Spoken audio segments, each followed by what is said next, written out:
We are back. Keep it up. It's our Halloween show. That's right. Happy Halloween, everybody. Settle in. Grab a drink.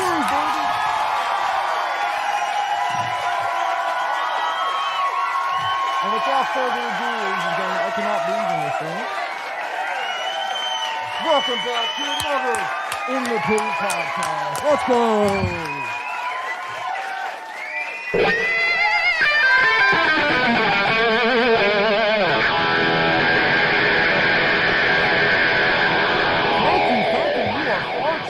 Ladies and gentlemen, welcome into another In the Pain podcast. This is our Halloween special today. Hopefully everyone can hear me in the mask. This is your 45th president speaking. And ladies and gentlemen, this is our Halloween show and Phillies World Series, man. We have a great show lined up for you. Yeah, that's right. Go Phils. Go Phils.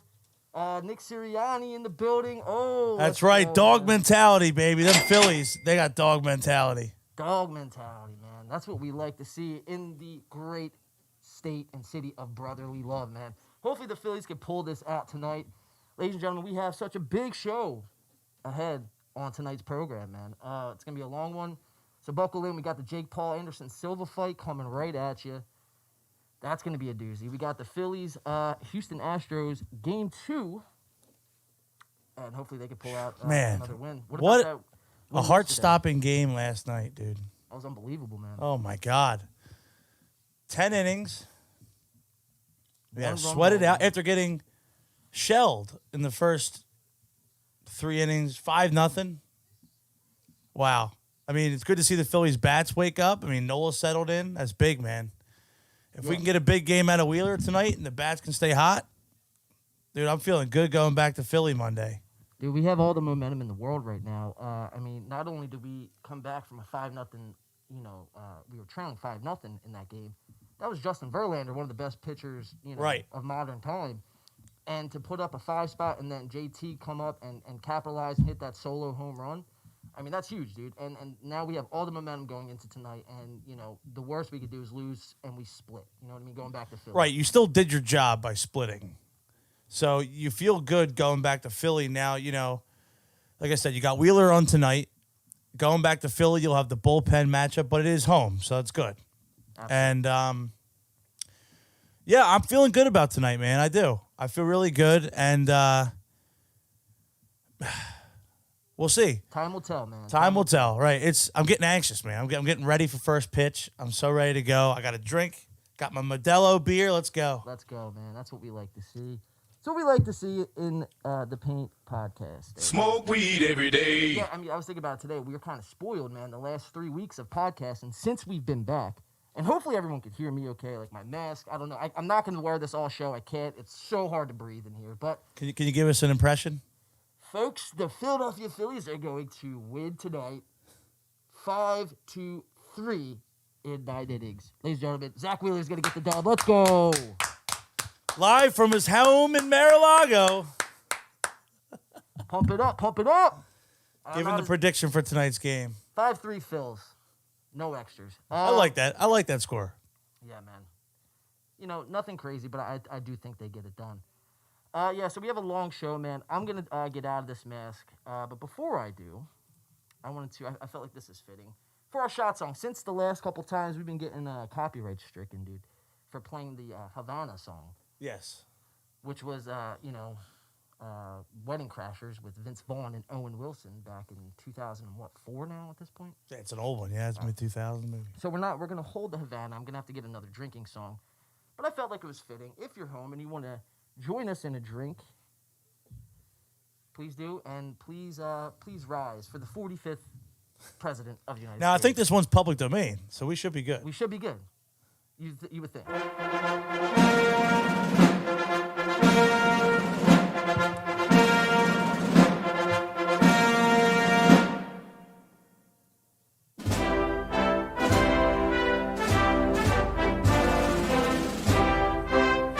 I didn't think this through.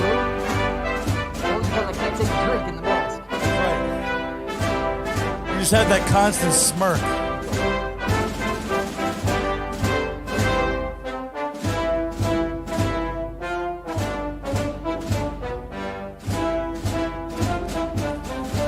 We cannot let these MAGA thugs steal our podcast.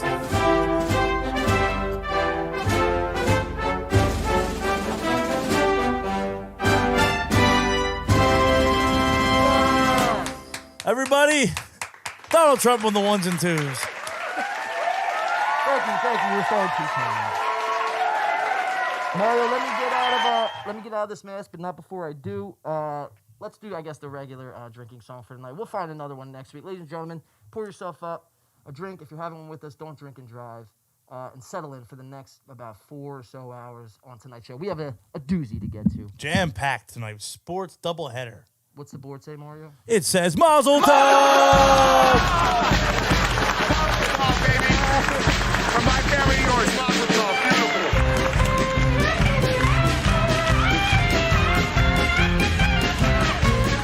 Oi!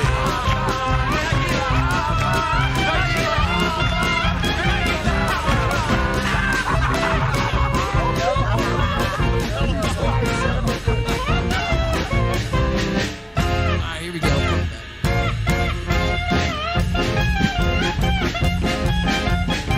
Let's get into a drink, shall So this is Donald Trump. Donald Trump.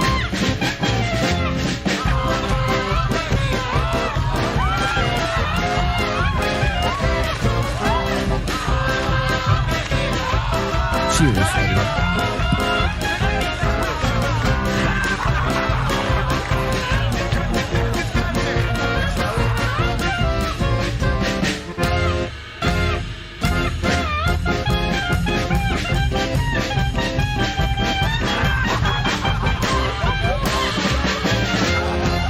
Let's go, man. Right. Let's have a great show tonight, shall we, Mario? Let's do it, my friend. All right. Yeah, so we got the Phillies game, dude. They're showing some highlights right now. So we got the Phillies game coming up. Just at, 8 o'clock is first pitch? I believe so, yes. So we got about 20 minutes, man. How was your week, bro? First and foremost, man. Not too bad, man. Made it here to Saturday. Not The fight too bad. night. We're here. It's the weekend. It's pay week. It is pay week, yeah. Life couldn't be better, man. There it is. I almost hit the prison cells on you, man. Well, that's Yeah. good. Don't worry, I'm making my money legally. There it is. This week's been pretty wild, man. For me, I found what I can only describe is my other half, man. Oh, wow. You haven't seen this yet? Dude, So this is that's uncanny. circulating the internet as we speak. This photo has about 250,000 downloads just today, and that was just at like 12 o'clock too. So, but no, this is bizarre, man. So I'm sitting back, and I believe it was the game. How many games did the Phillies and the Padres go? Was that 5? 5, yeah. So I think it was game 5. I was going to go to Xfinity, but I didn't, man. I feel like my vocals are coming in a little low here. I was there for game 4. Oh, you were there? You were at Xfinity game 4. Okay, yeah, man. So I was going to go It was game wild, 5. dude. I was going to go game 5, but I didn't. I just chose to watch it at home. Nothing wrong with that. But I get a text message, and I get asked, hey, were you at Xfinity Live? Were you at the bar? And, I was like, no, because I wasn't. Apparently, my twin was caught on camera at the Phillies game. Dude, that's your doppelganger, dude. It's on screen So- now. That's pretty bizarre, right? So right now, you're Donald Trump. That's John DiCaprio. Yeah, that's for real, dude. I mean, how nutty is that, man? Wow. Dude, the beard, the hair, Everything. the face, dude. It's crazy, man. I used to actually, I mean, obviously I'm better looking, and obviously, I'm the better half, I'm the better twin. Obviously, I mean, that goes without saying, right? But, Yeah, it's a fact. and, I used to get my hair cut like this, but, it was just a straight fade, shape up the sides and whatever, and that was all fun and good. But, that's not how I get my hair cut anymore. That would be the only thing different, those two things. Obviously, I'm better looking, like I said, and the haircut. But other than that, man, I mean, we kind of do look remarkably similar. You know what I mean? It's It's crazy, insane. man. That's like I would have thought that was you if you sent me that with no context. Maybe it was me. Maybe I was at the game, dude. Maybe I don't, maybe I time traveled, Did you split in half like a Person an amoeba? energy. I'm trying to become a wizard. Hey, Trying to are you a become wizard? I'm trying to become a wizard, man. As Sam Tripoli said, We got to watch what we say. Oh, dude, the swarm will come the after Reddit us. police, the swarm, the Tripoli swarm. The Tripoli swarm. See how you have Donald Trump's head on a spike right there? Yeah. Our heads will be on the spike right next to him. Who's that chick, bro? It's not Kathy Griffin, is it? But was it Kathy Griffin? I think she had this same exact mask, and she was. No, that's not what I'm implying here at all. But I mean, it's pretty, uncandid, bro. I mean, Very Game of Thrones-esque of you. Very Game. I mean, I would say, but I mean, this mask is kind of preposterous, really, when you think about it. But Dude, it's horrifying. it kind of is, dude. Like, I would actually be more scared of. We see Michael Myers in that mask. Yeah, like if Halloween was recut with that being the mask of Michael Myers. Oh, that's horrifying. I would lose my shit, man. But no, I'm trying to get this freaking. Come on, there we go. Yeah. So, yeah, dude, that would be horrifying if this was the uncut second, edition. Maybe that's what they're doing, like Halloween's death, whatever. Did you see the new Halloween, by the way? Halloween Ends, yeah. Halloween Ends. What'd you think of it, man? Well, not to get too sidetracked. Yeah, no, I don't want to get too deep into it. I heard it was garbage. It's pretty mid. Yeah. Of those 3 Blumhouse remakes, the first one is by far the best, and actually pretty faithful to the original John Carpenter version. But the second one has its moments, has a lot of cool, gory kills. The third one, it's kind of almost like how like Halloween 3 Season of the Witch isn't really about Michael Myers. It's like a separate story. Right. This one's like a separate story in its own, in its own right. Michael Myers is in it, but he's like a side character in this story. That's that's a little. I don't want to like spoil it, but like you can watch it free on Peacock too. I don't think I'm gonna watch it, dude, because they've kept trying to remake these Michael Myers movies, and I feel like every time it's not getting any better. It's just steady declining. And you're never going to fully recreate those 1970s, 1980s Michael Myers. You know what I mean? And I get what they're trying to do. And, there's always room for growth. But it's one thing to, like, make a good movie and it kind of compares to the original. But it's a completely other thing when you're making the franchise go downhill. Right, and it's just kind of like you're not doing anything that's, like, groundbreaking or different. Exactly. Like, say what you want about the Rob Zombie Halloween remakes. But he at least, like, kind of put his own. You know that it's a Rob Zombie movie when you watch it. He puts his own flavor in it, and it was still pretty entertaining. Yeah, well, he's a different breed, man. I mean, that's all he does. That's his shtick is the horror. That's that very like theatrical, like weird horror. That's his thing. That's Robert L. Zombie, as they say on the streets. But nonetheless, man. So we have a exciting show. Let's say farewell to my twin. Maybe one day we'll get him on the podcast. That's all right. But not today, sir. Not today. He's probably at the game. He's probably passed out on the L's. He probably is, dude. Yeah. So we got an exciting show today, Mario. We have so much to get to tonight. There's the Phillies, like we were talking about. Game 2 in Houston. As we are now greeted with Alex Rodriguez in my living room. Well, he's on the TV. Big Poppy there too. Yeah, shout out to Big Poppy. But yeah, so we got the Phillies game 2. We have the Jake Paul Anderson Silva fight coming up in like the 10 o'clock hour. And then we have a lot more to get to, man. Kanye West and Lex Friedman were on. Wow. Kanye was on Lex's podcast, so that's a duo. That was a fun watch, because you didn't know, like, all the podcasts we watch, dude. You kind of know what it's gonna do in the beginning, what it's gonna like start as, and then how it's gonna end. Especially the ones that we actually like watched a riff on. That's what I mean. We know what's coming, and we just kind of roll with it. This one's like, because like the whole Kanye situation's been such a huge deal. Like you're interested to see how this plays out because he's just been kind of like excommunicated from everything, literally everything, everything, losing his endorsement deals, everything, yeah, man.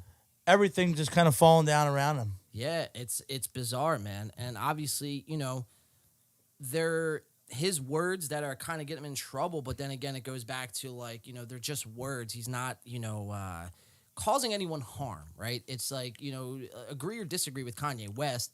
I mean. Last I checked, you're allowed to say what you want to say here in this, great country, as Donald J. Trump sometimes likes to reference to. But so we have that coming up shortly here. We'll we'll be mixing in a little bit of Phillies coverage, and then we'll be watching that. That's gonna be our main thing for tonight. And then obviously the Jake Paul fight. We have some, pre-fight interviews. Did you see the Jake Paul Anderson Silva whole riff? How they interview each other like before the fight, dude. It's bad, man. Oh. It's bad. It's very cookie cutter. It's like what lost me with this fight was when they released a clip of them dancing to a green screen, just hanging out, having a laugh, and it's like, dude, we all know what this fight's gonna be, like in the back of our minds, but at least try to sell it. Yeah, as a fight. That's all I'm looking for. This is just being sold as another namesake spectacle cash grab thing where it's like, I'm expecting a glorified sparring match. That's all we're really going to get, dude. That's all we're really going to get. What's fascinating, though, to me, if anyone out there gambles or likes to gamble or just wants to, I mean, in my opinion, don't take financial advice from me, but to make a couple dollars, in my mind, for free, Jake Paul, I believe, at last I checked, was still the underdog. He's the underdog. He's the underdog in this fight. So you think they're going to play that narrative of like, because we all know like a Jake Paul fight is essentially, I don't want to use the word rigged, but they're set. Yeah. You know what's coming. Yeah, absolutely. Look at his opponents. So the only thing, you know what I mean? The only thing I would say on that is, obviously, they have built up Jake Paul to be this undefeated guy, and they obviously want him to be the face of influencers, right, in the boxing and then you have Anderson Silva, who, yeah, we all know is a legend. He's an icon. But he's almost 50. He's almost 50. So, yeah, again, so do you let Anderson Silva get beat up here? I mean, I feel like that's elder abuse. At a certain point, when are we saying this is elder abuse? Did you see that he was almost not even medically cleared to fight? You were telling me, so go ahead, explain a little bit. So this report came out the other night. Apparently, he had to get a couple of last-minute tests, and he passed them, so the fight's on tonight. But thank God, dude. Yeah, dude. If we would have had another situation with the Rockman fight, twice, Jesus, yeah, twice, it would have been a disaster, a PR disaster for him. Dude, absolutely, man. Once with what's his name, Tommy Fury, and then the other time with Hasim Rockman, bro. We were gonna do something, above. Two legitimate fights, by the way. That I would have respected him more for taking either one of those. Isn't it amazing how the Tommy Fury, the Hasim Rockman, and now Anderson Silva, every time, and I get it. People are gonna say, "Don't sleep on Anderson Silva." No, and I get that. Yeah, sure. I give him the respect. Dude, he's a beast. He's a beast. But also, there's almost a 25-year age difference, man. There's no way Anderson is knocking out Jake. That's not happening. So unless it goes the distance. And I know he's got some boxing background, but he's still primarily an MMA fighter. Sure. I mean, yeah, he has been boxing as of recently. I forget who he beat in his last fight. It's a prominent I think fighter. He won his last fight. He won his last fight. It was a prominent fighter. I cannot think of the name for the life of me right now. Let me see. And I'm going to go to Anderson Silva. Anderson Silva, last fight. And then we're going to see what we're going to get here. I'll go boxing fight. Let me see. Because that's pretty vague, I guess. Boxing fight. Jake Paul. Anderson Silva. No, not lose. Try the first one, maybe. When was the last time he fought? No, I think that's a recording to MMA. Or no, Julio Cesar Chavez Jr. There you go. And that's Split decision. And that was his last fight. So that was a couple months ago. But yeah, man, I don't know. I'm not expecting much, but Jake is the underdog. I don't see how Jake's not going to knock him out, but I think it does go to distance, and I do think they call it for Jake. So we'll see, man. That's coming up, like I said, probably the 10 o'clock hour. I think Le'Veon Bell's actually on that card as well. Yeah, he's on the dude. card, yeah. Oh, my God. That is lit, bro. Le'Veon Bell. He had a good debut. Against Adrian Knocking Peterson. out Adrian Peterson. Oh, my God, dude. If I would have told you 2 years ago, we'd be sitting here on a Saturday night getting ready to watch the World Series, but then right after, getting ready to watch Le'Veon Bell and Jake Paul fight. Well, not each other, but just on the same card. Dude. That's insane. You couldn't ask for a better sports night. You couldn't, dude. You really couldn't, man. Yeah, so we have a lot to get to. And then finally, we have, so tonight, obviously, it's a Halloween show. Halloween just being in, 2 short days? Yes. Day and a half? Monday. Day and a half? Yes. Day and a half Halloween on Monday. And so we're doing here at Independent Podcast, Win by Two Studios, we're doing a Halloween costume contest cash prize giveaway. So submit your costumes. You could look in the description, in the YouTube description below, and it has all our social media handles for Twitter, Facebook, YouTube, Instagram. Everything is linked to me and Mario. DM one of us or send it through text or something if you have one of our anybody numbers. who's watching on Facebook, I did share out the link to the post, so you guys can comment right there in the post and send a picture. Comment on the thread. Yeah, send a picture for a cash prize giveaway. I think what I was going to do is 4 winners of 25, but I think we'll do 2 winners of 50 and just keep it simple, and that way it's a bigger prize. So you really got to come with it. There's only going to be 2 winners. Yeah. There's only going to be 2 winners. And I want at least, I would like at least 7 to 8 contestants. We'll see, how many we get, but I want this to be a competitive thing, obviously, and we'll cash app you. And you guys have all show to get these in. Well, so it's gonna be from now, and I think what I was going to do is right before the Jake Paul fight. Okay, so you guys have about 4 hours to get. It's still a long time. Yeah, you still have a lot of time. A lot of time. So share this link out. Make sure you like the video here. Drop the like right underneath. Let me fix this Donald Trump mask here. So drop a like, share it out, let people know that we are doing a Halloween costume cash prize giveaway, Mario. And Yes. share it around, man. We want to Show us those costumes. We want to see the best dress. We want to see how crazy you guys get. Obviously this year, this was kind of a last minute thing. We had something planned, Win by Two, that is. We had something planned for 2 weeks ago for the Pumpkin Fest, the annual Pumpkin Fest. And obviously that fell through. And our next show, obviously, you can catch us at Boré, Mario, I believe. When's that? Next Friday. Next Friday. So November 4th, yeah. November 4th. So you can catch us there. But we were going to do a cash prize giveaway at the Pumpkin Fest. But obviously, for reasons that were out of our control, Yes. The show had to be canceled. So incident at a previous event at that venue has seized shows for the rest of the year. For the rest of the year. Unfortunately for us, we were a victim of that. So we're beat, man. Gotcha, We're beat. bitch. Yeah, we're beat. Pretty much, man. Take your shit and play somewhere else, man. We don't want you. But, yeah, man, it's just been bizarre with Harper's and now the Watering Hole and Red Dwarf. Dude. It's just boom, boom, our boom, area boom, of New boom. Jersey is just like wiped off the map. Rip. That's all I Musically. got to say. Rip. But, so we figured we'd make that up.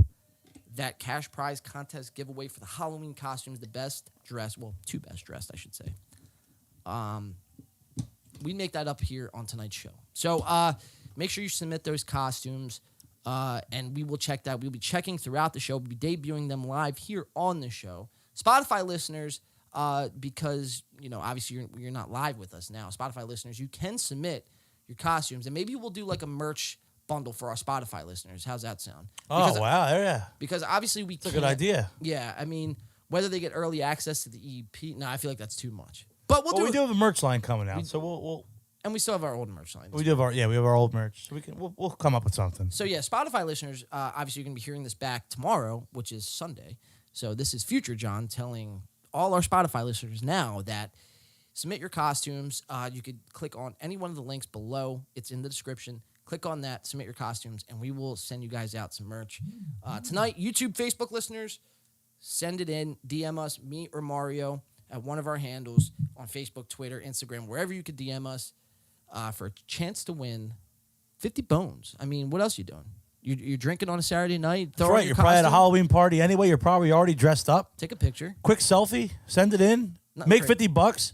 Now you got more beer money for tonight. More beer money. More schmott money and more That's right. Mickey D's money, man. At 2 a.m. Mickey D's every day. after a Halloween party hits different. Rips. Oh, it hits. Speaking of Mickey D's, man. So that's a great segue. I don't know how. Maybe we've just been podcasting for a little bit. I don't know. We're starting to find our groove. Yeah, you figure after 155 episodes, we No finally dead air find the groove. anymore. No stumbling over our words. Yeah, it's We like know how to talk now. it's like this is a show or something. Yeah, it's actually like a thing, a show. So I wanted to get everyone's opinion on this. Mario, I'll start with you. So obviously, it's a good time of year when the Phillies and the Eagles and the Sixers and the Flyers, they call it what do they call that? The sports The equinox. sports equinox. Thank you. And also the McDonald's equinox, I guess. The Big Mac, the double cheeseburger, the quarter pounder. and everyone's favorite, maybe The McRib. return of the McRib. The McRib. Did you hear that it's his final go-around, too? And thank God. This is apparently a farewell tour for the McRib. Mario, I'm curious to know, and I'm curious to know from all our viewers and listeners, what's your thoughts on the McRib? I'm going to be honest with you. I think I may have had like 2 McRibs my entire life. 2 McRibs. If I could even remember like both of them. Well, it's like, why go to McDonald's and get a rib sandwich? Like, that's weird, bro. That's like straight up. A rib sandwich. Yeah, rib sandwich. Yeah, who are we really fooling, dude? Jesus. That's like getting a fillet of fish. Yeah. Oh, yeah. Thanks, guys. I'm eating But real you're right, fish. though, dude. Like, my go-to at McDonald's, double quarter pounder with cheese. Classic, dude. Classic. Classic. Big Mac, classic. Can't go wrong. Can't go wrong. Like, you know. It's Americana. I feel like it's the weirdos out there, man. It's the like introverts, the people who don't like to see the sun, that don't get their daily dose of vitamin D. They're the ones going to McDonald's. Crawling out of the holes for the McRib. It's like, dude, you're going to McDonald's. Either you're getting chicken nuggets or a burger. Hey, can I get a McRib, please? Like, you know, if I worked at McDonald's, which I did, but luckily not when the McRib was out, I'd probably like rub like my like fucking ass on the bun of a McRib. Whoever ordered the McRib, here, have some of my fucking dungus, and you eat it, motherfucker. You know what I mean? I don't like the McRib. Call me old fashioned. You know, I like a nice. I'd even take the fish fillet sandwich, and as gross as that sounds, but I'd rather take the fish fillet I've sandwich. had a few of those in my day. Well, you can't go wrong with the cheddar and the tartar sauce. I mean, No. that mix with the. I mean, it depends. If it's melted, I'll take it. Sometimes they give you that cold fucking block of cheese. It's like, ew. Yeah, it's terrible. That's gross. And just like with the fish that's like clearly been sitting for hours. Yeah, that's horrible, man. I want no parts. I'll return it and say, hey guys, I think you You know what also is back? messed my sandwich up. Remember the trick or treat buckets, the Happy Meals? Yes, They're back. they're back. They're back right now. Yeah, Wow, dude, you see some of these McDonald's Happy Meal toys, man? They're selling for the like, adult ones. They're like $300 grand, dude. What's it called? Like the cactus something? I didn't exactly see which Cactus one, tree but something it's, maybe? Yeah, sounds about right. Dude, those toys, like still in the packaging, are going for crazy money right now on eBay and all like secondhand sites. Dude, it's insane. Like Pokemon cards and these weird items. Beanie Babies, all these things, they come and they go. But no, because you could still Well, sell Pokemon cards, you still sell them. and Beanie Babies, I'm sure, man. If you had a vintage Beanie Baby in the case, That's true. I mean, you know, I always say this. It's worth something if someone's willing to pay the price. but it's a weird fetish. You know what I mean? And people will. You're People- right. People oh, will people- pay those prices to buy those items. It's odd. Not me, man. That's not for me. You I know? try to draw the line, dude, You too. know, Yeah. it's like, bro, I got other things to buy. You know, I got to put gas in my car. I want food. You know, I'm not worried about I don't want a Babies. McRib. I don't want a McRib. Get out of here, bro. I want real ribs. I want real ribs. I'm going to go to a barbecue place for my ribs. I don't know. Call me old-fashioned, dude. Call me crazy. But the McRib is back, so I'm curious to see everyone's thoughts out there. If you're a McRib fan, and that's fine. You know, we embrace, all sorts of people. And whether you're a McRib fan or a McMuffin fan or a Tunchi fan, I don't know. You know what they got to bring back? What's that, Mario? I've been saying this for years. They got to bring back the snack wraps. Oh, dude, the snack wraps. Dude. Why don't they have those They bring anymore? that back. You're going to see some real revenue. Yeah.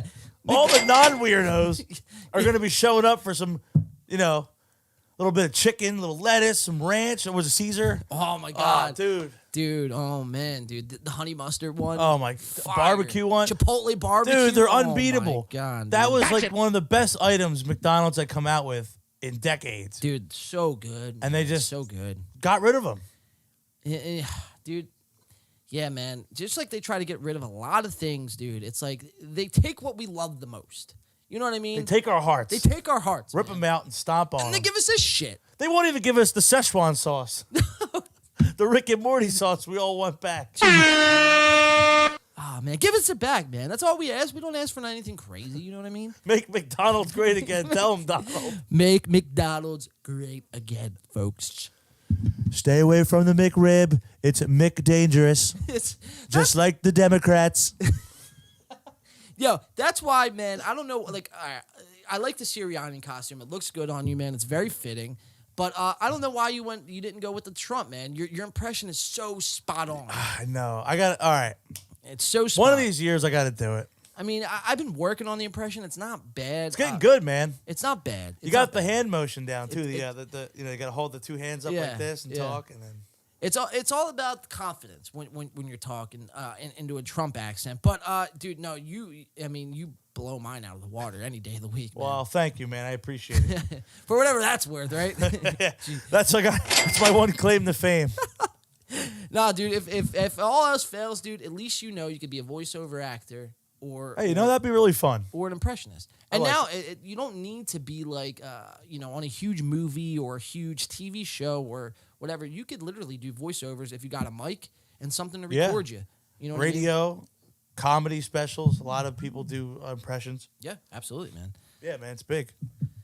Absolutely, man. So the McRib is back and better than ever, man. Which is, its last run. It's like the Kiss, to the farewell, to the farewell, to the farewell, to the farewell. This tour. is the Kiss farewell tour for the McRib. Yeah, we're gonna retire you once and for all. Maybe next week we get a McRib. Gene Simmons just saw money bags in his eyes. One more time, guys. How can we market the McRib? This is Gene Simmons from Kiss. Dude, Mario, absolutely crushing the impressions, man. Absolutely fucking crushing those impressions. I'm going to give you the guitar, Mario. Thank you, man. All right, give me a little.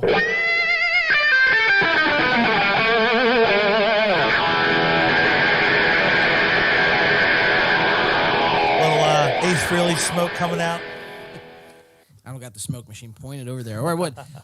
Yeah, guys, so we have a lot of show to get to. The Phillies are just about underway for the first pitch here. So I wanted to get into a couple clips, and we'll kind of be going back and forth from the Phillies to Lex Friedman, Kanye West, taking your submission. So make sure you're submitting those costumes. That's the most important thing. We want to give away money tonight on tonight's show. So please submit those costumes to our Facebook, Instagram, Twitter, text messages, so on and so forth. But Mario, with Halloween just being right around the corner, I was looking, and there's a lot of content, Halloween content coming out, as of recently. And I was looking, and I just happened to see this today. This was about 2 hours before the show. Dr. Phil. Dr. Phil. What's Phil? Dr. Phil up to? Dr. H. Phil was on our boy Joe Rogan's podcast. Oh. Maybe you should just go and shoot the homeless people. I like your ideas. Joe Rogan, everyone. So Dr. Phil, in this clip we're going to pull up here first, Dr. Phil worried about kids or adults, I guess it'd be adults, spiking Halloween candy this year. You know how, Mario, back in the day, and I'm sure all our millennial friends can attest to this, you remember hearing about being cautious when eating Halloween candy due to what, Mario? Let me see if you can get this. So I know the one is they'll put edibles. Okay, but there's that one. Which, by the way, isn't going to happen because they're way too expensive, and I ain't giving no fucking kids my edibles. Absolutely, and that's where I kind of stand with this. But there's one more. They said they would put apples, or they would put the razor blades. The razor blades. Oh my god, yeah. The razor blades, Mario. So now that we have moved past the razor blades, because what kind of weird, again, actually, I could tell you, the person who gets the McRib and goes to McDonald's for the McRib puts a razor blade in their candy and tries to kill people, like, on Halloween. Like, what a weird fetish that is. But I guess there's some people out there that do it. To me, I feel like that was an old myth, but to each their own, I guess, is what they say.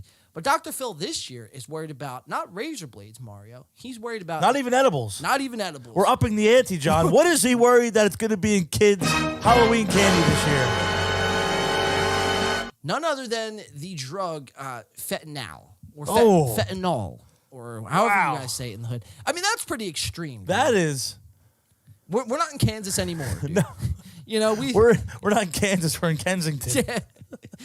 Yeah, man. I mean, Dr. Phil worried about this year going on Joe Rogan. You could, Dr. Phil's rich, so he don't really give a fuck what his messaging is on this program. But Dr. Phil going on the Joe Rogan Experience and talking about Halloween coming up, and kids, beware. None other than fentanyl may be found in a Reese's Pieces coming to a town near you. Dr. Phil, take it away. Can I get some volume, please? Get it at the pharmacy. There it is. And what they're doing now, Joe, is they're putting them in these pastel colors. And I think I sent you some of those, Jamie. In the pastel colors, they're making them look like these candies that the kids get. And kids are going to see these things around and pick them up and think they're like sweet tarts or whatever, and bite into them. If I was a parent, I would go to the store Those and are buy sleep every tarts. kind of candy I could find, and as soon as my kids came home from trick-or-treating, I would take their Listen to this. pumpkin and dump it into the trash and then fill it back up with candy I knew was good and hand it back to them. Sorry, Dr. Phil, we're not all multi-millionaires. We don't have the luxury to just go out and, supplement our kids' candy that they got from working hard, trick-or-treating, to Target candy of our choice that we want to supply them with.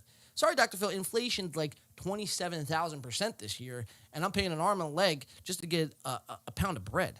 You know what I mean? So, look, Dr. Phil, I get where your heart's at, but I just think this is a bad take. Look, kids will be kids, man.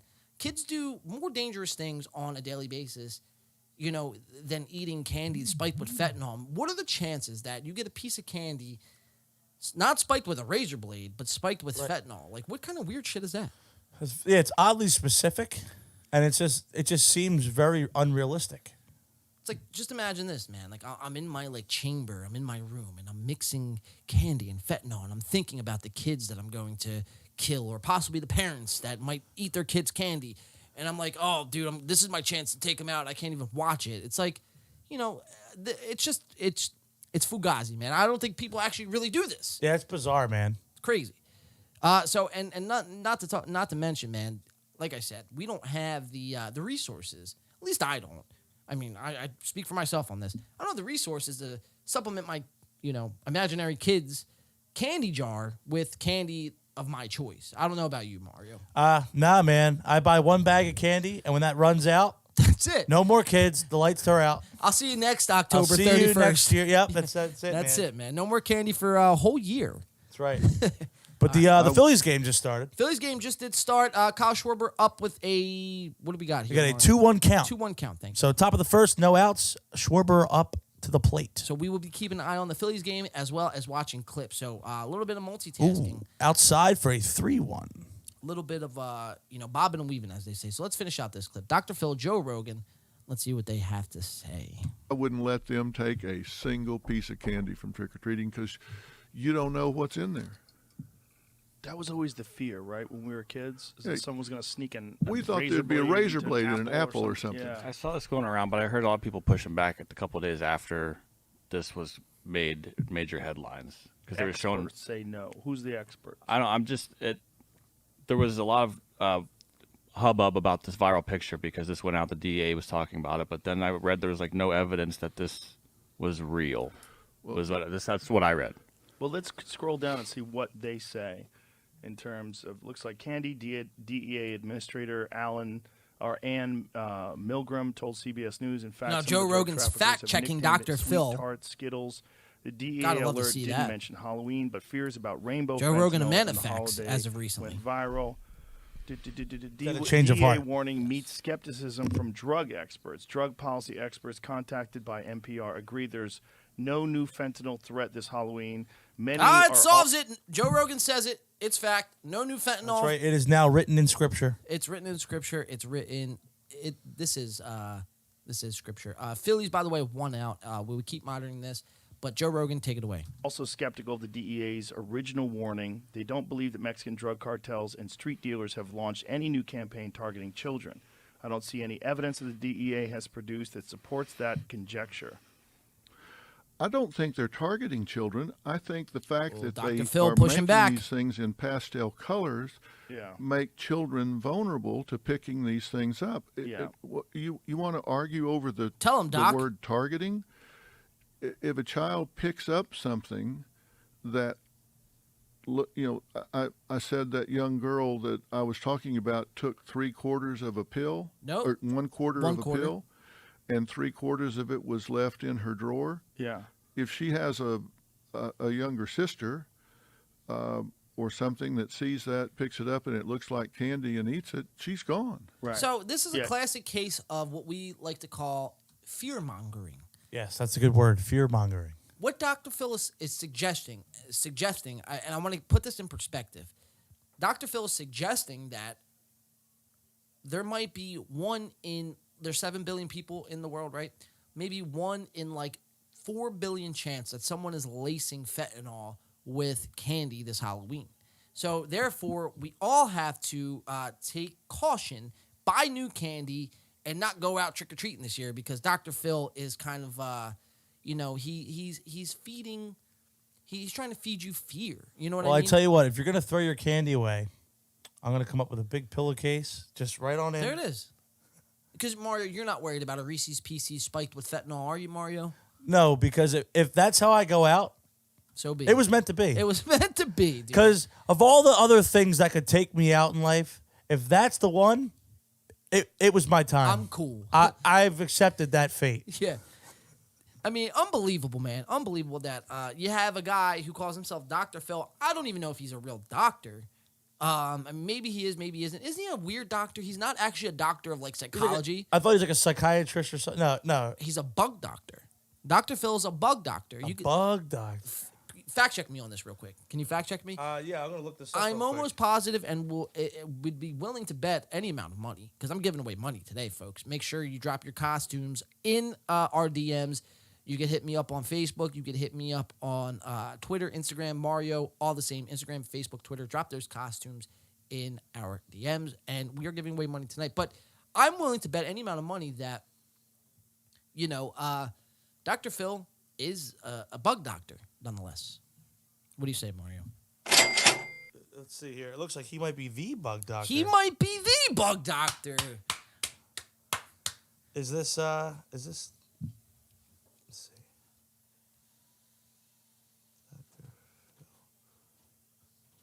Just trying to pull it up here and make sure that we are correct, but I'm almost sure. I can almost guarantee this one.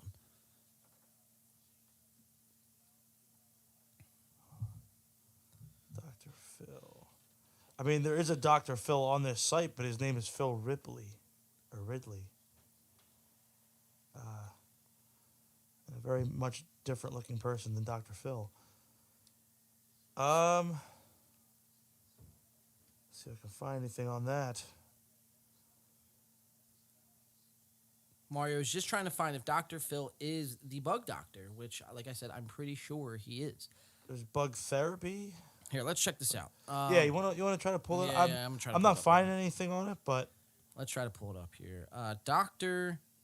Sebastian Phil. You know that's his name. is it really? No. Sebastian? Ugh. Sounds like it, right? Could be.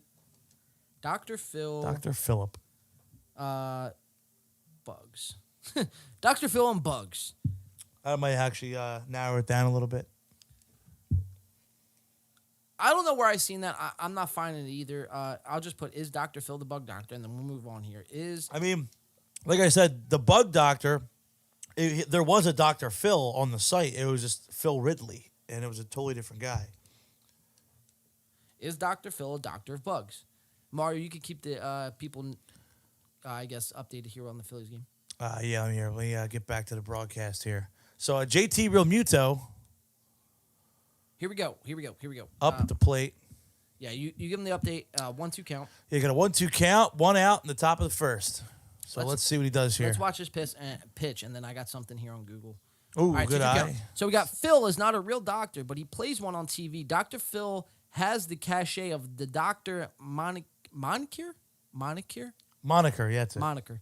At the front of his name, even though he holds a doctorate in psychology and is not a licensed psychologist. So, I don't know what we just proved here. I always heard that Dr. Phil was a bug doctor, whatever. I forget. Ooh, JT just strikes out. Maybe it was Dr. Oz. I get. Dude, if you're a real doctor, you're not going on TV. That's all mine. Dr. Oz is too busy campaigning right now. Or John frickin' Fetterman, which, by the way, is a mess. Every one of those commercials will say so. Did you ever see him speak, man? He's the first human. He's the cyborg in the DC films. Yes. He's the first cyborg of humanity, dude. The way, dude, just watch the most recent debate of, the only debate of Oz and Fetterman, dude. He was hooked up to like a computer. Pretty bizarre. It's bizarre. I'm not going to get sidetracked on Jonathan Fetterman. He's not worth the time here. But we got 2 out in the Phillies game, and we have a little bit more left on this Dr. Phil. Daddy Bryce up to the plate. Bryce Harper is up to the plate. MB3. 1-0 count, runner on first. Make sure, guys, if you're joining us now live, make sure you're DMing us your costumes for tonight. We are doing a cash prize giveaway. So on Facebook, you can find in the description, if you're on Facebook or YouTube, you could find our Twitter. So look up Mario Corsaro or myself, John DiCaprio, and you can go to our Twitter, Instagram, or Facebook. Either one, submit your costumes for a chance to win a cash prize coming up at the 11 o'clock hour. So let me stop ranting, Mario. I feel like I'm just trying to like plug here, but so we have Dr. Phil, and we're gonna finish up this clip, and then we're gonna we have some other exciting news. We got some Elon Musk news coming up, man. He just bought Twitter and fired everybody. He was like the Apprentice in 2007, like Donald Trump saying, "You're fired." You're fired. Gotcha, bitch. Dr. Phil, take it away. Yeah, I'm not it's saying the way they're it looks. targeting. You're not saying it's targeting. Yeah, I don't care if you use the word targeting or not. It's dangerous, Yeah. and I'm just saying you know my grandkids, they won't be getting any candy out of that. Huh. Yeah. Sucks to And be it's his not that grandkids. Anywhere they're going is I going would hate to be the grandson of Dr. giving out Phil. fentanyl Let to me tell kids. you It's that just much. they don't know where it's coming He from. sounds like Yeah, a real you fun don't- grandpa. You're not Yeah. getting it from a store. You think in Beverly Hills, where Dr. Phil lives, do you think they are spiking Reese Pieces and fentanyl together, Mario? I No, mean, they're not going to give that shit away. no, that's like something you would see in like the hood, dude, not in Beverly Hills. Right. You know, Bryce Harper. Bryce Harper going deep. It's back, gonna and be it's caught. So we're gonna go to the bottom of first. Nothing score here. Phillies Astros, and watch the end of this clip, Mario. It's pretty fascinating. Joe is feeling awkward, and what do you do usually if you're a cigarette smoker, or a vape smoker, or you're drinking water or alcohol, and something's awkward? What do? You usually look to run to. You go right to it. You kind of fidget with it a little bit. The whole motion kind of, Exactly. the whole thing. Whatever you got in front of you. So watch Joe Rogan and how uncomfortable he looks in this situation with Dr. S. Phil. Dangerous. Giving out Right. fentanyl to kids. It's just they don't know where Right. where it's coming from. Yeah, you're not getting it from a store. Gulp. And that's how the clip ends, Like ladies you're and not gentlemen. gonna fall asleep. Yeah, you're not getting it from a store. It's like because he doesn't have the balls to say, listen, I don't think kids are getting fentanyl. Listen, you in- fucking whack job. You're not even a real doctor. Don't tell me about fentanyl and candy. Oh, man. So Joe Rogan continuously... Yeah, stick to relationship problems. Stick to marriages. You want me to stick in the Joe Rogan realm, dude? I seen this. Oh, man. Nature boy Ric Flair. Calling out none other than our boy. Woo! I'm styling, profiling. Rolex wearing, limousine riding, son of a gun. That's a good Ric Flair, dude. Ladies and gentlemen, we got everyone stepping in the building tonight. Right, we got a star-studded cast. It's like SNL. Mario, why don't you take this little article away? So Ric Flair, before you do, let me set this up. Ric Flair, Joe Rogan on one of his podcasts, I couldn't find the clip. One of his podcasts had brought up that doing a certain kind of wrestling move was kind of bitch made. And Ric Flair had this to say. All right, so Ric Flair wrestled his last match earlier this year, but the 73-year-old wants to put Joe Rogan in a figure 4 leg lock. Oh! On a recent episode of the Joe Rogan Experience, which featured wrestling superfan Rick Rubin as a guest, Rick Rubin, the titular host questioned the legitimacy of the figure 4 and stated that it wouldn't be effective in a jiu-jitsu competition. So real quick, Yes. Joe Rogan's saying on his podcast with Rick Rubin, which is a big time producer in Hollywood. For those of you who may not know, he's recorded people of the likes of like System of the Down, the Chili Peppers, Metallica. Metallica. I think he did Black Sabbath's last Black record. Sabbath. I mean, he's been all over the place. He's the guy. You know what I mean? So Joe Rogan had him on, and they were talking, and Joe Rogan was saying that the figure 4, which was Ric Flair's move, where he got you like tied up on the mat with your legs, and then it was a submission move. Joe Rogan said that would be inefficient in jiu-jitsu. So Rogan goes on to say the move doesn't work. So if someone's setting up a figure 4, you literally are giving an inside heel hook. It's kind of funny in regard that, you're doing this thing, but this thing in the real world is the worst thing you can do.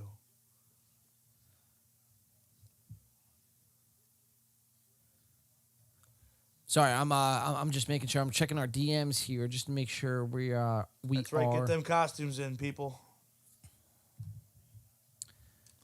I am just checking here. So yeah, Ric Flair calling out Joe R. Rogan on the Joe Rogan podcast. Oh, Astros are going to lead off the game with what looks like could be a double. Yeah, and that's going to be a double.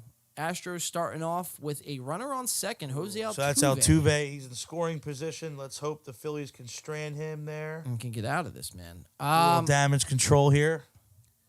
Yeah, we don't want this to get any crazier than. Listen, we already erased one 5-0 deficit. Yeah, I don't know if we can do it twice. No.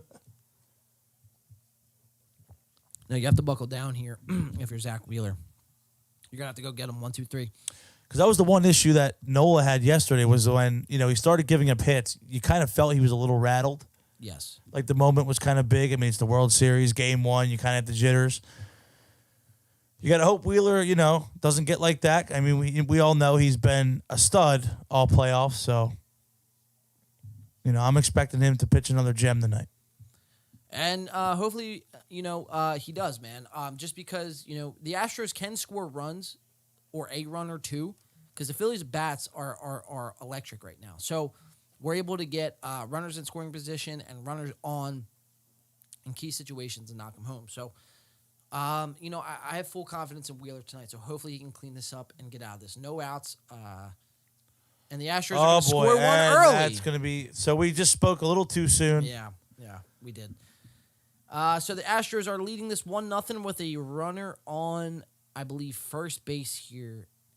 Another double. He's on second. So, and look, real quick, look, the Astros fans, they're going to get up. Obviously, they're behind their team. They're in the World Series. It's hype. But the Phillies still have the momentum. Let's not forget about that. You can't play out of your game, and you can't let this distract you because you have the momentum right now. You're up 1-0. You came back from a 5-0 deficit to Justin Verlander and beat them at home 6-5 game 1. We can afford to lose this game. You still did your job splitting 1-1 if you lose tonight, but if you can steal both in Houston, now you're sitting great coming back to Philly. Right. And, if nothing else, we've seen all playoffs that this team will just not go away. Yes. Once the bats get hot, they can get back into these games. So you just got to settle in here, try to get out of this inning with as little damage as possible. Or it's going to be like the 0-1 Sixers, man. You win the first one and they get swept the Oh, rest. jeez. Well, that was Iverson putting the team on his back at that point. Yeah, pretty much. Shaq and Kobe buzzsaw, dude. What are you going to do? Robert Ory, Derek Fisher in his prime. I mean, that team was stacked, The team was absolutely loaded. All right, so let's get back to it. Ric Flair. Oh, dude, they just hit a home run, bro. 3-0. Oh, my. It's off the wall. Maybe not.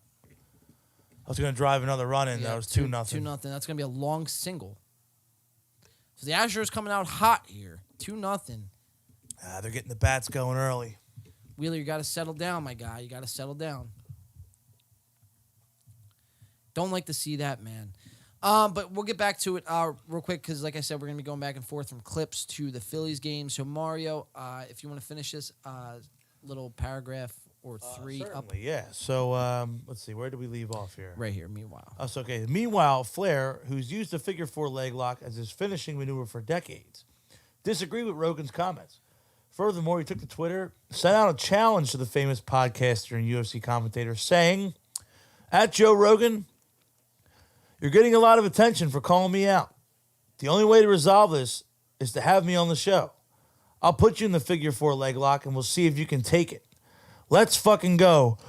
Woo! Wow. Ric Flair calling out Joe Rogan. You like to see it, man. So go ahead. If you want So then it goes on to say here, Rogan hasn't responded to Flair's tweet as of this writing, so it remains to be seen if he'll accept the challenge. Of course, this wouldn't be the first time that his comments about professional wrestling have upset WWE Hall of Famers.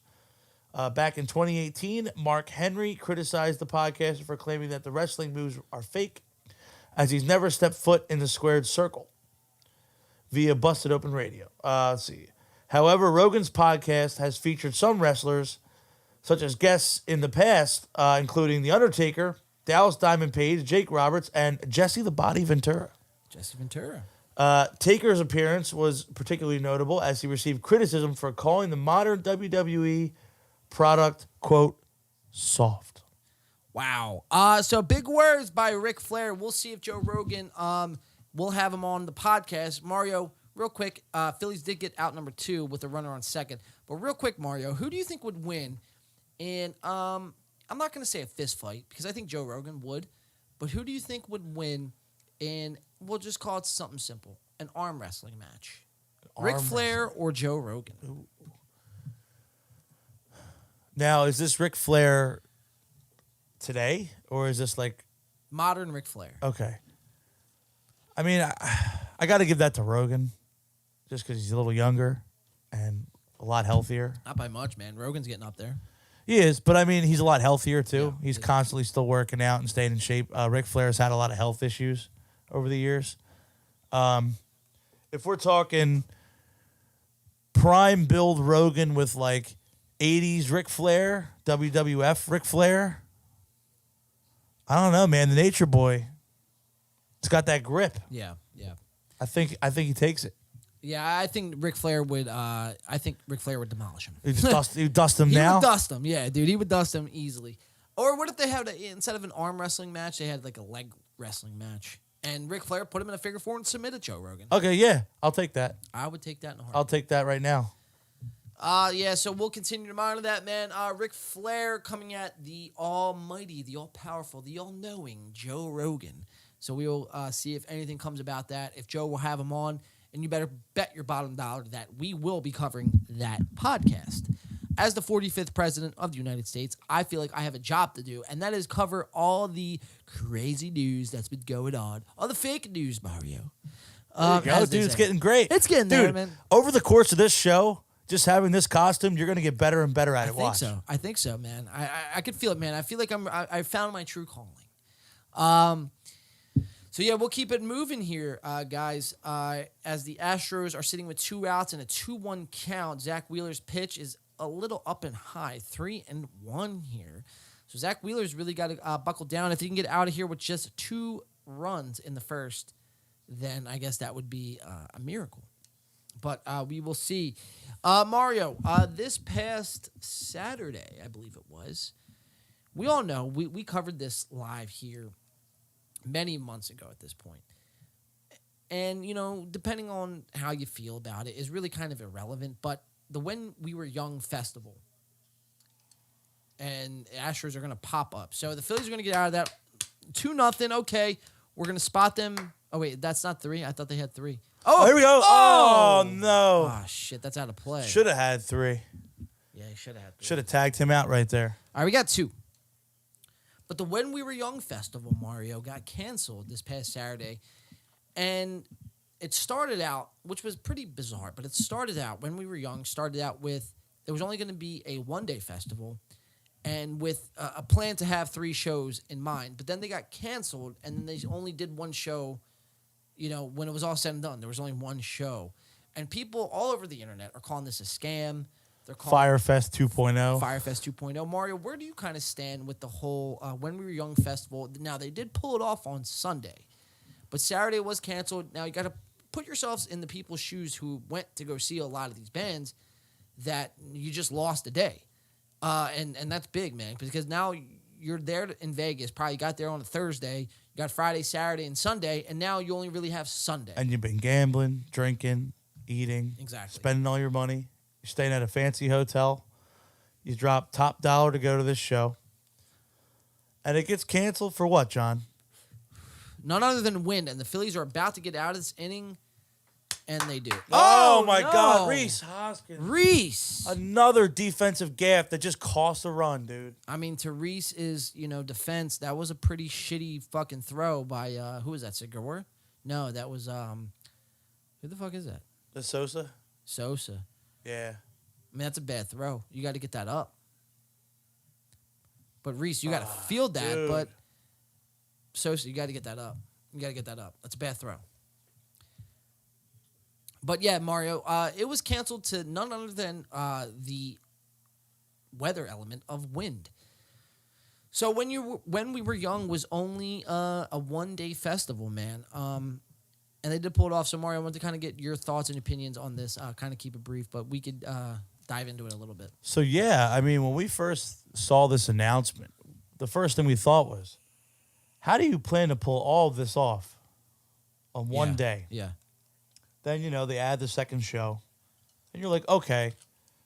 Still, how do you plan on pulling off all of this on a 2-day festival? Every single band on this flyer for this show could headline their own tour. Absolutely. Which, to me, it's like that was a Warped Tour lineup on steroids. Yeah. In Vegas. In Vegas, where it's dry area, dry heat. You're out the desert. You couldn't have planned for this coming. Right. Yeah, and it's like, you didn't have a plan B to what you just said. And it's like, people are coming from all over the world to go see this show. That's a huge loss. That's a big loss. Now, because they had this show on Sunday, now all of a sudden it's like, oh, forget what happened yesterday. Just focus on the good that we do. And now that's what I see on people, people posting on Twitter, on TikTok. They're like, oh, man, you guys thought, when we were young was a scam, blah, blah, blah. Look at the great time that I have. I seen Pierce the Veil with Kellen Quinn. And it's like, I get it, man. That's a great experience, but you got robbed out of a day. You got robbed out of a day. You lost all of that money, all of that time. You're not going to see any of those bands on that day. No, it's gone. It's gone. It's gone. And yeah, okay, you get your money back, but it's like, that's not the point, dude. The point is you didn't have a plan B to begin with. Live Nation is, again, they fumble the bag. They're good at putting on online events, but the last big 2 Live Nation events was Travis Scott and now When We Were Young. And Travis Scott, we all know what happened with that. And now When We Were Young getting canceled because of wind, and you didn't have another venue lined up ready to go. Live Nation has been taking heat for a while now. And this just shows, rightfully so. Yeah. All the money that goes into setting up the stage, the grounds for this show, booking all these bands, very, very expensive bill. Yeah, absolutely, dude. From a promoter's perspective. So it's just kind of a travesty, man. Like, it's a shame that, because, now that creeps into people's minds, like, oh, is it Firefest 2.0? Because you even had some of the bands coming out and being like, yeah, we just were kind of, thrown on this bill. I remember Matt Skiba saying, Alkaline Trio, he was like, yeah, we found out we were on there because we saw our name on the flyer. Oh, he didn't even know about it. I guess someone within their camp just kind of booked the show. I didn't know about that. And he's like, yeah, we just kind of found out we were on this show. Wow. So there was kind of no connection between the promoter and the bands. And it's stuff like this, dude. It's stuff like this that leaves a bad taste and a bad memory in people's minds, because the next time a big, tour comes about, you're not going to be as trusting as you were. And like you said, Firefest 2.0, now When We Were Young getting canceled, now it only being a 1-day event. Now the next time it's like, why even waste my time, my hard-earned dollar? Right. And I get you're still going to have the people, and that's great. Go out and go see the show. But for me, looking at it logistically, it's like, again, and we always bring it back to this place. It's like you're able to see a lot of great talent and a great show from a lot of local bands, because here at In the Pain Podcast and Win by 2 Studios, we are making local music great again, folks. That's what we're doing. Dude, it's absolutely insane, dude, because it's like you won't spend the $5 or $10 to go see a local band or a local act or local performance, but you go all the way to Vegas, get ripped off from it one day, and call it a success. Dude, this lineup in a nutshell is what's wrong with music. Exactly. It's what's wrong with the music industry, the touring industry. We've reached a point now in society where nobody wants to discover music. That's sad. Music is accessible now, right at your fingertips. You got Spotify, you got YouTube, Pandora, all these things. TikTok now is a big platform Now, for music. So you can now set your playlist to those same few bands that you've been listening to for 20 years because they're your comfort food, they're your go-tos. And real quick, Deanna just points out something in the chat that she's saying the AC adjacent festival is such a ripoff, and Yeah. I completely agree with that.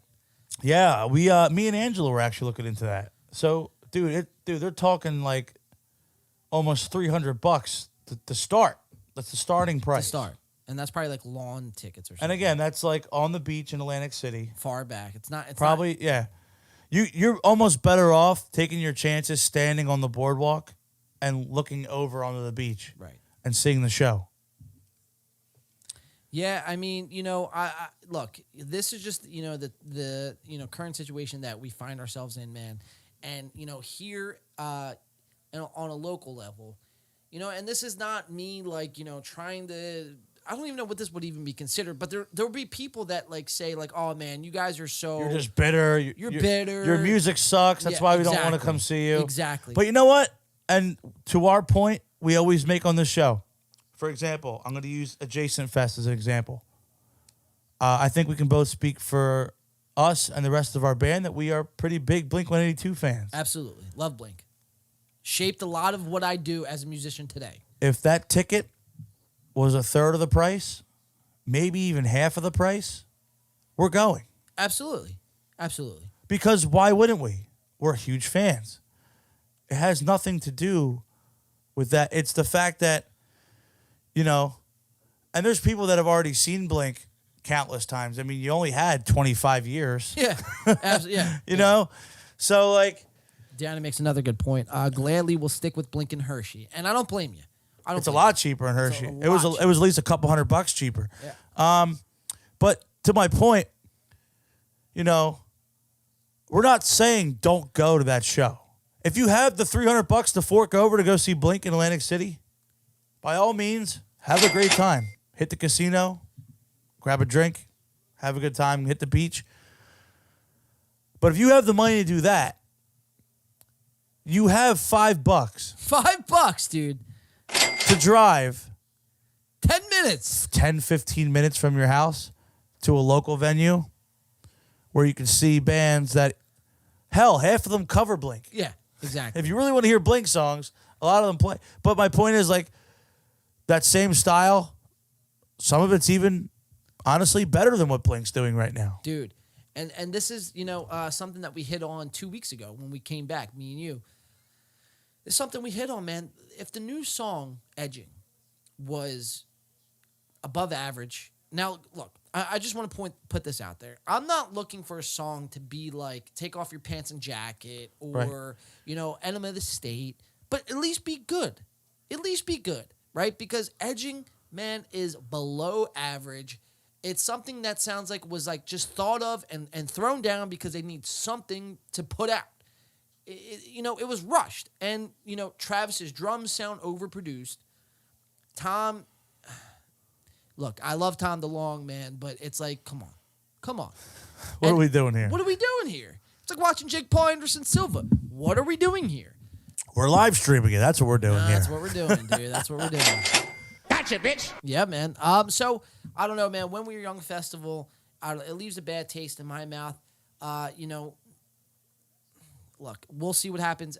What I found fishy though, and I don't think we talked about this on the last show, because this was we went live last Friday, so this was an 8-day break for us. So Right.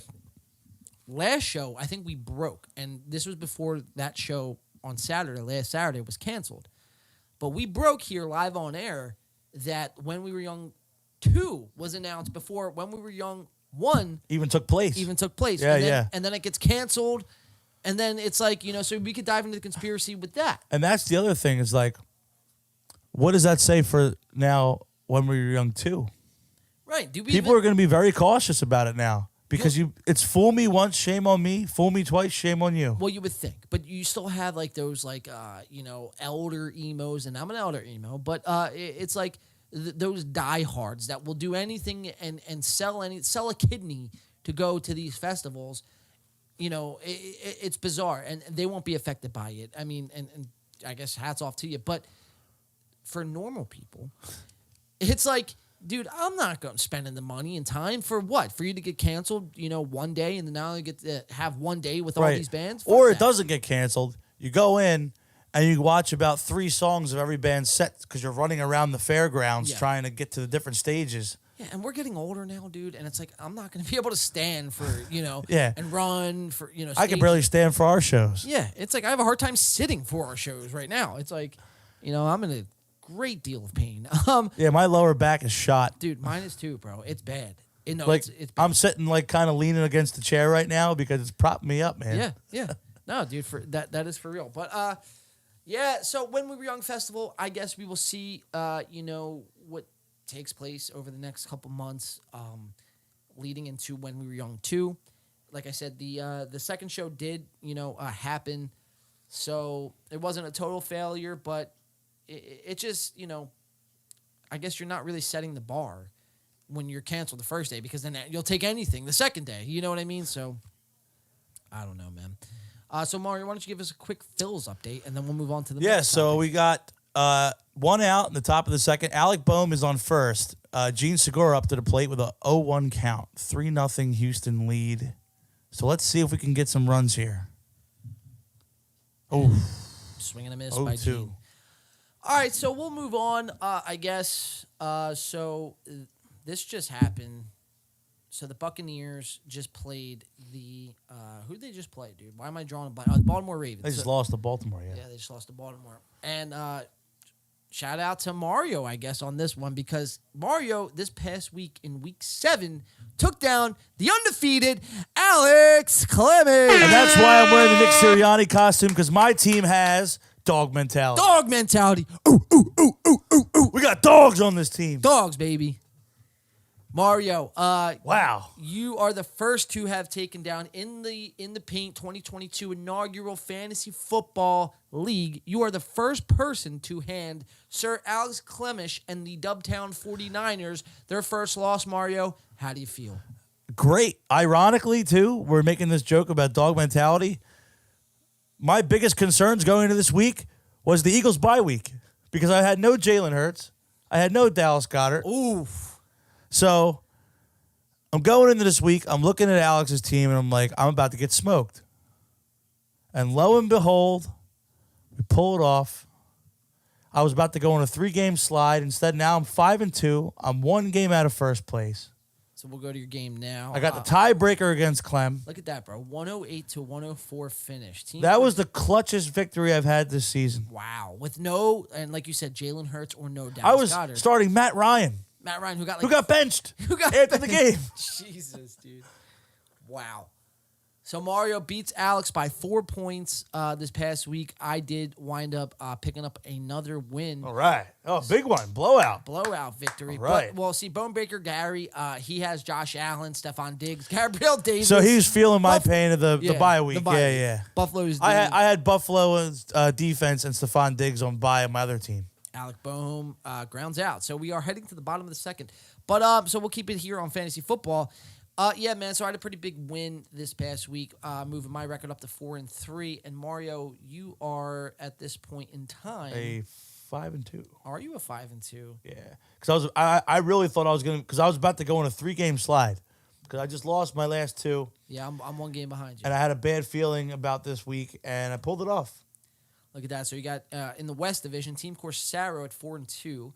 Myself, the Space Pirates at 4-3, NJ Dunright at 4-3, John Top, Brandon Bottom 3-4, and Team Guerrero Carlito still looking for his first win at 0-7, and unfortunately had Breece Hall blow out his ACL this past weekend. Well, so all right, but he was the best running back in football, dude. Real quick on the Breece Hall pick, God, I got to give Carlito some credit. Wow. Carlito saw something in the draft that none of us saw. In the draft, we hit the buzzer, we mocked it. We said there's always one guy that makes that kind of a pick, and he was the one. But you know what? Up until that ACL, the best running back in football. He was the best statistical running back in football. Yes. Top 5 in fantasy points rushing. Yes. Kudos to you, my friend. I'm sorry. I'm sorry, dude. For your loss. It's a public apology here. But man, just got to give you your props, because you saw something none of us did. And it's insane, dude, because me and you have been doing fantasy football for years. This was Carlito's first year doing fantasy football. takes Brees Hall. Everyone laughed him off. Aha. Now, granted, he doesn't have a win, so that, I don't want to speak him up too much here. Talk about too much. We're just trying to give him a little bit of credit here for the foresight. We're trying to hand him his first win here. We're trying to give him a moral victory this Yeah. week. So, Brees Hall, man, we laughed it off, but, he turned out to be a stud, and then now he gets hurt, and, you're sitting at 0-7. Just crushing, man. Crushing. Like, dude. as an 0-7 team, for something like that to happen, it's a double kick in the balls. No, it's a gut wrench. Yeah, it's gut-wrenching. Yeah. Absolutely. We got in the East Division, we got Clem at 6-1. As we said, Mario giving Clem his first loss. Let's All right, go. I'm going to drink to that. Drink to that. We got Bonebreaker Gary, who I beat and gave him his second loss at 5-2. All right. My Way dad. to go, John. Thank you. My dad at 3-4, doubled down at 3-4, and Brandon at 2-5.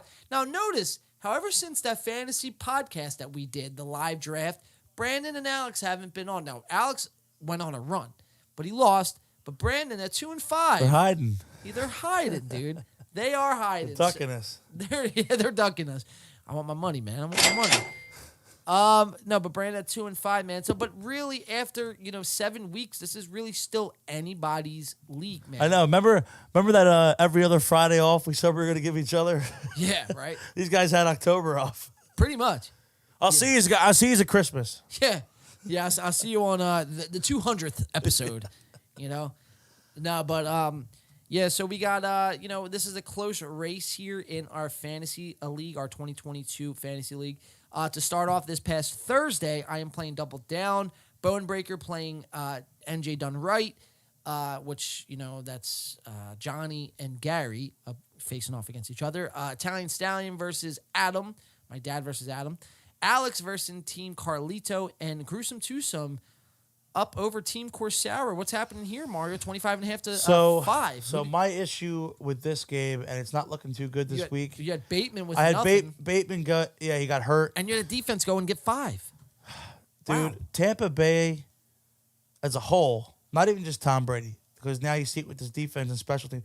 They gave up that awful special teams gaffe where the Ravens gunner pushed a Buccaneers special teams player into his own punt returner, muffed the punt, That was bad. turned it over, and then they turn around and they score on the drive, so I get a double fucking whammy Double whammy. on that one. So that's an issue. And Bateman going out's an issue. He got hurt. So, And then he had Evans with 15 and Tucker with 10.5.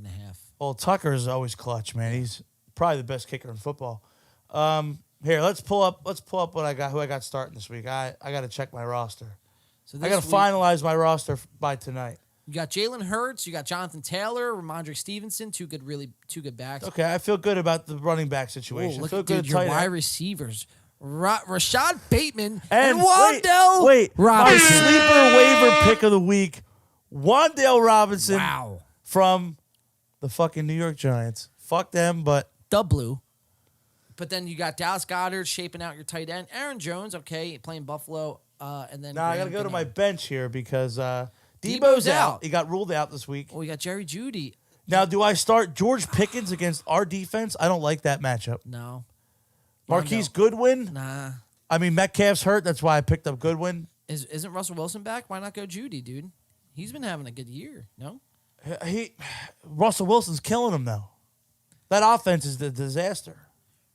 Jeudy, 24 catches. And the 300 problem is, too, he's got to compete with Cortland Sutton, the running game. Right. And, yeah, it's just... So I'm hurting at wide receiver. So if you guys in the league are listening, Well, let's talk some deals at wide receiver. And I know, dude, I offered you a trade, and I'm pretty surprised. So Wait, hold on. I read the trade. No, because you didn't even respond to me, and then you were just like, Right. dude, I'm Listen. denying this one. So it was, I let's look at each other's teams.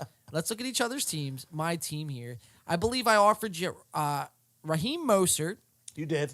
I believe I offered you, was it Devonta Smith? It was Devontae Smith, And which I actually almost consider the trade solely on the fact that I need a receiver in Devontae Smith.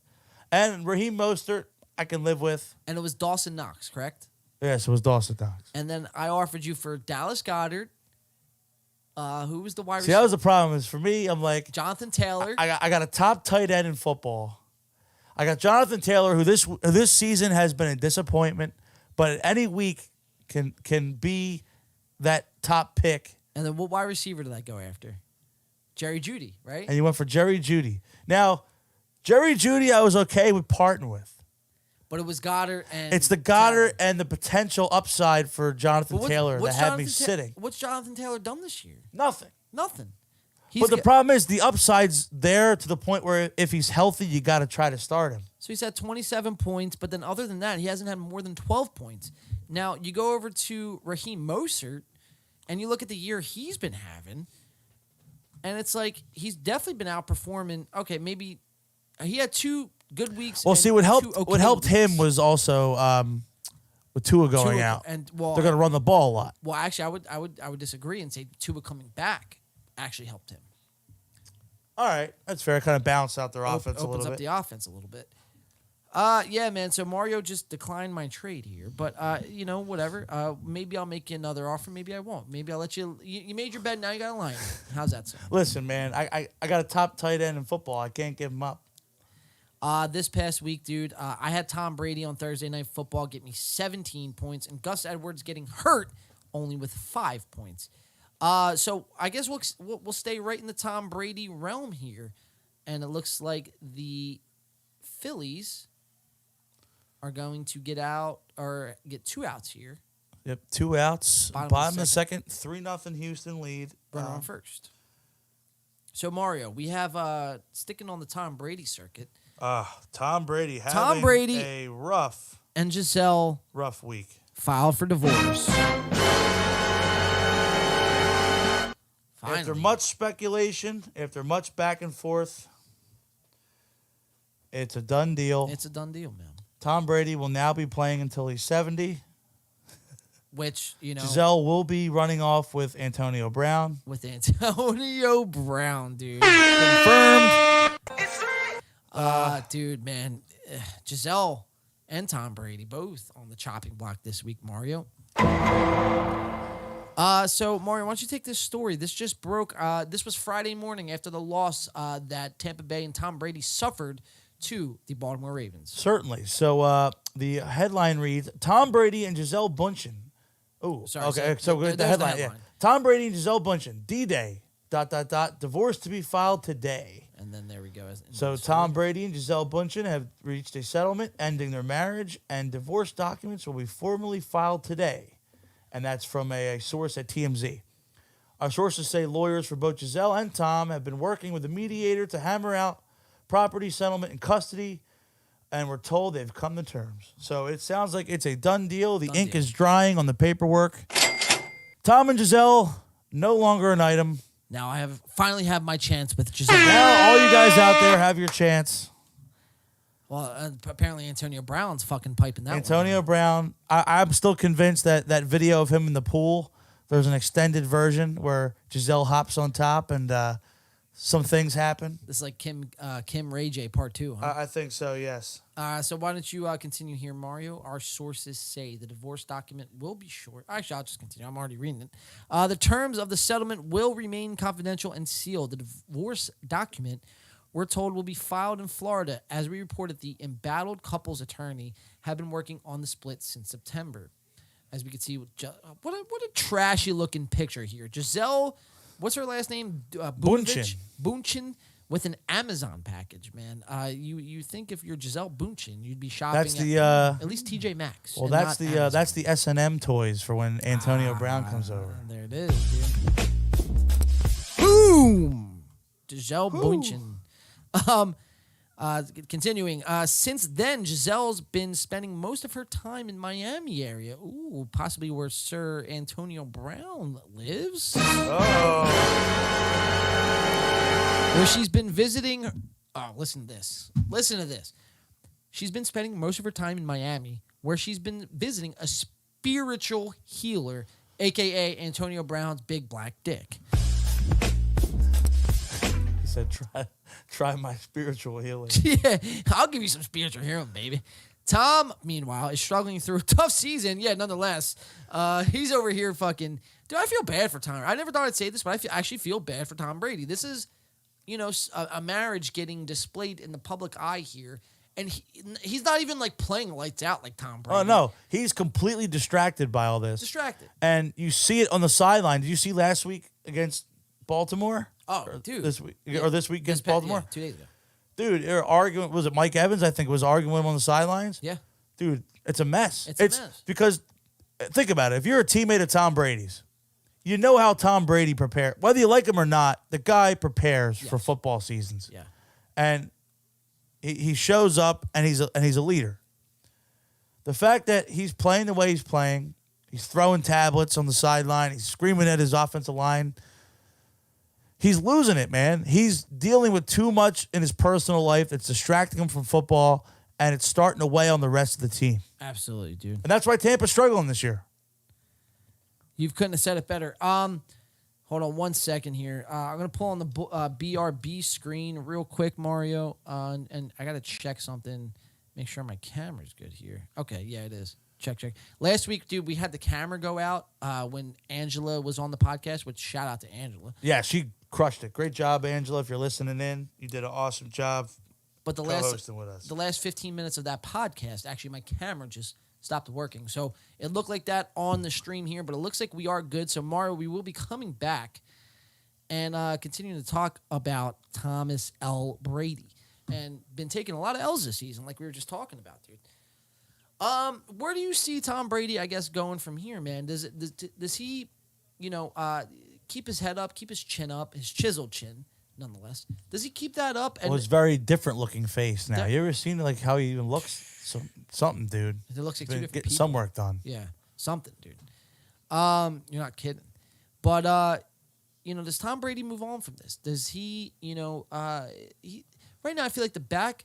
Look, if we've never learned anything from Tom Brady over years past, we've learned one thing: that when Tom Brady has his back against the wall, a la Atlanta Falcons down 25 going into the third quarter, Tom Brady knows how to come back in big situations, in clutch situations.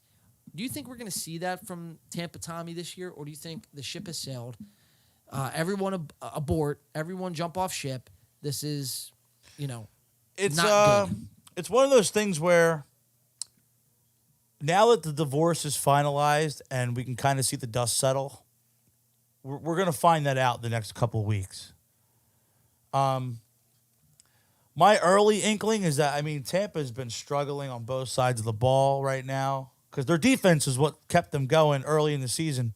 And now they're just kind of struggling on both sides of the ball. Even a little bit earlier on in this game, but Tom just Yes. gets the ball and goes three and out, Yeah, there's no offensive rhythm. nothing. It makes you wonder. Has Father Time finally caught up to Tom Brady? No, it's a good question to raise. It's like, is it just the divorce? Is it time in the divorce? Now with the divorce being settled, and you give it a few weeks because it's still fresh. But does Tom settle back into football, or has it become too much of a distraction coupled with time that it's time to go? Hey, I should have probably stayed retired. Hung it up fucking 3 years ago. Ooh, wait, who just struck out? Was that Sosa? Yeah, it looks like Sosa. So top of the third, one out. Man, Phillies bats got to get going. Yeah, they're. It's like they won that game yesterday, and now all of a sudden they're cold today. Yeah, like I said, this is one of those games where you kind of pencil in the loss. You don't want to do that because you feel confident about where the Phillies are right now. But you don't want to give all right, and I get it. It's like they won a big, huge game yesterday, and I understand that. But it's like you don't want to give this team a win, Right. Because all of a sudden now the Astros have been a team who haven't lost in the postseason. What if that last You just night stun them, and you get and you have a chance to rip their heart out Exactly. before you even get back home, right, exactly. and you're sitting pretty. So look, it's still early. It's only the third inning. We've seen the Phillies bats get hot late in games. We've seen them rally back. So I'm not by any means calling this one over. But, they got to get going soon because, you saw that offensive explosion early from Houston, and they can do that at any time. And they have a great bullpen. So if the Phillies fall behind again, like they did last night, it's going to be hard to replicate that twice. Absolutely, it's going to be hard. Yeah, it's almost impossible to do that. Almost impossible. Yeah. Did you see the record? It was like, I mean, now it's 19. So, but teams that are leading 5+ runs in that situation, it was like some crazy number. It was like 800 or 900 wins or something. Yeah, and like what, 5 or 10 or something. And like 19 now, 19. 19. Well, now with the Phillies, 19 losses. Yeah. It was crazy. The Phillies had no business coming back in that game, and it's really a testament to who they've been all postseason. Yeah, Cinderella story, dude. And like I've been saying and preaching, that's something you just can't teach in baseball or in any sports for that matter. Right, and that kind of ties into what we're talking about here with Tom Brady. Tom Brady is Tom Brady. But at some point, if you have no chemistry with your receivers, if you're screaming at your offensive line on the sidelines, you're throwing tablets, that's going to lead to poor offensive output on the field. Yeah. And just, you're not going to be able to produce, man. You're not going to be able to do that. And maybe you'll win some games against bad teams because you are Tom Brady and you still have something. And just by being Brady and you have Mike Evans and all these players, like, you will be able to pull out some games, but you're not going to be able to, sheer will it, every game. You're not going to be able to go, 12-4. Yeah. You know what I mean? It's like it. And I hope we don't see that, man. I've always been a Tom Brady fan, even though he's a cocky asshole. But it's like you don't get to experience greatness all that much. And the Phillies are going to finally get it on the hit column, I believe. There we go. Almost getting thrown out here, but we got... So Schwarber's aboard with a base hit. Base hit. We got one out. We got to capitalize here. We got to get some base runners home. We at least need one run this inning. At least one. You got to chip into that lead. You got to dig into that lead, exactly. Preferably if we can get 2, that would be great. But nonetheless, guys, we'll keep it moving here. Tom Brady, we'll kind of keep on the topic of Tom Brady. So this video came out. It's got 1.7 million views on the Twitter sphere. Antonio Brown puts this video out this past week saying, put that shit on J-Day Dance app. Oh, AB. J-Day Dance AB. And it's a video, a tape, if you will, of Antonio Brown and Giselle at Super Bowl, I believe, 50, what was this, Mario? 55, 56? 54? So 2020, right? Whenever the Bucs won the Super Bowl, we have a video. 56, I believe. We have a tape of Antonio Brown kind of getting all personal and lovey-dovey with Giselle Bündchen. Let's see what Antonio Brown does, and then we're going to watch a clip from Antonio Brown on the Patrick something. He's a rich sort of dude. You'll see who I'm talking about. Patrick David, I think is his name. I don't want to call him Patrick like Breverman or something, but I think it's Patrick David. We're going to watch a couple clips from Antonio Brown, and we have a strikeout from the Phillies. So we got 2 outs here. Running on first. Is that Reese? Yeah, Reese Hoskins strikes out. All right, let's watch this clip. Antonio Brown and Giselle at the Super Bowl. Antonio Brown put this out, by the way, so keep that in mind. David, wake up. Wow. Hi. About to kiss.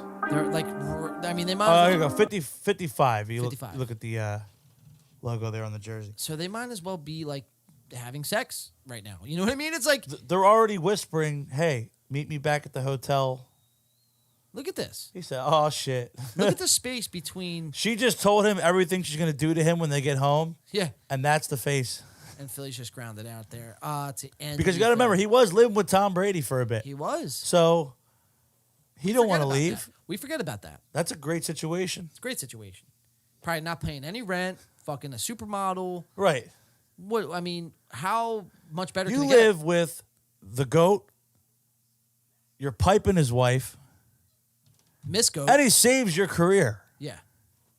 And you win a Super Bowl. And you won a Super Bowl. Wow. To be Antonio And Brown. then you get to flex on him. Yeah. When they divorce. Yeah. Just, I mean, dude, flex, I think, is an understatement. I think it's like almost a roast. Flex a certain muscle. Yeah. So to speak. There it is. Woo! Let's watch this again, though, from top to bottom. This is Antonio Brown, mind you, putting this out when he knows Tom Brady and Gisele Bündchen are in the middle of a divorce. And this is what Antonio Brown puts out. I love Antonio Brown, man. My feelings won't change about him because we want – he's almost like Kanye West on the football side. He kind of is the Kanye of the NFL. He's the Kanye of the NFL. Everyone thinks he's crazy, but he really believes in what he's doing. So does that make you crazy, or does that just make you passionate? And he's even got the rap career. Wow, dude. The parallels are wild, dude. Wow, I just blew your mind. Dude, my mind's blown. But, it's like, are these people crazy, or, are they just really passionate about what they do? It's the delivery that's crazy. Yeah, okay. Respect. Like, even if they are saying truths, it's hard to take it seriously sometimes. It really is. But what if there was no outside influence? What if you what if you weren't told by, the mainstream, CBS, CNN, or whoever, Twitter, that because you're always told that, Antonio Brown, or Kanye West, he might be off his meds, and Antonio Brown, he needs psychiatric he's got treatment. CTE, blah, blah, yeah. Right. And it's like, that's what you're told, so automatically you have this, like, thought in your head that, This guy's nuts. This guy's nuts. So, look, he's just acting out on his fucking craziness. But what if they've never been more sane, and it's just like, they're just speaking truths, or doing what they feel passionate about? It's an interesting thought. Let's watch it. Antonio Brown. David, wake up. Pretty much sticking in Gisele's booty on Super Bowl 55. Chase Davis on the beat, yeah. They're like holding hands. He makes it a t-shirt. Boom! Wow. Antonio. That's dog mentality. Dog mentality. You love to see it. Antonio Brown, Kanye West, 2024. And Donald Trump. Book it, everyone. You like to see it, dude. You like to see it. Wow. Boom. Dude. That's all it says. Boom. Wow. Or booming. Sorry. Booming. Is that available for purchase? So it actually is. Dude, we gotta get one and hang it up in the rafters up here. That's an all-timer on In the Paint. And all money that's bought, all money that is consumed by this T-shirt design, the proceeds, if you will. The proceeds. Thank you, Mario. They will be going to charity. It's like a kids' charity of some sort. Antonio Brown's donating. All right, so it's a good cause. It's a good cause. So, yeah. So mock Tom Brady at the expense of at least it being a good cause. At least it's a good cause. You're helping sick children.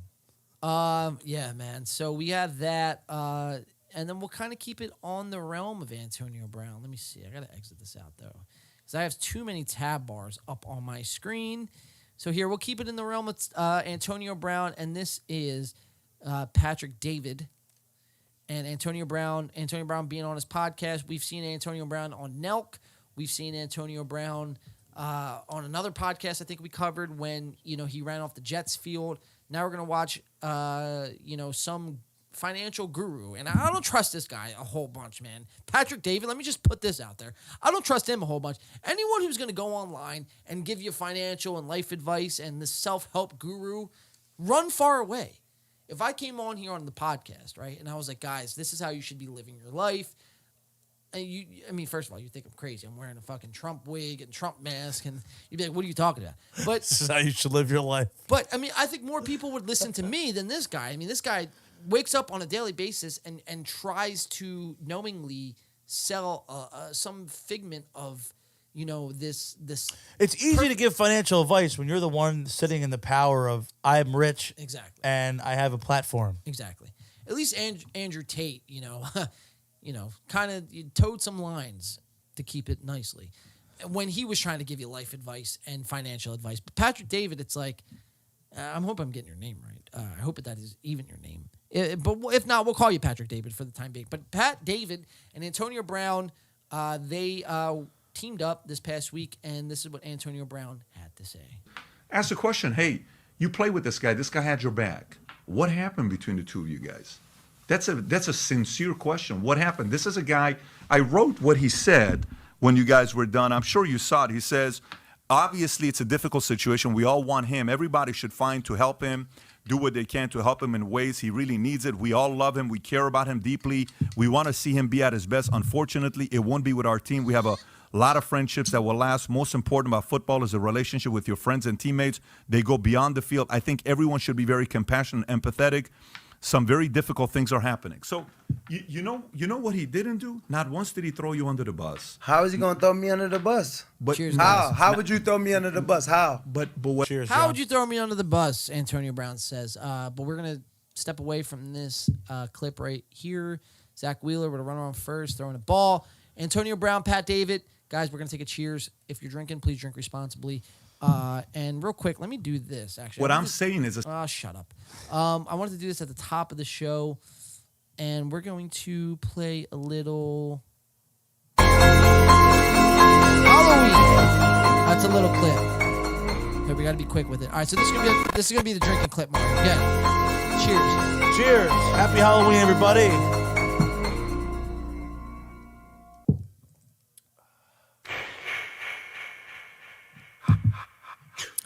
Now, see, we already had a Freddy versus Jason. I wouldn't mind seeing a Michael versus Jason. Michael versus Jason would be good, man. Would be good.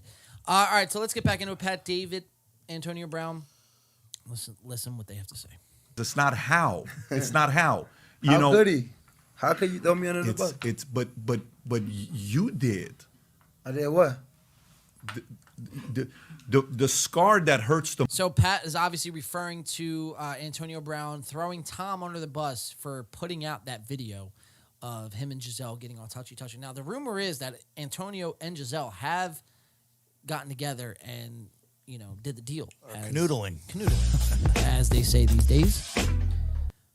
Whether that, is true or not, Phillies... Ooh, turn two. Yes! Got him. All right.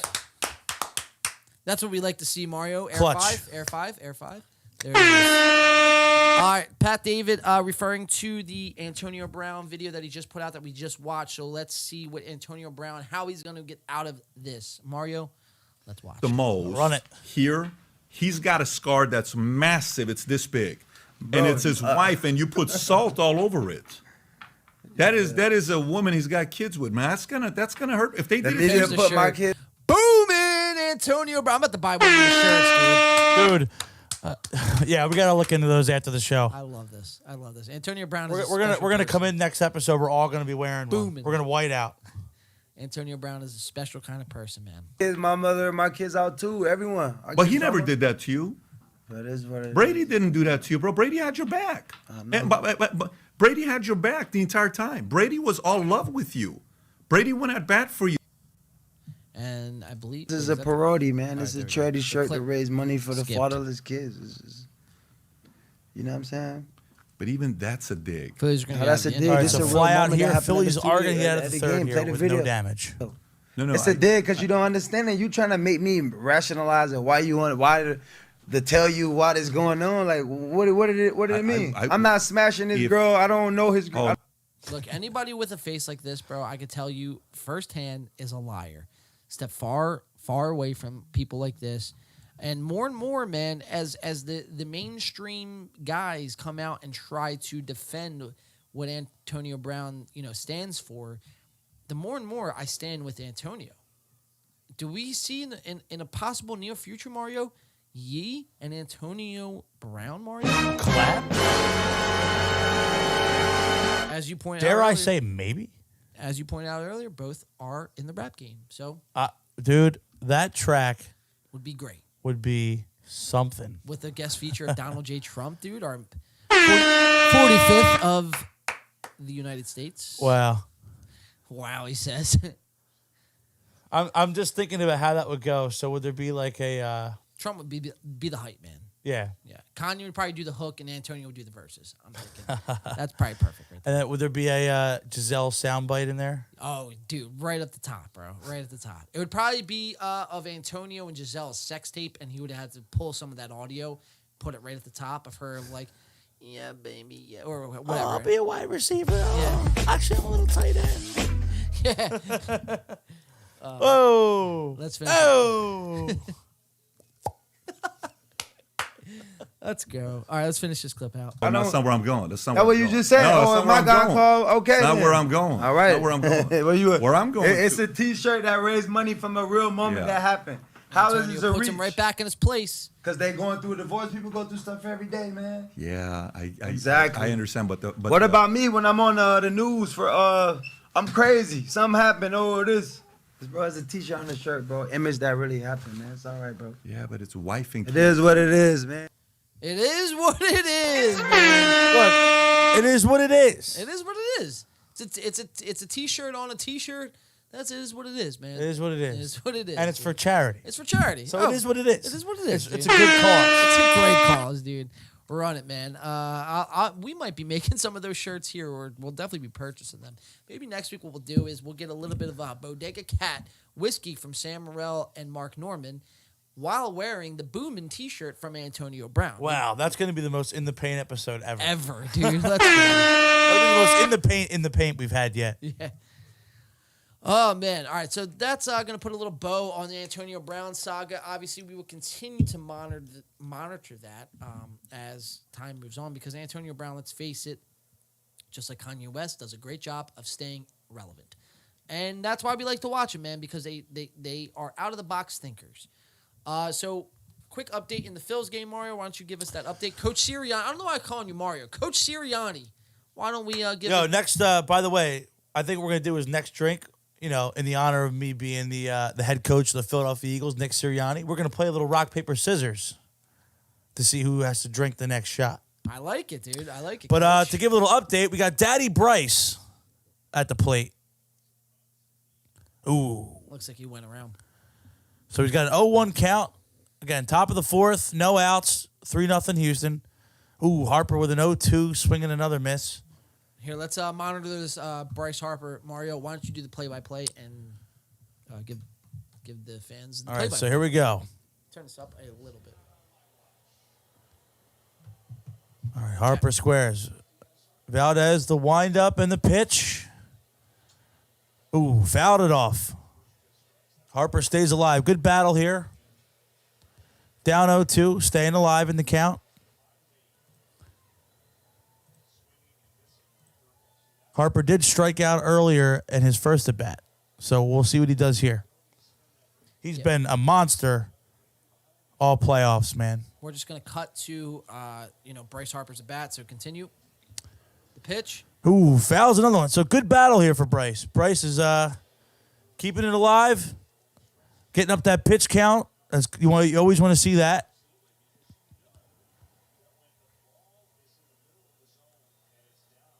Dusty Baker. I feel like he's like 127 years old. Yeah, he's been doing this forever. And what's ironic, too? The last team that I know what faced a deficit as last night, he was the manager. The Chicago Cubs or the Washington Nationals? I think it was. He's coached so many teams. I think it was the Angels. Oh, was I think. If I remember correctly, I got to check that stat, but I think he was the manager of that last team that was involved in such a deficit being erased and a lead being blown. So here we go. Oh, Harper's going to strike out, a little low and away pitch, got him chasing. This might not be the Phillies' night. I can just tell you now, if Harper's striking out like that. Look, we've talked about it earlier. You know. Houston's going to obviously be a tough test. And if they go back 1-1, you're still feeling good going into Philly. But we'll see, man. It's still early. But you're right, man. When you got Bryce striking out twice in a game. And then we got a quick ground out here. A ground out action, yeah. So Castellanos. Yeah, this kind of might not be the Phillies' night. I mean, we'll see. It's to be determined. But the bats aren't active like they were yesterday, and like how they've been the rest of the playoffs. So we'll see what happens. Definitely not, man. Definitely not. Be the Phillies' night. I mean, we'll see. It's to be determined. But the bats aren't active like they were yesterday, and like shit. That's your that's your audio there. That's my bad. I was trying to pull up the chat here on Facebook, guys. Whoops. Yeah. So Mario, I just like to hear myself talk. It's okay. The reason why I pointed that up, man, is because I want to keep everyone and remind everyone, Mario, we do have a special Halloween costume contest giveaway. Yes, we do. Cash prize is what you stand to win, Mario. Why don't you, or Coach Sirianni, why don't you explain to the fine people what you have a chance to win? So. And what the rules are. So, the rules, you got to submit. Well, yeah. That's kind of the one rule. I mean, you got to get it in by the end of the game. So, we will be covering the Phillies game. They are in the 4th inning. Because afterward, we are going to be shifting our coverage to the Jake Paul Anderson Silva fight. Jake Paul Anderson Silva, man. You like to see it. If you want to call it a fight. But, so, yeah, I mean, just, John said it earlier. Reach out to us on any one of our platforms. Like I said earlier, I shared it on Facebook. So if you want to comment, in that thread there, you can DM us personally on any one of our platforms. Just got to send in a picture of yourself in costume, get it in by the end of the Phillies game, and you will win a cash prize of 50 smackaroos. 50 smacks. And we are picking 2 winners, Mario, I believe. We're going to pick 2. 2 winners. So right now, where are we at? I think we have 1 entry. There might be 2. There might be 2. There might be 2. So come on, people, get them up. We at least want to get to 7. We're trying to get to 7. If we can get to 7. That's our other rule. We need 7 entries. We need 7 entries. To make it a thing. I'll make it a contest. So make sure you're sharing this. Make sure you like the stream. If you're just tuning in, we are doing a costume contest giveaway. 4 cash prizes that we will be, I guess, announcing the winner after the Phillies game, which is probably within the next 2 hours or so. So there still is plenty of time, and the Phillies just got punched out, man. Not a good sign for the Phillies. But nonetheless, make sure you're sharing the stream, liking the stream. It helps us in the algorithm. And you might have a chance to win, 50 schmacks, man. So come on, man, get them entries in. Get the entries in. Come on. We want to give money away. We at least want to get to 7. We want to be playing. I want to bring up the costumes because that's really going to be the fun of it, man. It's one thing to give out money or whatever like that, and that's all fine and good. But I want to, share the good costumes, the embarrassing costumes, and everything in between live here on. Yeah, anything. If you guys have personalities like the 2 of us, spooky, funny, get them in. Comic book characters. If not, man, I mean, they're just going to have to go to the Spotify listeners who That's right. Consume this. So remember, podcast guys, if we don't get 7 entries, the Spotify listeners tomorrow, they'll automatically win. And they didn't have to do anything but wait until this thing comes out on Spotify. On Sunday, yeah. All right, so we'll keep it moving, man. Keep that in mind, everyone who is tuning in and who is currently engaged with the stream. I wish I could go live on TikTok, man, but, it is what it is. We're live on YouTube. We're live on Facebook, which, by the way, I did just get creator status on Facebook. Yeah, that's right. You're no longer a peasant. A plebe. A plebe, as they a would plebeian. Say. You have a creator Facebook account now. I do. I have a creator Facebook account. I have no idea what that means. All I know is that I am eligible to make money off of my videos. Long story short, you don't friend request John, you follow John. You follow, yeah. I've stepped. That sums up in layman's terms. Yeah, I've stepped into elitist territory while wearing the "Make America Great Again" hat. Maybe that's creating great content for all the fine folks here at YouTube and Facebook. Donald J. Trump. Mario knocking it out with the impressions. All right, let's keep it moving, man. This is a guy we're going to bring up here. We have a couple more things to cover, and then we're going to get into the Kanye West, Lex Friedman podcast, which was one for the ages we're going to be covering, while simultaneously covering the Phillies game, and that's on the heels of the Jake Paul Anderson Silva fight, which we'll be bringing to everyone in just a short time here. But this next guy who I want to cover is somebody who we had on the show without actually having on the show. We tried some of his food products. And, I got very, very sick. Mario got really sick the trying next day. this food product. We all did not like it. It was bad. It was horrible. It was very pricey, nonetheless. And the person I am referring to is the one, the only, MrBeast. Mr. Beast, man, is now evaluated, by the way. I will have you know, is evaluated his YouTube conglomerate company, whatever you want to call it. The scam artist that is Mr. Beast is now evaluated at $1.5 billion. Whew. Wow. So Mr. Beast was supposed to this past week. He was supposed to make a showing. Philly just got one out, which is good. Big one out there. Mr. Beast was supposed to go to a grocery store, make an appearance, and buy everyone's groceries. So all your job was, if you were a customer at your local, wherever he was, I forget, it was it doesn't say here. Keemstar did not say it in the report. We'll call it a Sam's Club. If you went to your local Sam's Club and Mr. Beast was supposed to be there, your job was simply to fill your cart, and the tab would have been on Mr. Beast. He would have taken care of it. It turns out, however, Mr. Beast scammed the people. Uh-oh. He scammed the people, did not show, and left people, I guess, looking kind of ridiculous in a certain sense. Because you have these people at this, at their grocery store, at their Sam's Club, with full carts, Doritos and Dr. Pepper. Yeah, and when you go into that knowing that's going to be the case, you're like, oh, we're getting all the snacks this week. Everything. We're getting the best fucking drinks and food. We're getting all that shit. We're getting steak. We're eating today, boy. We're eating name brand cereal this week. Yeah. None of that fake shit. None of that, so you got like Honey Nut Cheerios, and you have like, the Walmart brand that's like, Honey-O's. Honey-O's, yeah.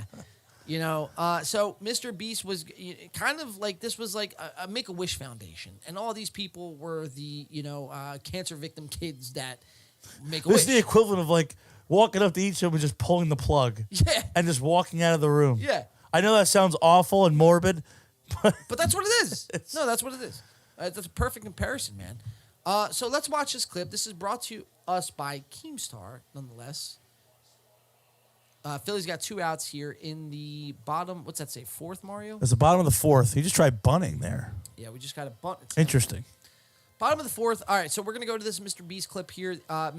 This is brought to you by Keemstar. Mr. Beast apparently was supposed to pay for groceries. It got leaked, and he had to cancel due to quote unquote security measures. So let's see what transpires here on this clip, Mario. All right, let's run it. Can I pay for my beer and my sausages? She'll take you over there. They should. They'll take me. We get groceries on the regular, so you can see through the line. What were you trying to? Mr. Beast is not coming today due to security. And there it is, dude. Wow, there it is. Oh, wow, look at these carts. She's got again. See what I'm saying? We're gonna get all the cookies. We're gonna get some chocolate milk or hot chocolate. We're gonna have a nice good old time. Is that an onion? It's probably some red onions or apples or something. And then imagine being this girl right here, dude. You have to announce to all these hungry people that expect. We're sorry, he's not showing up today. Yeah. What a Karen, dude. Jeez. Oh, Jesus. No, bring his ass back. And I'm the one to get to tell y'all so. Oh, God. Look, jumping grab by Bohm to end the inning. So that's great for the Phillies. But Mario, check this out. Look at this person's cart. Also. Oh my. See. Oh my God, dude. You're going. Look at all that. Was that beef at the top or something? That's everything in the store. Wow. That's everything in the store. They went in knowing Mr. Beast has got me. Yeah. And guess what Mr. Beast did? Let you down. Buy my burgers instead, and he just disappeared. Disappeared. Mr. Beast burgers, Mr. Beast, as a person, as a general human being, man. I know Mr. Least. Mr. Least, Mario. Mario, I think he should be locked up. I don't know about you, but I mean, this is a crime. This is a crime against, people.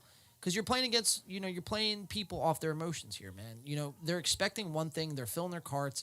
They might have told their family members that, hey, I got the groceries this could this be the one week where you're like, guys, we're going to actually eat pretty good this week. Our fridge is going to be stocked. We're not going to be broke. We're going to be able to pay our bills and have a little extra money to have some nice family time this weekend. Yeah. I don't have to worry about sucking dick on the corner I don't have because, to you know what I mean? I to got buy a box of fucking Cheerios. a box of ramen, you know what I mean? And it's like, And now Mr. Leaf, you got to line up. in the welfare line. You got to get in line, and you got to work until your jaw falls off Quite literally. Yeah. to pay your $500 grocery bill. I mean, I thought the rule was if it goes in your cart, you have to buy it. Is that not the rule? I mean, it's because it's like I don't want to touch. You know what I mean? I don't want to touch someone else's where their grimy hands. Yeah, around, I mean, you know? technically, yeah, you can put shit back. I've done it. I mean, in stores. Yeah, I've that's put, gross. But like, It's gross. Yeah. There's COVID. There's fucking. What you do is disease, you kind of monkeypox. just what you do is you kind of just tuck it away somewhere where it doesn't belong. I do that all the time. Like, oh, I'm not gonna buy this box of mac and cheese. No, but that's one thing. I'm gonna go put it in the juice aisle. That's one thing. That's one thing because, you know, all right. You're putting that product in your cart. You're going up to the aisle. You're like, I don't want this. I'm going to put it back. I'm going to hide it. But it's another thing where you put it in your cart. You go all the way up to the line. You think Mr. Beast is going to pay for it. Then you don't have the money to pay for all this food. So you just start putting shit back. Yeah, and well, no, this person here, this Karen here that we're going to see on screen right here, looks like her name is like Jamel or something, or, you know, Rhonda. Or Karen. It very well could be Karen.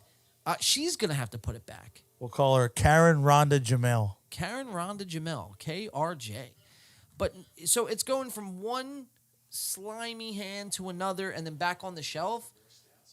That's gross. You know, that's gross. Call me old-fashioned, that's gross. Yeah, and that's a lot of product that's just going to be sitting. Again, look at this and I'm the one overflowing to get to tell carts. y'all, so. Look at the cart. I mean, there's shit underneath. There's ground beef. There's white Oreos. There's Swiss Miss. There's, I mean, what I can only describe as tomatoes. I mean, let's see how the rest of this video unfolds, and then we'll unpack it some more. Oh, God, get him. Anybody intending on getting... Look at this cart. We have some olive oil, some potatoes, some lettuce, some spinach, high C. I mean, bizarre. Groceries on the regular. Mr. Beast is not coming today. There are security issues. He can't even get here.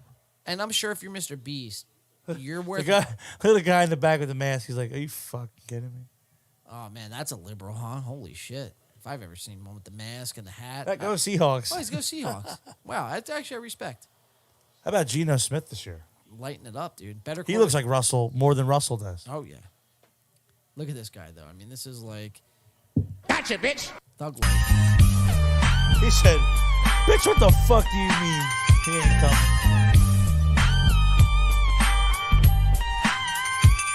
I wonder what he's saying under that mask. You fucking bitch. Look at this one. So, you mean to tell me Mr. Beast ain't gonna be here at my store, so I can't get my T-bone steak here? Shit. So yeah, if I was showing up, the first thing I would do is grab a nice big fucking steak. Oh, dude, yeah, you're getting the Mario. What would be the first 3 items you go for if you knew Mr. Beast was gonna take care of your bill? A big old steak. I'm gonna grab a big old steak. I'm gonna grab probably a big old thing of chopped meat, some beef to make some something else the next night. I like it. And then You got to go with a side, I would admit. yeah, and then I'm gonna get some potatoes for the side. Okay, I like potatoes. Yeah. I like potatoes. Steak and potatoes. I like that. Can't go wrong. It's a classic. You're going steak, potatoes, and then you're also going with like some other chopped beef. Yeah, I'm gonna grab some ground beef, some chopped meat for another meal. I'm gonna go heavy on the meat. Heavy on the essentially. Okay. I might even grab maybe not even like ground beef. I might even grab like some pork chops, some ribs, like a rack of ribs. I'm going all out on the meats first and foremost. That's just my opinion. Well, because it's like if you buy meats, dude, if you put meats in your cart and they're for free, you can actually take that back and you can make like fucking $27.96. Hell yeah. You know what I mean? And those sides, I mean, granted, yeah, even making your own sides, like if you were to like, boil potatoes and like season them yourself, Phillies just hitting a double play. Damn it. Yeah, that's bad. It's brutal, dude. But good. So if you're making the salads, But if you're like making so say you make your own side, you boil potatoes, you season them yourself. That doesn't cost a lot. And if you're buying, say, like a box of mashed potatoes, like a packet of mashed potatoes to make as a side, that costs next to nothing. right? So you want to go heavy on the meats. The most expensive items in the store, because if need be, Yes. and you want to trade that in for cash, and then you want to take your money and go to McDonald's and get that McRib that we talked about. That's right. That's called a callback for all. That's the right. people at home. This show This show does everything. all comes together. This show does everything, man. We tie everything into a nice little knot by the end of the show, and you're leaving here more informed. You're leaving here under the impression that Kanye West and Antonio Brown are the best at their craft, and that MrBeast is a scumbag. That's right. Mr. Least. Mr. Least. But, I mean, I'm with you, though. I'd go heavy on the meats. I'd probably go with a nice, like, New York strip. There you go. Probably some shrimp. I'd go. Oh, yeah, okay. You know what? I didn't even get into seafood. So I'd probably go. Some lobster, man. Some shrimp. I would do all three. I'd hit it all three ways. I'd go beef, steak, and chicken. Okay. And I would just load up. I'd get like 27 pounds of each. And now you're having taco night. Yeah. You're having chicken wing night. Yeah. You're having steak and potatoes. Nice seafood taco. Or did I just say seafood medley? A little taco? bit of... Wait. Is it? Actually, a shrimp taco is delicious. Taco. I couldn't think of it there. Delicious. Yeah. Delicious. I couldn't think of it there. I knew it was called some sort of seafood taco. Isn't it called a seafood taco? Or am I going crazy? I think it's actually just called a shrimp taco, isn't it? A fish taco. A fish taco. Okay, yeah, you can make fish. Yeah, yes. All right, let's continue with this. I didn't even know about this till last night, so I have no idea what's going on. They just called me in. Nobody in the store didn't know that. Not coming today. Can I pay for my beer? We got an alternative angle here. Here, my sausages. Oh, wait, is this the same video? Am I just bugging? Yeah, all right, okay, so that's the same video, and then we're going to get a quick report here. Mario, if you want to take this whenever you are ready here. Let's run it. So this was the follow-up by none other than Keemstar. MrBeast. Keemstar reported that MrBeast had this to say about missing his trip to the grocery store. So again, this is right from the source. This is MrBeast himself putting it all out there, being candid about the situation. We think. We have been going around town all week doing small acts of kindness for people who could use help. Okay, so now we know it's a Piggly Wiggly. Right. I wanted to go to Piggly Wiggly to discreetly pay for some people's groceries when they checked out. So we asked the Piggly Wiggly manager for permission to film in the store. They decided to spread the word far and wide that I was coming to buy out the store. People were saying that the employees were telling them the day before to come the next day to get free stuff from MrBeast. If you want to scroll down a little bit. Yes, I do. Here we go. Which we were not aware of and asked them to not tell anyone. Basically, the employees lied to the people. So I guess the employees must have hyped this up as a bigger event than what it was supposed to be. Well, what was what was the goal here? So I guess he was just trying to maybe pick a couple random people and be like, hey, I'm paying for your groceries. And then it kind of turned into, bad strikeout right there. That was a hittable pitch. But so I guess it went from being, hey, I'm going to do this act of kindness. The next few random people I select that are checking out the grocery store at this Piggly Wiggly, I'm going to buy their groceries for them. And I guess it must have turned into MrBeast is going to buy the store, so everybody coming in today, load your cart because it's on the house, essentially. And we know what's that one, the game show where they go around the supermarket? They used to go around the supermarket, like load the cart, and like they had to guess the price of like everything in the cart. What the fuck is it? It feels like that in real life. What game is that, dude? I forget. I feel like dude, I used to watch it all the time. I'm trying to remember what the hell it's called. I forget myself. But no, it does. But that's what it feels like because you saw the people's carts and it's like, clearly they were massively misinformed of what this was supposed to be. And for MrBeast to let him hang out there high and dry, dude. To let this get up until the last possible minute Yeah, this was like the day of. Right. This was the people were in the store. Literally, people were waiting for him to pay their checkout line bill. Yeah. Man, that's bad, dude. Mr. Beast, is looked at as somebody who does no wrong, and unfortunately, man, Mr. Beast is, like Mario said, very candidly pointed out, is Mr. Least here. All right, I guess we're gonna move on, man. I'm waiting for the entries to come in. Hopefully, we get some entries before the show's end. If not, man, hey, there's nothing wrong with holding on to 50 listen, bucks, dude. I can use that $50. You guys don't want it. We'll hold on to it. We'll hold on to it, dude. We will hold on to it for sure. We can put it on the Paul Silva fight. That we can. Oh, dude. All right. If we don't get no entries by the Paul Silva fight, I will put $50 on Jake Paul. I'm saying it now. You heard it here first, folks. I'll put 50 on Jake Paul. That's right. I'm trying to decide how. Now, are you going to take this decision or are you going to take a knockout? I think just Paul straight up. Paul decision, though? I guess it'd have to be, right? Because I know when I did the Wilder Fury fight, you have to take decision, TKO, or knockout. I'm going to look real quick. How's that sound? There you go. That's a good way to still spend our money, huh? Yeah, I mean, look, dude, I think this was like the second time. What is the prop bet on that fight? I'm gonna look real quick.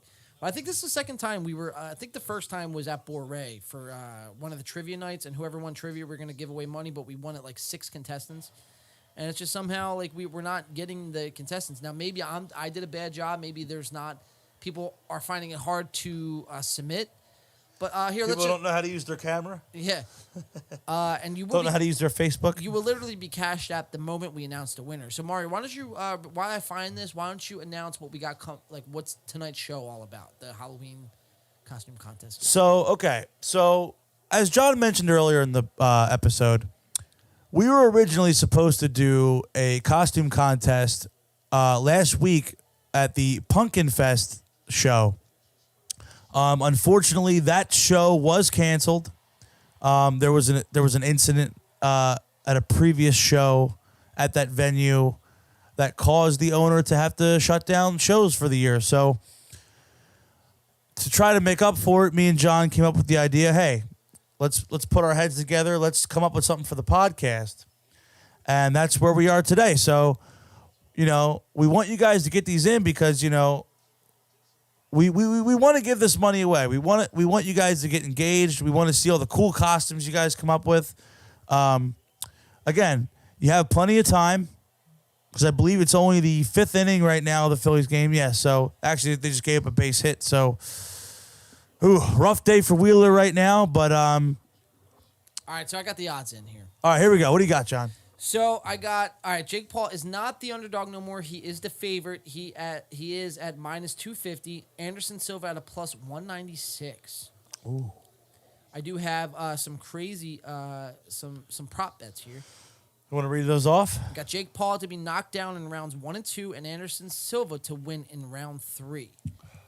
Okay. Plus 2,500. That's a wild one. We got Anderson It's Silva. a lot that's got to go right. Anderson Silva to win by split decision plus 2,700, which I actually kind of like. You know what? I actually kind of like. I might put a few bucks on that. I kind of like that. Ain't a bad pet. Anderson Silva to be knocked down in rounds 1 and 2, and Jake Paul to win in round 3 plus 2,700. How many rounds this fight? 10? I think maybe 8. 8? I'm not quite sure. Don't quote me on that.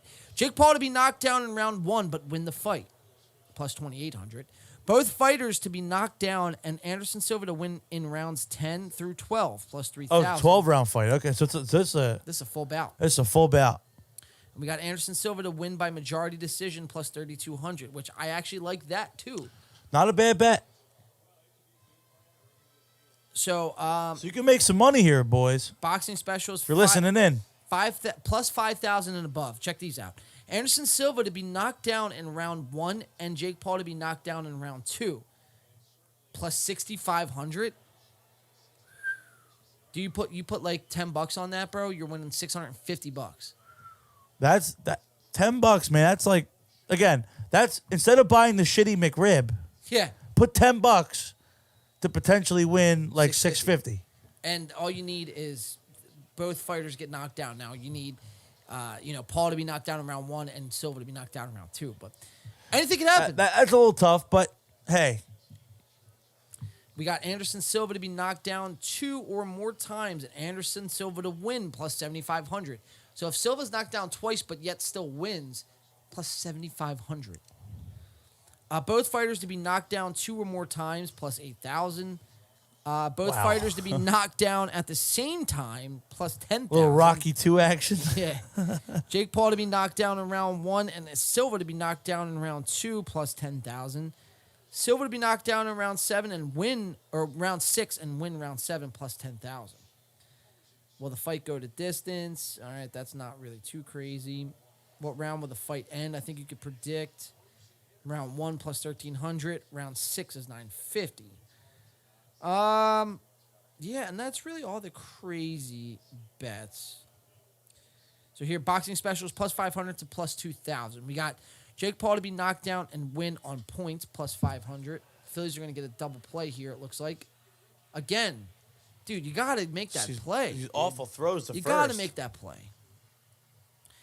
Here we go. Plus 650. Either fighter to be knocked down in round 1. That's not bad. Plus 650. I can see that happening. Anderson Silva to win by unanimous decision, plus 650. I don't see that happen. No. Jake Paul to be knocked down 2 or more times, plus 650.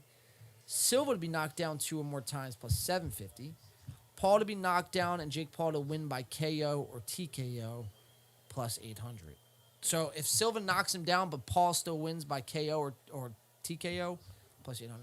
All right, so there's some good bets that we have to kind of keep our eyes out for here. Like we said, we have the Jake Paul Anderson Silva fight coming right up after. I mean, we might cut to that fight early, and because the Phillies game. Yeah, especially later in the game, we'll see what happens. I will pull the Phillies game up on my phone, so we'll have the stream. Yeah, we won't miss the end of the Phillies game. Yeah, you'll have the Phillies game up, Mario. I will keep that up and keep everybody informed. We'll have both. We'll have both going. All right, so we'll move on here. We have about another 15 minutes, and we're going to go to our first break of the night, kind of regroup, kind of recollect ourselves. I have to take a massive brew yeast here. I want to grab another beer, possibly do another shot. But for everybody who's tuning in, if you haven't heard it already, and I'm just going to repeat myself again, we are doing a Halloween costume contest cash prize giveaway. The top 2 winners will win a cash prize, which me and Mario will cash app you guys right on the spot. $50. $50 for the best dress. Submit it. That's it. Via Just Facebook. got to win best dressed. Mario shared this on his Facebook. I shared it on my Twitter. Submit it on one of those threads. Or if not, if you don't feel comfortable submitting it there, submit it onto one of our DMs on Facebook, Instagram, or Twitter. Now, Spotify listeners, if no one does, then you guys will get the, I guess, free merch bundle. There you go. So here we go. We're going to keep it moving here. And we have Matt Damon posting a little commercial clip here. So we're going to jump into the Elon Musk just buying Twitter. Obviously, we covered that back in April. Buying out Twitter and making it the return of free speech as we know it here in America. Matt Damon puts out a funny little commercial. And this is what we got. Do you remember? Real Donald Trump. That's me, folks. I'm the real Donald. Trump tweet archive. He's typing. I have never seen a thin person drinking Diet Coke. President Obama will go down as one of the worst possible presidents in United States history, and Matt Damon's laughing. Sorry, losers and haters, but my IQ is one of the... Hold on, time out. I hope Trump does come back on Twitter, man, because you got tweets like this. Sorry, losers and haters, but my IQ is one of the highest, and you all know it. Please don't feel so stupid or insecure. It's not your fault. Wow. And Matt Damon's on the verge of tears here. It's freezing and snowy in New York. We need global warming. Trump's tweets were amazing. Jeez. What the fuck? Matt Damon's literally crying. China. To the president. Here, Mario, why don't you do this in a Trump impression?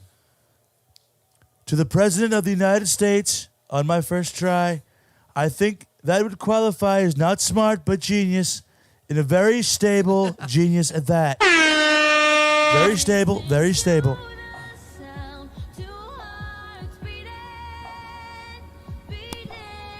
Lowest rated Oscars in history. Problem is, we don't have stars anymore, except your president. Just kidding, of course. Wow. Amazing. Simply amazing. I won this election by a lot. At real Donald Trump, 2009 to 2021. Matt Damon takes his glasses off. Again, this is a commercial. Matt Damon and the DamonAmani.com production That's so ran. funny, dude. Yeah, man, that's one thing I am looking forward to the most is Elon Musk buying back Twitter and restoring it to all things that are good. Is that, it is now back to that, sort of free speech platform that it was first intended for. Mario, I'm kind of curious to get your thoughts, though. Yeah, I mean, Twitter currently is kind of still the one. Oh, boy, is that a 2-run home run? Oh, yeah. Oh, yeah. Phillies down big. 5-0 again, guys. 5-0 again. Well, I think this time we're going to take it back to Philly split, so. Oof. But, you got to get someone up in the bullpen, right? yeah, you got to get Wheeler out of there now. So, back-to-back struggling starts for both our aces this series. Definitely concerning. Yeah, I'm going to take a shot on that one, Mario. Yep, going to need it. And after I pour this up, I will give my thoughts on the current Twitter situation with Elon Musk. Yes, we do have some Elon Musk buying out Twitter and possibly restoring everyone who is banned. A la Alex Jones, a la Donald Trump, the Babylon Bee, all these, people that were just, wrongfully thrown off, man, just for an opinion. And that's what, Twitter was there for, man. Twitter was there for open public discourse, right? It wasn't, it was never intended to be, you were going to get kicked off for just having an opinion. Right. And that's what it turned into. And this kind of goes into my opinion of it. It's the one social media platform where you have the most free speech. And well, it was. It was. And, for a while, we say it all the time on this show. It was kind of the Wild West for a while. And I think now what they did was to make an example of people that are of the stature of like a Donald Trump. Banning them sends this message across the Twitter sphere, that, we're not going to let everything slide anymore. It's no longer say what you want. It's no longer tweet what you want. Elon Musk, I feel like, is the kind of person that would reinstate all of that. And whether you agree with the person's tweets or not, as long as they're not spewing hate speech, they're not promoting violence and terrorism, they're not, doing these awful things. If they say something that's ridiculous or outlandish or something you just flat out don't agree with, do what the rest of us do and just keep scrolling. Yeah, and someone said this the other day. You would do that in public, right? If you Exactly. If you were in public and someone, was great example. You see those people holding a Bible in their hand, yelling, "You're all damned for eternity. You're all going to hell," blah, blah, screaming at the top of their lungs on the steps of a building somewhere. I just keep walking. They're not, arrested or banned from life. You know what I mean? And they're not affecting my life or my day in any way. No. I just keep on walking. Keep going. You keep going, dude. And there should be no difference on Twitter. Wow, that was close. Phillies are going to get out of that. So we're heading in the top of the 6th here. 5-0 lead for Houston. But back to Elon and Twitter, man. But after Trump got elected in 2016, we started seeing it started ramping up, all the censorship and people getting banned. And you know, you don't do anything, man. You don't. What you do when you ban people, or when you pull people's voices away from the public discourse, you're not doing anything but making people gravitate to that person more. You're making them a martyr. Exactly. You're drawing people to their cause. Exactly. And again, it kind of goes back to what you were saying, is if you know what they're saying doesn't mesh with what you believe in, that's fine. If you ignore it, now you're taking the power away from it, and they're just yelling it into nothingness. To the abyss. Into the abyss. Exactly. If you give it legs, well, now it's this person's being wronged for just speaking their mind, and we're going to back them, and, you know, it snowballs into situations we have with, like, a Donald Trump. Yeah. Or, you know, whoever. Yeah, man. You know, and, he was banned while he was the sitting president. You know, so we really, kind of went off into, like, dangerous territory, man, where it's almost now, if not, it is the point where you're just, whatever opinion you don't agree with, what the mainstream doesn't agree with, you're just silencing that other, side of the argument, the political aisle. And, there's no room for growth because all you're doing there is creating an echo chamber. And that's what a lot of this modern day social media has done. It's created a spot where all you're going to hear is the beliefs you subscribe to. You're taking away that political discourse. Exactly. That argument, that back and forth. Exactly. That interaction with someone. Yes. You're taking that away and you're pushing your agenda. Exactly. And, for us, man, we were founded on the freedom of expression, the freedom of speech.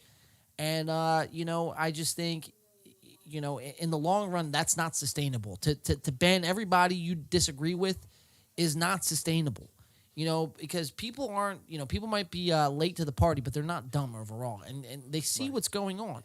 And, Elon Musk, man, for whatever it's worth, I hope that he restores it, that is free speech, to, its purity and entirety. Now, there will still be some limitations because, look, you can't go out in public and yell the N-word or yell, some crazy shit. You know what I mean?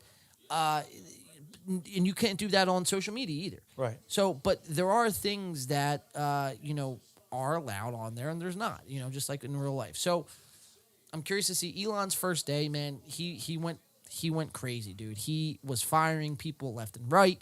He fired the CEO of Twitter, the CFO of Twitter, the person in charge of, like, safety and, like, it was, like, safety and whatever. The person who made the decision to actually suspend Donald Trump fired them all, dude. They're all gone. So this is Elon Musk's platform now. He owns it along with Tesla and Starlink. Elon Musk is in charge. So let's read this. Elon Musk's planned Twitter layoffs are intimate. San Francisco, Elon Musk plans to lay off a large number of Twitter employees. They are getting underway a course of action that could prompt fundamental changes in the way more than 200 million daily users experience the site. Layoffs are expected to be broad, according to 3 people familiar with the discussion who spoke on the condition of anatomy to describe sensitive matters. One of the first organizations to be impacted will likely be Legal, Trust, and Safety, the organization that sets policy and oversees content moderation. One of the people said, managers in information security and privacy were also among those drawing up list of layoff targets Saturday. A 4th person who spoke under the same conditions added. 2 of the people said the layoffs were likely to happen before November 1st, which they already did, we know, when employees are set to receive stock grants, cutting them off from compensation they had expected to receive. So, yeah, man, it's pretty interesting. Elon has already made these moves. And, like I said, man, you like to see it. Because the way Twitter was going, dude, it was a recipe for disaster. It almost felt like you were just going on there and we have gotten to this point in society where it's like we almost censor ourselves because we're like, oh, is that okay to say anymore? Yeah, I mean, how many times you, like, lined up a tweet to send it and then you kind of start, like, deleting stuff. Or you kind of start editing. Or you do and you're like, ooh. And then delete it. Let me pull that back. Yeah. And now you and like with Twitter, when it's out there, it's out there. Unless you delete it, it's there. Facebook, you can go in. Instagram, you can edit your posts. Right. Yeah, Twitter. I mean, unless you're deleting your post, like you said. Unless you're deleting it outright. Once you tweet it out there, it's in the Twitterverse. Right. All right, so we got Kyle Schwarber on here in the top of the 6th. Nobody So out. if we're going to have a repeat rally of yesterday, it's got to start right here. Got to start here, man. It's getting a little late. We will see what happens here. We'll be keeping our eye on the Phillies moving on here. But, yeah, man, so overall, Mario, what do you expect? Because I know you're not really on, like, you're on Twitter, but you're not really on it. Yeah, not as much as I am on everything else. So it doesn't affect me as much. But I know a lot of the people who really, really use Twitter are a lot of prominent figures, a lot of prominent political figures, entertainment, sports, music, influencers, So it's going to be interesting to see how it's handled because, reinstating people like that were banned, we're going to see if society is able to just kind of like look at it and say, okay, we're just going to kind of weed them out on our own, or if it's going to stir up some controversy to where it's going to bring Elon Musk under some hot water. Right. Yeah, so we will see, dude. We'll continue to monitor this, man, because obviously this just happened over, what was it? I think it was like Thursday it happened. And Phillies are going to get a base hit. First and second here, nobody out, man. Dude, a home run makes it a 2-run game here. And the Phillies got life. Phillies are showing life. They got 2 base runners on. If we can capitalize here and cut into that lead a little bit, man, could you imagine back-to-back 5-0 deficits erased? Wow, man. That would be insane. It's a wrap. It's a wrap. It's a wrap. It's a wrap. It's over. Yeah, it's over. You're going back to Philly, and your funeral starts Monday. Yeah. Halloween night. Halloween night. It's Game 3. It's spooky. It's over. Ooh. That's going to be rocking still, dude. Even if they lose this game, we split. Yeah. Everybody's walk-up music should just be that. The whole time, right? The Halloween theme. All right, so we're going to go to break here. Let's cover the rest of this Phillies inning, and then we'll go to break. And then when we come back, we're going to do the whole Kanye West saga because we kind of like did, clickbaity shit the last 2 weeks. We put Kanye on the thumbnail, and we never really got to him. We are finally going to fulfill that and give you some Kanye. We're finally going to do that, give you guys some Kanye, and then we're going to come back, and we got the Jake Paul fight, Anderson Silva coming right up. But we're going to continuing covering the Phillies game. I'm just looking at anything breaking here on Twitter. And it's funny enough, dude. Look what's trending on Twitter right now. There's actually 2 things. When it all falls down, how Kanye West got canceled. I don't think he's canceled, man. I think he's bigger than ever. But we'll debate that on the Yeah, other I mean, side. by canceling him, you're kind of like raising him up. And then that's that adverse effect we talked about, where we're just you talking about it. you ban a Donald Trump, now he's a martyr. Yeah. So now you're telling everyone that Kanye is, you can't listen to Kanye. Ooh, Mario, check this out. Look at this video on Twitter. This is from the Houston Astros. What do we got here? Hold on. We might have some cheating by the Houston Astros.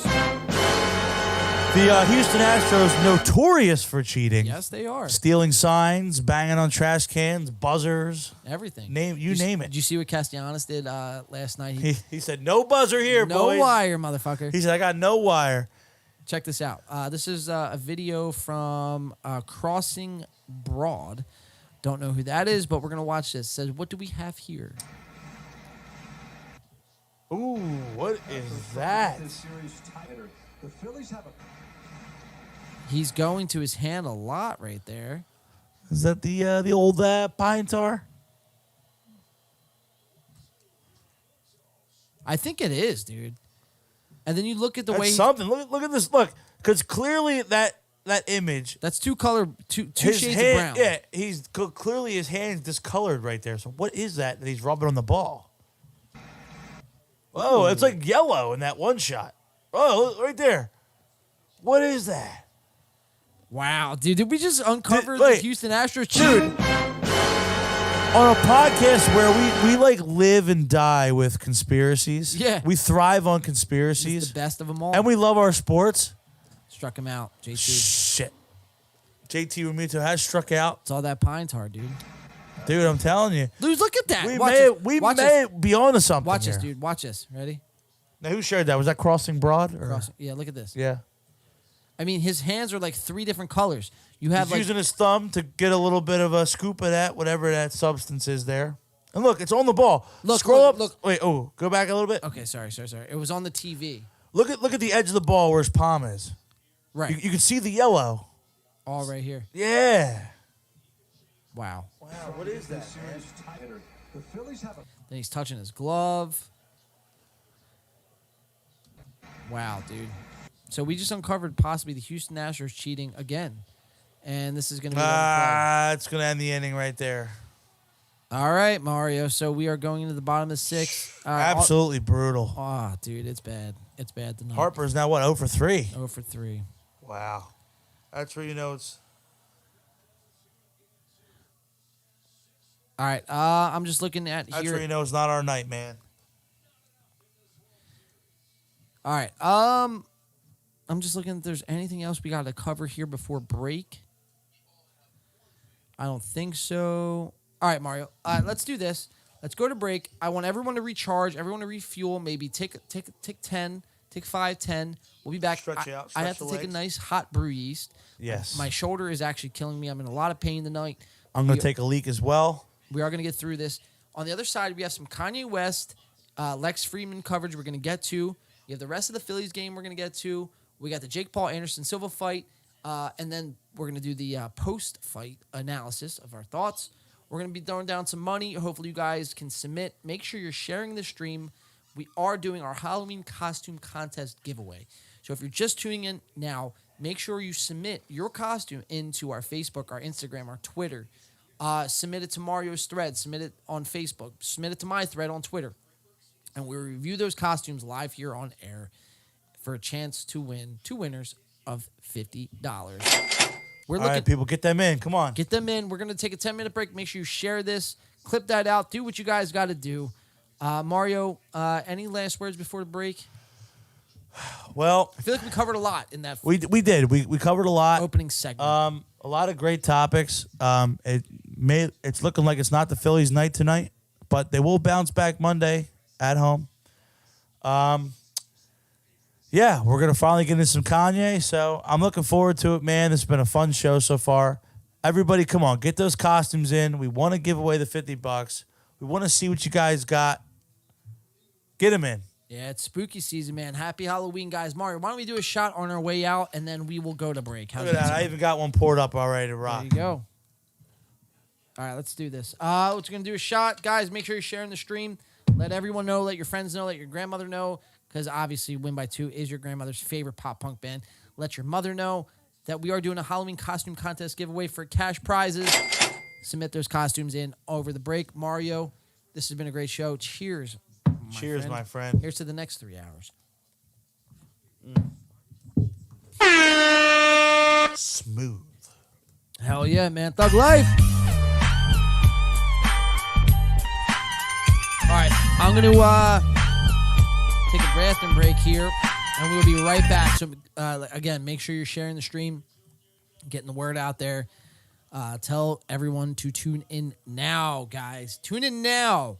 I guess we'll start with Wasted Away since we ended on Canvas. So Wasted Away would be next. Guys, we'll be right back. Don't touch that dial. Phillies, got to pick it up, guys. We'll be right back.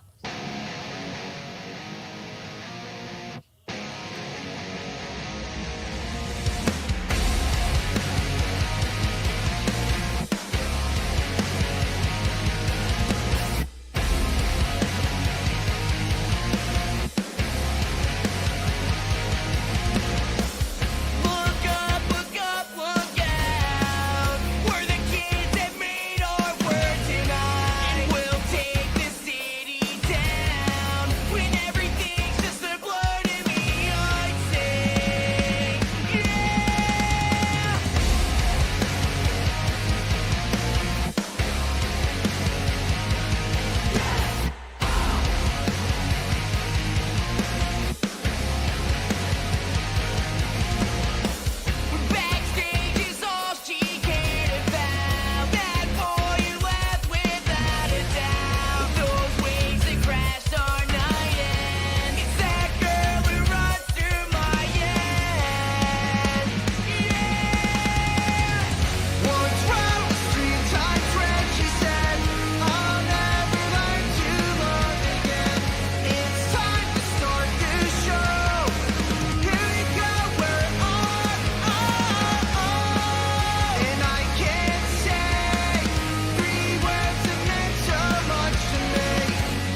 There's not much left of this place, and every day's the same. And for the past 10 years, I spent my time on bullshit and sleeping my life away.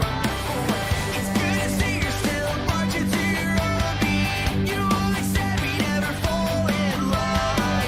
And beating us kids back from the old street could make it up this side.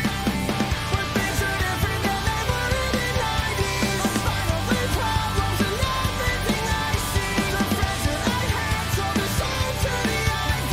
And honestly, it doesn't surprise me. We never got a chance to say out loud. They always do it all me down. So tired of everybody running in circles, looking out in my face to I'm clinging to my youth now that I'm older. Stuck in the past as I try to move forward. I'm having some trouble with finding composure, but maybe growing up will help with finding some closure.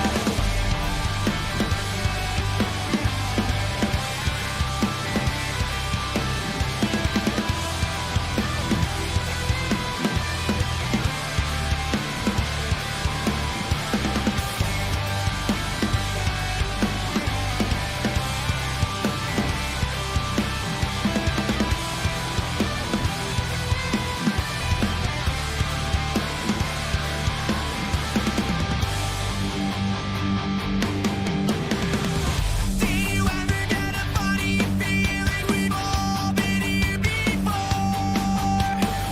I kinda like the way how everything is hurting when you come around and knock on my door. It happens every night.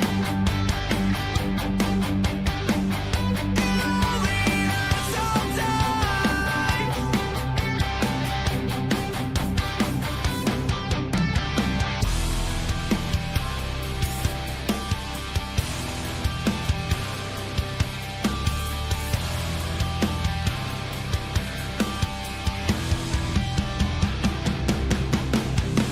The streets are running dry, chemicals in the sky.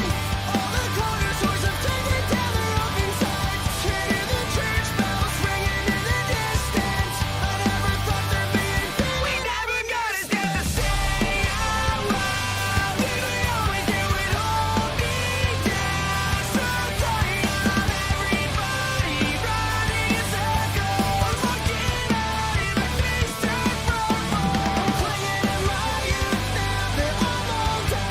Stuck in the past as I try to move forward. I'm having some trouble with finding composure, but maybe growing up will help with finding some closure.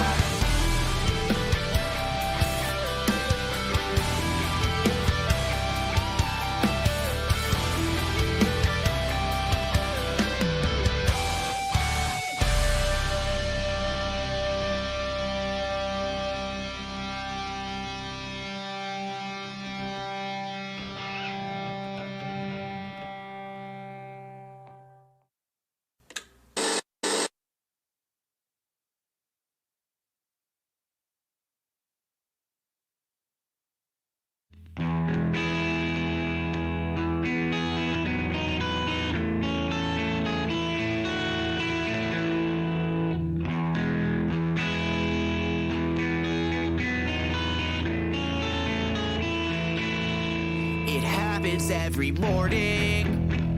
I'm forced to lead the path that's laid before me. The things they view important, I find awfully dull and boring. Constantly ignoring all the signs that never lead the path to glory. I heard every word they said to me. I try to be these things they always said I'd be. Kept my head up high but never seemed to take responsibility. Never felt real to me, forever searching for a purpose in anything. Where were you when my world came crashing down? Every season changed, rearranged colors of my room. I don't wanna let go. You're so sure and I'm on the fence, 'cause every action has a consequence.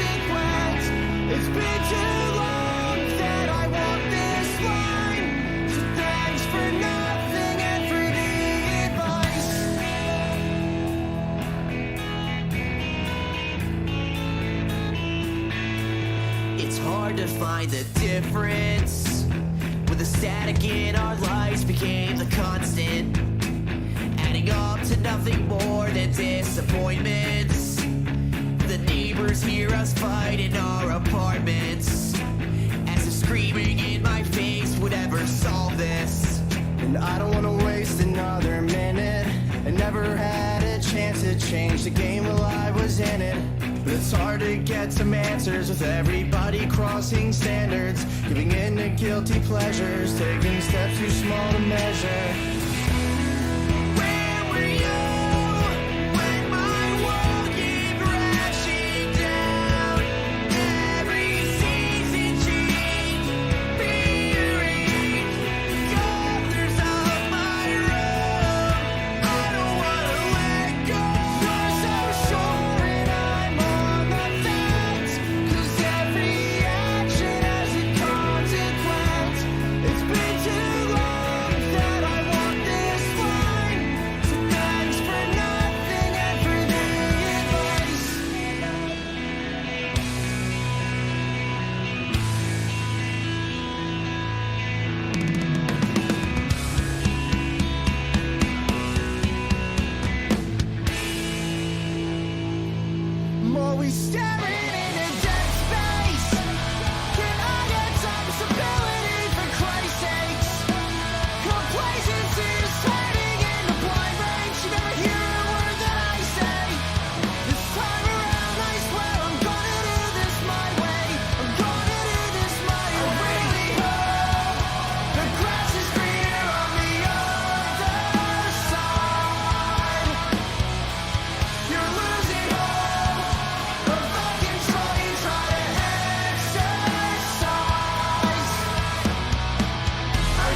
we're coming back. We are coming back. Mar, are you with me still? I'm right here, good buddy. I'm trying to get my bearings. Also, dude, shout out to you, man. Dude, this is going to keep me going tonight. Absolutely, dude. Let's come back. Let's come back. All right.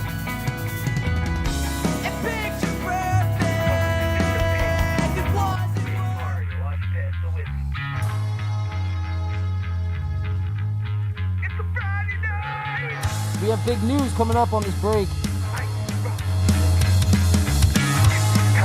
Yes, very big breaking story as we're outside taking our break.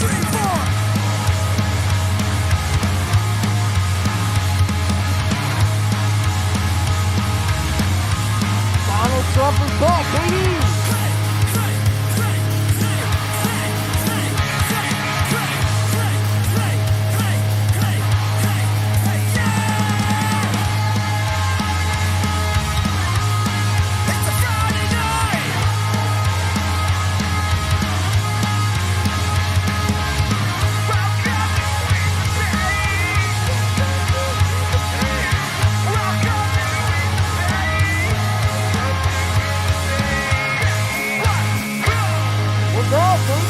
All right. Let's go. Welcome back.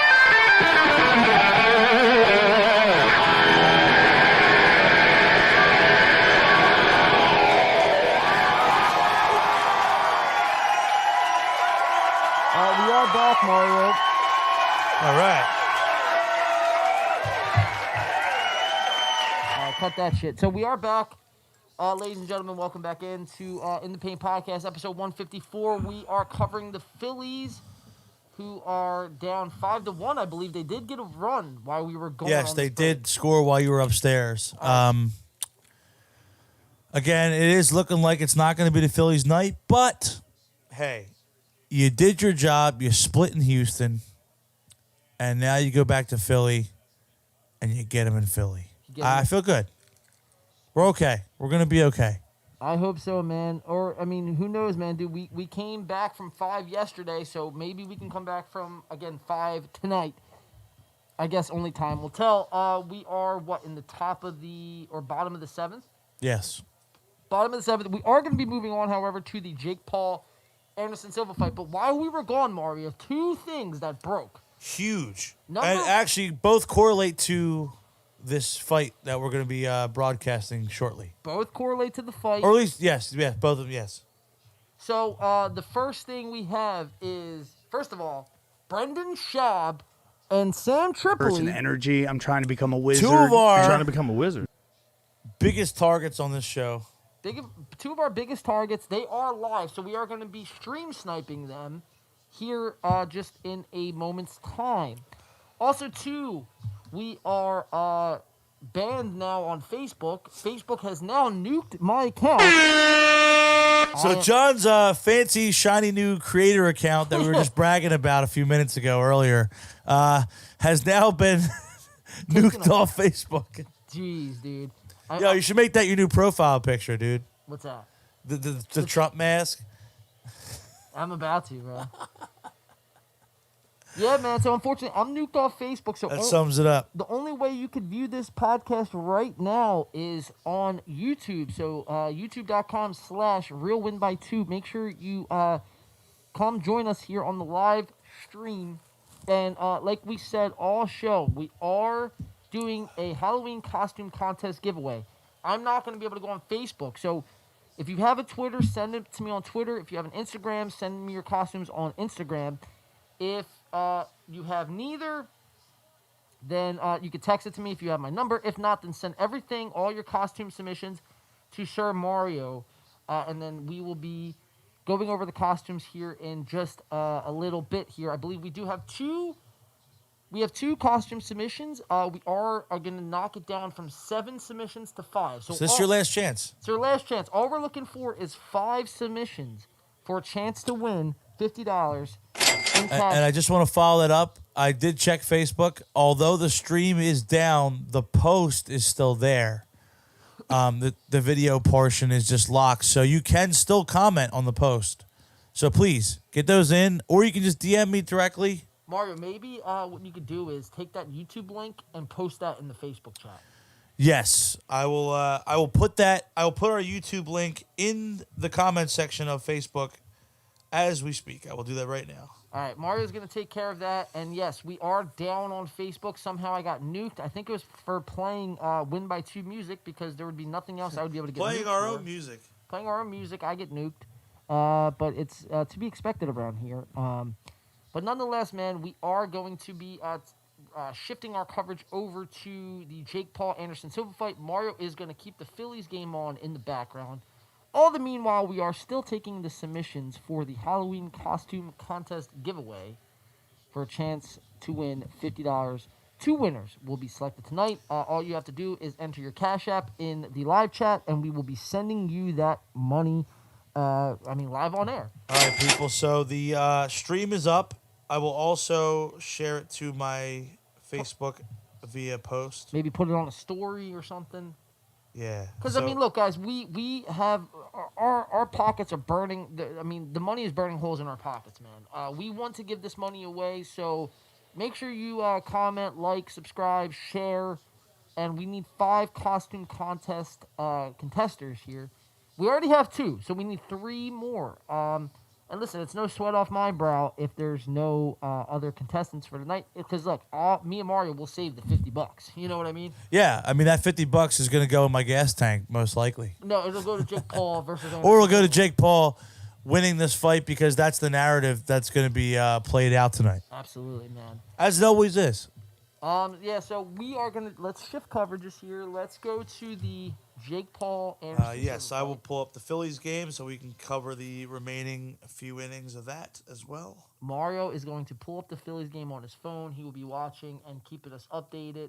But for now, we're going to pull up the Anderson Silva Jake Paul fight here.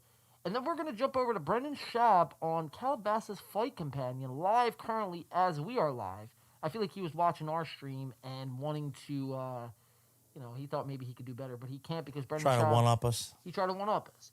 But Brendan Schaub is a disaster. He's a complete failure of a human being.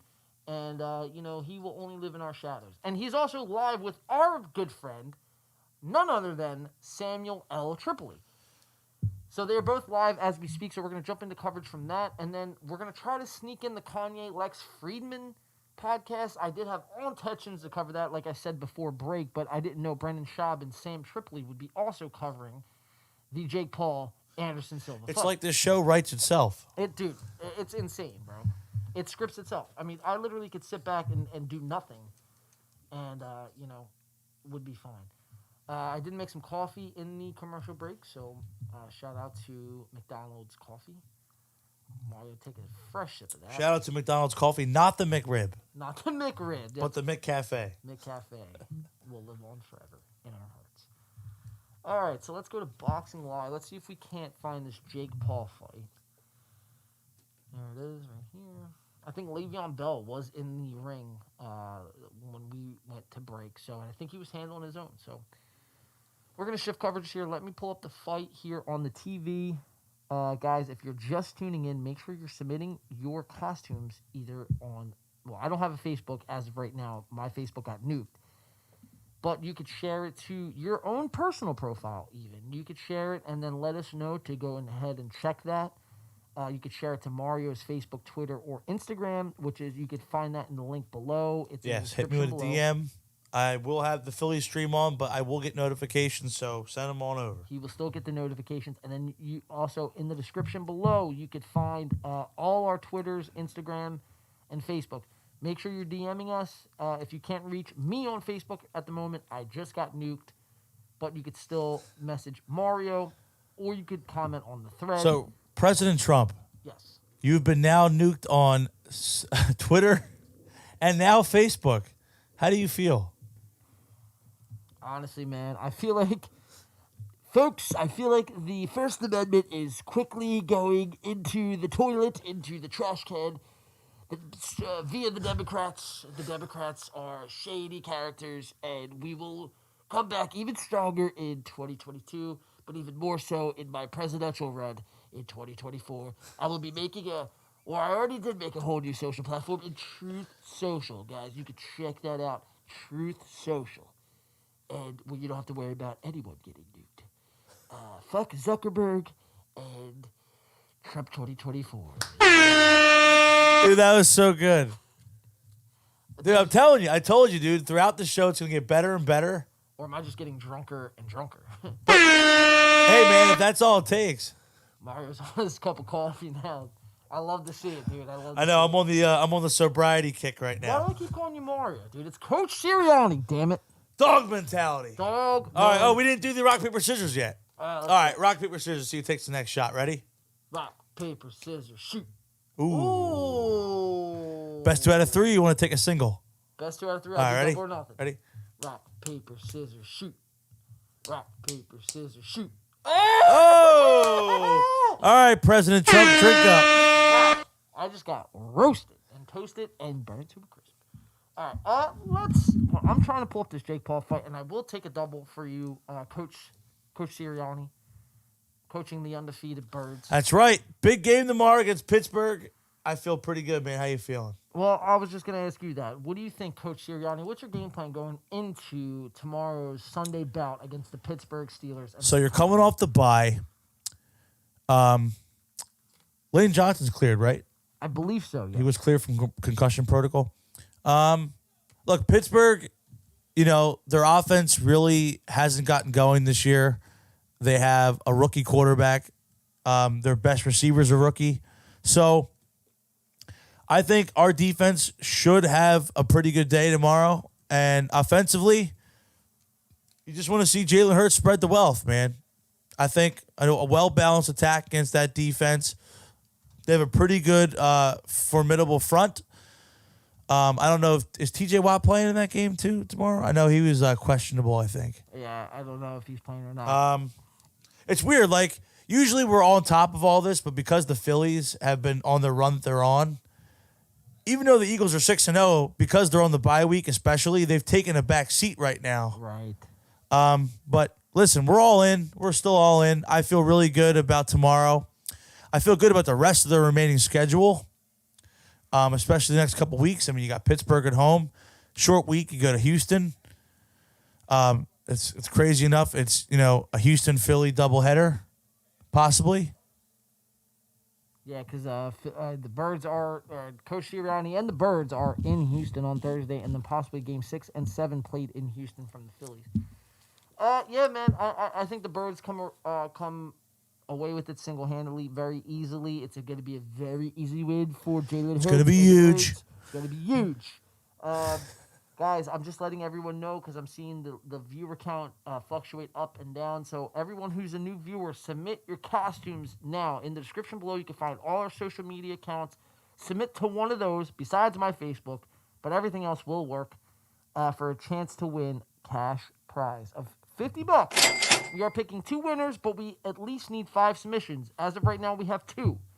Once we get 3 more, we will pay out live here on air, $50 to 2 lucky winners who will make $50, Mario.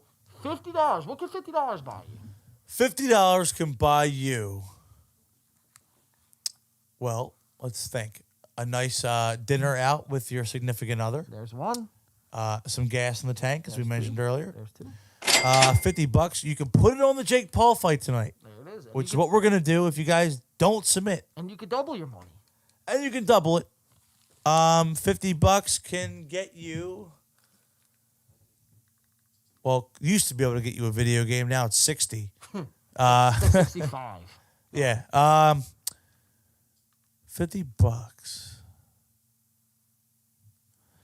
I mean, depending on where you go, it can get you some really shady activity. Shady activity can get you a bunch of McRibs. It can get you about what? 8 or 9 McRibs? At least. I'd like to say.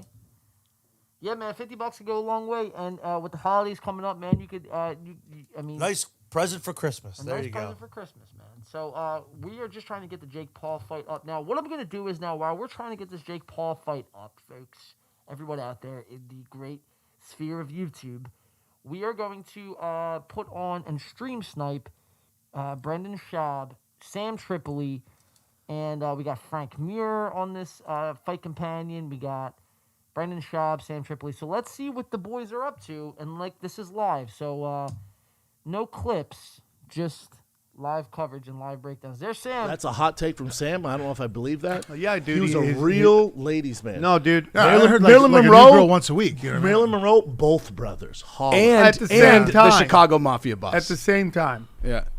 Well, by the way, Hillary Clinton's dad. Get ready, Frank. Get ready. I'm listening. I'm listening. Get ready. Used to run the Chicago Mafia. When what's his face went to jail. So Sam's spending no time. Her dad. Sam's spending no time of going right to the conspiracy theory. No boxing. No boxing. No boxing talk. Look No that fight Look talk. that up. Sam Sometimes it's a little Tripoli dicey does with what him. he does best. I enjoy it. Yeah, dude. He used to run the mob, and that's the whole thing. Then don't get me started on JFK on was his son. JFK was bisexual. Since we go. JFK, I'd This is what say we love to there's see. at least 1, 2, 3 gay guys. No, 2 gay guys and 2 bisexual presidents. Well, Hoover was. He was CIA. He started the FBI, right? No. Was it? No, he was the head of the FBI. He was head of the. He was That's what I CIA thought. or FBI? I thought he was head of the FBI. He started Yeah. the FBI division. Then he was head of FBI, but he was a gay man. Yeah. I knew he was a cross-dresser. Oh, was he, bro? Oh, J. Edgar Hoover? Butt stuff, bro. Butt stuff. Yeah, a lot of butt stuff. But That's why you you know, talk, Brendan. Hey, takes one to know one, Brendan Schaub. JFK and Bill Clinton. Hey, and how about this, man? They know it's a day out from Halloween. How much thought did they put into their Halloween stream, Mario? Or Coach? This looks like it could be a stream in April. Yeah. This could have been a stream in March or January, for all we know. You should watch. There's a press conference, guys, like I smoke crack and This sucked off much effort Obama. in. Really? Anyway, we believe the crackhead. Great fight, bro. Oh, do you guys ever see the? Here's a weird Obama fact. Have you ever seen the people that they think are Obama's kids' real parents? Have you ever seen that? That's a hot take. What do you mean? You're saying his parents weren't really where they're from? Was he born in Hawaii? Obama's then Chicago is a Bush. His grandparents were Bushes. His mother. You gotta look this stuff up on DuckDuckGo. I know that's what Sam taught me about. Yeah, I did. I did. But I wanna you've see been this away first. so long, you've forgotten the way. Hold on, Chin. This is such a hot take. Let me get this straight, Sam. Let me just break this down real quick. His parents were actually related to the Bushes. George Bush's, Barack Obama's mother was an MK Ultra sex kitten. Then his grandfather. Sex kitten. You guys. I'm listening. I'm about to make an MK Ultra sexy and T-shirt. Yeah, there we Sick, go, dude. So she basically his grandfather I'm gonna cut away real used quick. So his right now, mother as what a- we are doing is we're waiting for the Jake Paul Anderson Silva fight to kick off here. Mario is covering the Phillies game. He's going to keep us updated. All the while, we are taking submissions for your Halloween costume contest giveaway. And we are just watching the Calabasas Fight Companion, hosted by Brendan Schaub. And we got guests like Sam Tripoli and Frank Mir on tonight's Calabasas Fight Companion. And we're just going to watch them. Sam Tripoli, like we're seeing, like he does every show, going right for the jugular and going right for the conspiracy. Again, theory no to boxing. start. Yeah, no. On a fight companion. No. Clearly, they're not watching the undercard as we are right now. Little update on the Phillies. Bryson Stott did just get walked. It is the top of the 8th inning. No outs. 5-1 Houston, and Kyle Schwarber up to the plate. All right, Kyle. Let's. We need base runners. We don't need home runs. We need base runners. Bryson Stott, by the way, has been a young stud. Yes, he has. And, dude, he's the future of this franchise. Yes, he is. Yes, he is. All right, let's go back to it. Sam Tripoli, Brendan Schaub, Frank The Michelle Mir, Obama's a dude. Calabasas thing is Fight huge on the Companion. interweb. I've seen away. pictures and stuff. You know what's interesting too is I don't shut this stuff down. I used to take this because mask off, bro. I Rogan used cannot to shut a lot of it down because the original fight companion. You held it was on there, longer than I thought you and would. Eddie would, Dude, you I'm know, trying. Yeah, say I've had his some stuff. interesting conversations. But then what's interesting is now in hindsight, I look back and I talk to Eddie all the time. Eddie In is a hindsight, prophet. Give myself he was, the 50 he was bucks. right on most of it. And I'll never forget. This is the most embarrassing thing I ever did on any podcast. Me and Eddie are arguing about something. He called Obama a lizard person, whatever. And then I was like, Eddie, you're out of your mind, man. Because Rogan was like, stop, Eddie, stop. I was like, Eddie, you're out of your mind. And then he goes, all right, where do you get your news? And this is the most embarrassing thing. I go, CNN? And Eddie, you thought his head was going to explode. He Talking goes, about Eddie Bravo. CNN? That is I go, embarrassing. when maybe Fox, he's like, you're out of your mind. Yeah. He was like freaking out. Which, But by the way, everything let me Eddie just say said this: back I am a then, if fan you'll watch, of Eddie Bravo. He's pretty spot on, dude. Yeah. I do where does Eddie respect get his his- takes. That's what I said. Because Eddie When Bravo you tell me, doesn't, Eddie goes, you know, "I'll he tell you doesn't need to after, fake you who he just is. check He out." doesn't need to put on this persona that he's I'm somebody definitely that he's signing not. off on He's Trudeau just being Eddie a Bravo. Castro kid, though. Either you like him or yeah, you that don't. that was an easy. That's for sure. That's like and when I But said you everything- respect that. You respect Yeah. that kind of, you know. It's okay. You don't have to believe it now. Absolutely. But I planted the seed. Look at You'll that, study it. So Schwarber has a 2 count. Yeah, right The now. bottom one. What about The same guy. the Harry and William with the Harry and Meghan Markle. yeah his dad, the real dad. Yeah. You seen Oh, those dude. pictures? They Wonder do if I saw Messenger. You never bro. seen that one? No. Cuckapalooza. Yeah, like, Everybody bangs my each wife other, knows and this then better you than I just do. Is his raise dad? the Is kid. his dad also a freaking redheaded woke like softy? captain in the military? Like Yeah. he was like the horse riding instructor for Diana. And like you show pictures of them side by side, you're like, oh, dude, he looks nothing like his brother. Looks nothing like They and, look like, nothing like Yeah, and anyone. you see How about like Woody all right, Allen's That's why kid? you see like, is it which one's the Well, he redheaded married one? her, I always right? forget. Harry, right? Yeah. William, William or I don't know. William, I don't even have Messenger William's the anymore. older one, right? Yeah, William's man. So so Harry's So the they redheaded really one. took me right? down. And he's They like- took like- me down, dude. Wow. I just got nuked in real time. Wow. You just got zucked hard. Wow. He was a helicopter Yeah, pilot. you have to. Right. serve. All of a sudden, like dudes are like running off, and he like pulls Dipped his out. Yeah, he's like, I'm out. I'm Those gonna days go are fight. gone. He got with Meghan Markle, and she just owns his nuts. Yeah, She just it's- was that- like- it is She very owns him like depressing. that transgender in Thailand with Callan. Yeah. She just Yeah, owns him. it Dude. is. Yeah, it's kinda hard to watch. I think she was an escort. Hold on. Time out. I mean, when she Wow. like she started that We podcast. cannot let that go. No, we can't let that slide, dude. This podcast. Brian Callen hooked up with a transgender, as Clem would say, in Thailand. Serena Wow. Williams. Brendan Schaub admits. A little Bangkok action. Little bang cookie.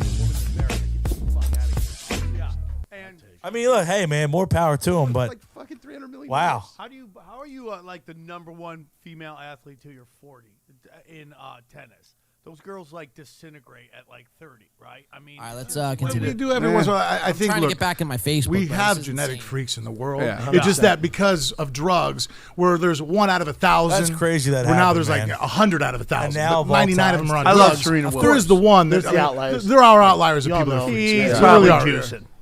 I don't think so. I don't think so either. Yeah, those tennis players She's are like drug tested. she's like a Francis Ngannou. Count to Yeah, look at Schwarber's Francis. even. That dude's drug 2-2. tested like a mofo. Now, gun to the head.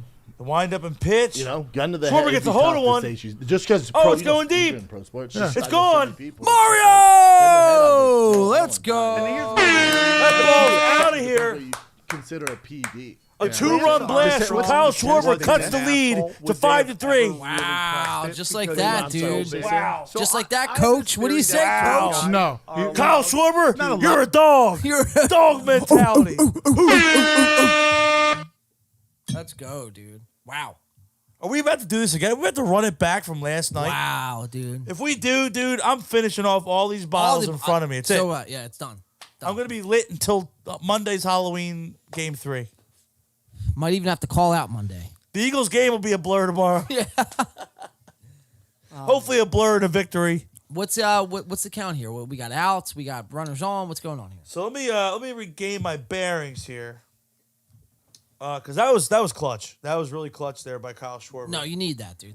That's must. You need that. So we have no outs. So wait. Hold on 1 second. Uh-oh. Why did you say 5-1? They call a foul? No way. Is Schwarber still batting? Oh no. No, dude. What did you do, bro?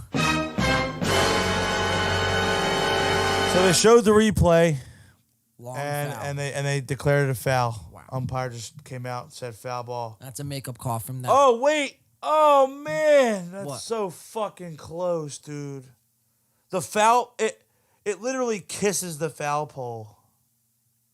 Can you challenge a play like that, or are you? I mean, I think you can now in baseball, right? Uh, Oh, dude, that's big. Hold on, let me see, because like Schwarber, all right, he's coming back up to the plate, I guess. Oh wait, here we go. While you're doing that, dude, Oh, dude, that hurts. we're gonna go for a word to our sponsors, and Brendan See, Schaub it's is doing trick a or live trim. ad read Don't of have a hairy Manscaped. wiener, all right? Have you ever tried to trim your nuts and turn into a Freddy Krueger How film? pathetic. Another How Halloween fucking reference. pathetic. Well, luckily, Manscaped is here to save the day. Oh, Their shit, Lawnmower yep. 4.0, So that home run the gets Performance Package overturned. 4.0, you get the only thing that should be touching your genitals, all right? Lawnmower Look at 4.0 this has a guy. light So on we it. have It two won't nick you count. nuts. Look at It this does guy. wonders for you. And then Manscaped, also, ad read. it comes with the Weed Whacker. It's a can't total read. Look at game him. changer. Yeah. Frank and Sam could use it. It gets rid of the hair in your ears and nose. Both you could use it, right? The Weed Whacker, nose and hair trimmer. It's fantastic. They also give you the Crop Preserver ball deodorant. The And of Crop course, that Reviver one gets hit back to ball the warning toner track will make sure your and pumpkin caught. stay fresh for the So- Halloween reference. Just when I say this, fellas, your balls will Schwarber's thank out, you. one Manscaped out, also just one launched man a new on, body buffer. and That's we went from a 100% 5-3 body scrubber. cutting the And deficit even to with back to free 5-1, gifts, performance package. and it's You get the just not our Manscaped night. Boxer, Not our which I night love. tonight. The shed travel bag. You know who else night it isn't, Mario? Ship on the code shop 20 at manscaped.com. Well, a lot You're of gonna people. shave I your would say Brendan regions, the lower Schaub regions. would be one What of else are them. you gonna use? What are you? All right, from so the what we're gonna 90s? do is, It's I Manscaped think, or bust, dude. Let's watch another couple minutes of this Brendan Schaub Calabasas Fight Club, and then what we could do is we can always come back to this. But I do want to get in that Kanye West Lex Friedman. How's that sound, Mario? Yeah, man, let's do it. All right, so let's let this ride for a couple more minutes. I'm gonna try to get the fight on here, and then we will go over towards the Lex Friedman Kanye West interview. We'll do a couple clips from there, and then we'll jump back right into the fight, and we'll keep you updated on the Phillies. Yes, which looks pretty bleak. Pretty bleak. Dude, we went from being a new fucking jolt of life to just back in the. We're gonna have to recoup for Game 3 in Philly. Yeah. All right, so Reese Hoskins is up. All right, let's jump back into Calabasas Fight Companion. Yeah, I'll keep you guys No, posted. wait, are you talking about? CEO got 48 million. That's She right. She got 17. Are you talking? She's the chief content officer. Yeah, the like one that went on like Rogan. the Indian lady. Yeah. You just see the hurt Who in just her eyes. she's the reason Trump got kicked Yeah. off. She's the reason why Alex New York Jones. Times. Donald Trump. Did you I see the real Trump? Donald Trump. Trump's a comedian, dude. Did you see Yes, I his am. tweet I am a when he wants to comedian. go over Twitter? Is that for real? What Is on that the truth? real On tweet, truth? or is On that- Truth Social or what? I don't know what my This is the one where he ended it with the my brother sent to me. He's like, he's out of his. He's like, this dude is a comic because he put, I'm honored to see an African American own a business like. All right, Twitter. time out. Because it's right. Elon's from South Africa. Time out. All right. He's American, so Yeah. African American. Yeah. It's so ridiculous. Listen to this. It's just he's a comic. Yeah. dude. That's what He's he a is. comic, He's dude. hilarious. Yeah. He's hilarious. Something you're not. But their tweet that they're referring to is Donald Trump's own Truth Social platform. Apparently, he made a post and saying, "Thanks to Elon Musk for allowing me back on Twitter. I'm just so happy and thrilled to be on a platform that's run by an African American." But this is the kicker: that tweet 2 days ago was deemed not by Donald Trump. So Brendan Schaub fell into that hook, line, and sinker, like the dummy that fake he account? is. Yeah, it's a fake account or someone, just trolling. And apparently they got Brendan Schaub and Frank Muir and Sam Tripoli. Donald Trump wouldn't say that. First platform I like by an African American or whatever. He wouldn't say that, dude. So, yeah, these guys bought into it hook, line, and sinker. Let's continue and see the stupidity that they are going to be delivering tonight. Bigotry and like the gay stuff, they get rid of. But as far as just opinions, Yeah, whether but what it's are you left going or to get? right, But when you say that, dude, it's a very slippery slope, man. Because are you going to stop all racial discussion? Are you going to be like? No. Are you going to stop There's a big black difference, comics Sam. from doing white no, jokes? No, there's a big difference, Sam. Because if they're using the N word, if the white guy's using the N word, you can't have that on Twitter. Right, I understand that, but if it's anti-Semitic, we can't have that then on we Twitter. start going back to making these rules. Well, now the rules are really geared Now it's towards like the left. anything go. Do I want to be on a platform where people are calling each other the M words? No, but it's also like Two-out you're rally, just going to runners on the start. corners, If you basic. start doing that again, so what do you It do? is hard Sam? once you start to censor things because it's one of those things that I hear that it's a problem. It's definitely a discussion we need to have. But JT one with thing a I'd like rope. to try to get away from is a that people rope. feel entitled to not be offended anymore. Yes. Like if you offend me, somehow that's enough. That's a criteria felony. Yeah. Well, no, for if you to if be. you offend me, I want to take your livelihood. I'm going to try and cancel Yeah. you. I mean, and so then to I me, have I'm this like, mob you know, behind you have me. no. We're going to just go for Which you. I destroy don't get your because life. I read things all the time that I don't agree with or I find offensive. I mean, there's some things that and I obviously can't say out loud because I'll be canceled. Yep. But I have some thoughts about how people raise their children and Yes. and some things that are probably on a racial level as far as what talking about different discussions and whatnot. But like. So when people say certain things, I'm like, wow, that really is just Did I just get a retarded photo? and stupid, and I don't like it, hear it. I just click off of it. Yeah. I don't finish the All article. right, we got another submission, You know what I mean? gentlemen. Like, You know why? three? I don't go after the person Yes, who wrote the Deanna article. just I don't sent in care. a, It was all right. Come on, submission. move on. Very nice. Deanna. Liking the fake blood on the chin, looking good. The lace dress look. I guess I'm feeling that. Very, very nice. The sexy vampire, if you will. If you will, yes. The movie with Robert Pattinson. Twilight. Because we all know Robert Pattinson and the other kid. I forget his name. What's his name? Taylor Lautner. Taylor Lautner. They were sexy vampires in their own right.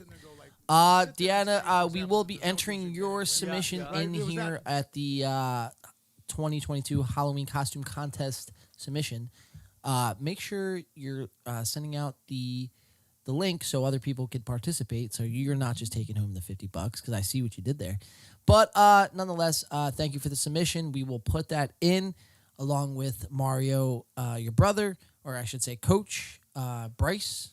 Yes, my brother did go as Bryce Harper this year, which was fantastic, and that's going to be hard to beat. So hopefully we can get 3 more. Hopefully your brother didn't scare everyone away from submitting. And Bryce Harper is currently at the plate, so hopefully he can do some damage here. So it is count? 2 outs. It's 2 outs, but there are runners on the corners. Dude, a home run here would be... A home run here would close the lead to 5-4 and would make this a totally new ball game. Wow. He did just swing at a pitch and took a strike there, so it is a 2-1 count. You must have done this, or and try to. Uh-oh. It's popped up to shallow right field. Oh, they almost collided in the outfield, but they make the catch, and that's going to end the inning. So nothing doing there. And then it looks like here on the fight side of things, we have 2 more fights one more fight before the Jake Paul fight. Ashton Style versus Braulio Rodriguez coming up, and then we got Jake Paul, Anderson Silva. So I think this would be a good time, Mario, for us to jump into our Kanye West, Lex Friedman coverage. We'll leave Sam Tripoli and Brendan Schaub kind of on mute here. We will go back to them. But I do want to dive into this because this was a pretty important podcast, I feel. Obviously, we all know what's going on with Kanye West, or the artist formerly known as Kanye West, now known as Ye. So right now, he is really going through it, man. He is being thrown through the ringer simply for saying that the Jews run the media. Now, I got to be careful with what I say because I don't want to get the YouTube deactivated here. Apparently, whatever I did or whatever I said got the Facebook deactivated.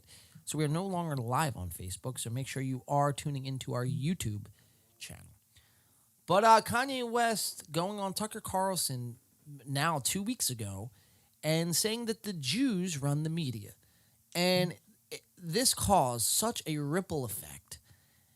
And Kanye West went from being like the richest black man alive to now he's out there on Kensington Avenue begging for fucking change. I mean, it's bad, dude. My man is not doing well. Adidas drops him. Balenciaga drops him. His talent agency drops him. JP Morgan Chase, his own bank, drops him. Done. And, that's not all, man. Adidas, the sneaker deal. Adidas, right. Gone. Right. So, it's, this is, again, we talk about freedom of speech and all that, and it's kind of, I'm starting to sound like Calabasas Fight Club, but, we wouldn't, me and Mario, or me and Coach Sirianni, we wouldn't be able to do the things we do without, freedom of speech. You know what I mean? Imagine if, everything we did was under a microscope and we had to self-censor ourselves to a way where you wouldn't get the real authentic ITP podcast. You know what I mean? Yeah, you would get an abridged version that isn't who we are. Exactly. And reflective of what we do here because we let it fly here. Whether you guys agree with what we say or not, we've had people on both sides of that spectrum. We let it fly. We don't hold back and we say it like it is. This is what we always say. This is what we would talk about if we were sitting around, hanging out, having a beer, and just bullshitting. Absolutely. On a Saturday night, even if there were no mics or cameras in front of us. So we're trying to keep it 100 with you guys. As they say, keeping it a bean. That's right. Keep it a bean. Keep it 100. So yeah, man, Kanye West, dude. But I'm curious to see before we dive into this Lex Friedman Kanye West podcast, Mario. I'm curious to see what your thoughts are on the whole Kanye West situation because it has people, it has people torn. It has people outraged. It has people disowning Kanye. It has people or I've actually seen a lot more people flocking to Kanye Yes. since. That's what, and I said that earlier. Kanye is probably the biggest he's ever been. This right kind now. of goes back to what we were saying earlier, where it's like, you try to just completely cancel someone, even if what you said, even if what they said is something you don't agree with or something that may even be offensive. Outright canceling them, and just trying to completely wipe them off the map, rather than like, hey, you said some shitty stuff, we're just going to ostracize you, but you can continue to exist in your own space. Because people like try to nuke these people off the map, it makes them martyrs. And not only that, though, it's like it's almost proving Kanye's point. Right. Whether you agree with what he's saying or not, it's proving his point, and it's making it obvious that he has a platform, he has a leg to stand on in this argument based on that. So let's go back to Kanye's original, comments, where the Jews run the media, and the Jews who invented cancel culture. The Jews invented cancel culture, and sure and behold, right after he said that, he gets nuked off of everything, and now the man isn't able to, live his life. You know what I mean? Now all of a sudden, he's affected by this, and hats off to Kanye, because Kanye has since came out and said, dude, it's not about the money for me.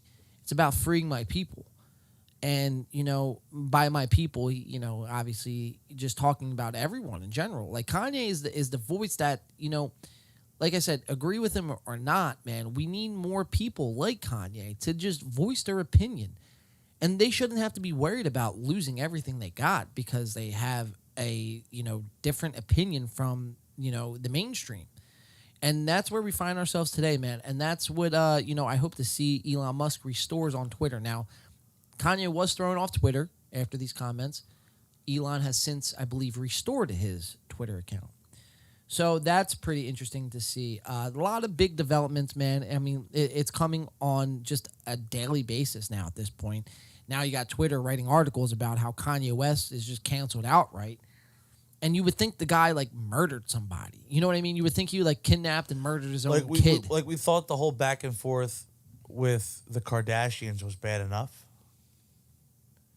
This is a whole new level. This is man. This is absolutely insane. So we're gonna jump into the Lex Friedman, oh dude, I can't even. All my notes are on Facebook. Oh boy. And that was a great setup. Do you want to give people the rundown at least? Maybe try to give a little context of what was discussed on this podcast with Lex Friedman, because we said it before, when you're taking off pretty much every platform. And am I fucking getting a glimpse into an that right now, dude? A podcast of this magnitude holds a lot of weight, because you want to see how the person reacts after literally being banhammered on everything. And you're right, I guess you're kind of experiencing this firsthand. No, dude, this is kind of ridiculous, man. I'm logged. Look at this. Look. We'll go my PC view. I mean, this is ridiculous. Log in. Review recent Wow. log. Some recently... okay, continue. Log in Williamstown. This was me. Williamstown, New Jersey. Save browser. So you should be good. Should be good, in theory. Theoretically, yes. Wow. Your account has been disabled. Up to 30 days after your account was disabled. After that, your account will be permanently disabled, and you will no longer be able to request a review. So you just got straight up nuked, locked out, nuked. My Facebook's gone, dude. My Facebook is gone, dude. I can't even fathom what just happened right now. My Facebook, my digital creator Facebook that I just got. That we just bragged about earlier in the show. That's unfucking. I mean, think about it. That's your entire personal life. Everything. Our music. Everything our I've podcast. done. Everything I've done since 2009. It's just thrown in a vault, a virtual vault, locked away. So what's it say here, man? If you think your account was disabled by mistake, you can submit more information via the Help Center. So let's go to the For Help up to 30 days. So you have time to do that if you want to do that right now. So like, where do you even like submit a review here? It just says related So articles. I don't think Facebook should have taken down my post. No, is there one for like an entire profile? Content I posted on Facebook was removed because it was reported to be intellectual property infringement. What's my next steps? Reporting Because this isn't even like a post. This is like your entire profile just gone. It's like, where do I even put a dispute into? Managing your account? Like, Crazy, man. Absolutely crazy. unreal, dude. Unreal. I've never seen anything like this. Now, I mean, We've never had it. Say what we want about Facebook. We've never had this issue with Facebook. no, not at all. Not at all, man. And now it's like, you know, I'm just trying to see if I could do anything here. I had a business dealing on Facebook as well. I had something on Marketplace I was supposed to sell. Oh, dude, that's rough. Yeah. No, it's bad. No, it's bad. So I don't know what I'm gonna do, man. This is kind of just happening in real time. That sucks, dude. Unreal. I don't even know what I did. I mean, for playing my own music, like, is that? I guess that's a crime these days. Right, our own music. But nonetheless, man. I guess what we'll do is we'll just have to stream from the Win by 2 Facebook. Because it's like, you know, we could continue just to stream from the Win by 2 YouTube. Yeah, I mean, I guess that's going to end up being the move. I mean, I don't know what else to do. You know, it's like, whatever, dude. All right, so let's just jump back into this, man. I apologize. All my notes on the Lex Friedman podcast, the breakdown of this, Mario, Lex had Kanye on to kind of open a public discourse of, you know, Kanye, why did you say the things you did? I want to give you an opportunity to kind of speak your mind without any limitations. And Kanye goes on to explain his, you know, position, and, you know, he kind of digs his heels in the sand. His position isn't, you know, being, I guess, you know, he's sticking true to what he said in the beginning. And Lex challenges him on a lot of things. And Kanye pretty much just goes back and forth with Lex this whole time. And they butt heads a lot in this. And, you know, that's what I wanted to see the most. Let me see if I can't find a clip here. Because, I mean, this is just absolutely insane, dude. I can't even access I mean, at least they're labeled, so that kind of helps a little bit. And the timestamps are labeled. If I remember, I think the big clip I wanted to go to was trusting people. So there was a point that Kanye says, well, first Lex says to Kanye, it seems like you have a hard time trusting people. Kanye was like, yo, I don't trust anyone. I don't even trust you. And Lex is like thrown off by this. And what he probably meant was like, yeah, I don't literally put any trust in anybody that isn't myself. Yeah, yeah. All right, so let's watch it. Let me play it here. Nature where if you focus too much on resentment. Let's see what happens. We're not focusing on it anymore. Fuck Right, the resentment. right. We're moving forward. Right. So there's two things I think that are required for, I mean, this is how I've lived my life for great engineering. You surround yourself in your personal life by people you trust. And then in your professional life, from the engineering perspective, with a team, with an incredible team. And everything else doesn't matter. That allows you not to focus on other groups, how they're fucking you over, how they're like trying to manipulate or collude and all that kind of stuff. You focus on solutions and you find a way around all the difficult shit. That's it. If you have people in your life you can trust. That's like lifelong. You said like some people you're with for the summer, for a year. Find people you can be with for your whole life. Do you have people in your life that you trust? Here we go. Lex asked the question, do you have people in your life you can trust? To Kanye's point, he says this. Like really trust?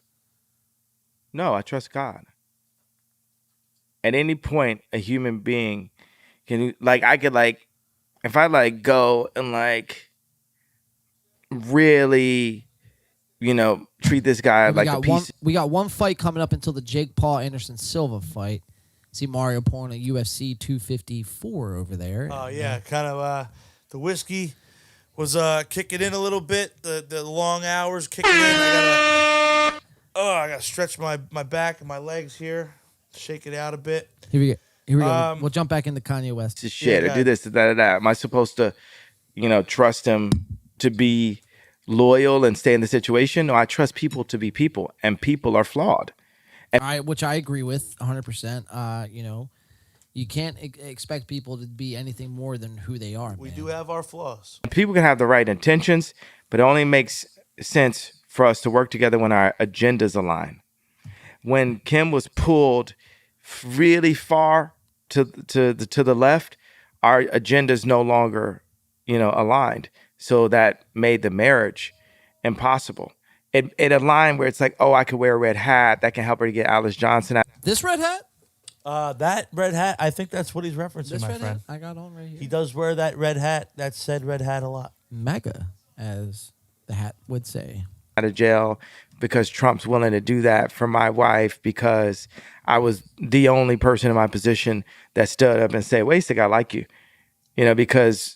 But isn't there a deeper agenda, the human agenda of just being in love? Like, that's just what you're talking about. Red hat is just politics, right?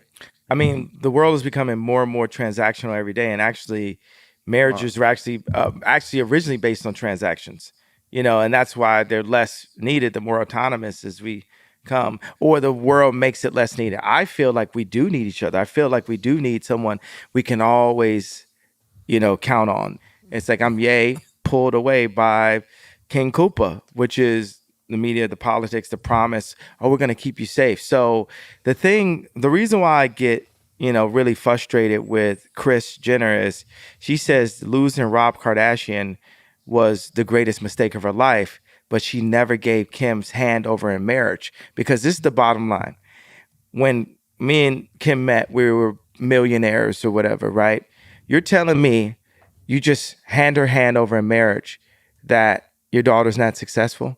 Handing your hand over in marriage too. But no, she had to still be the husband to all of her daughters. And we see what the results are consistently.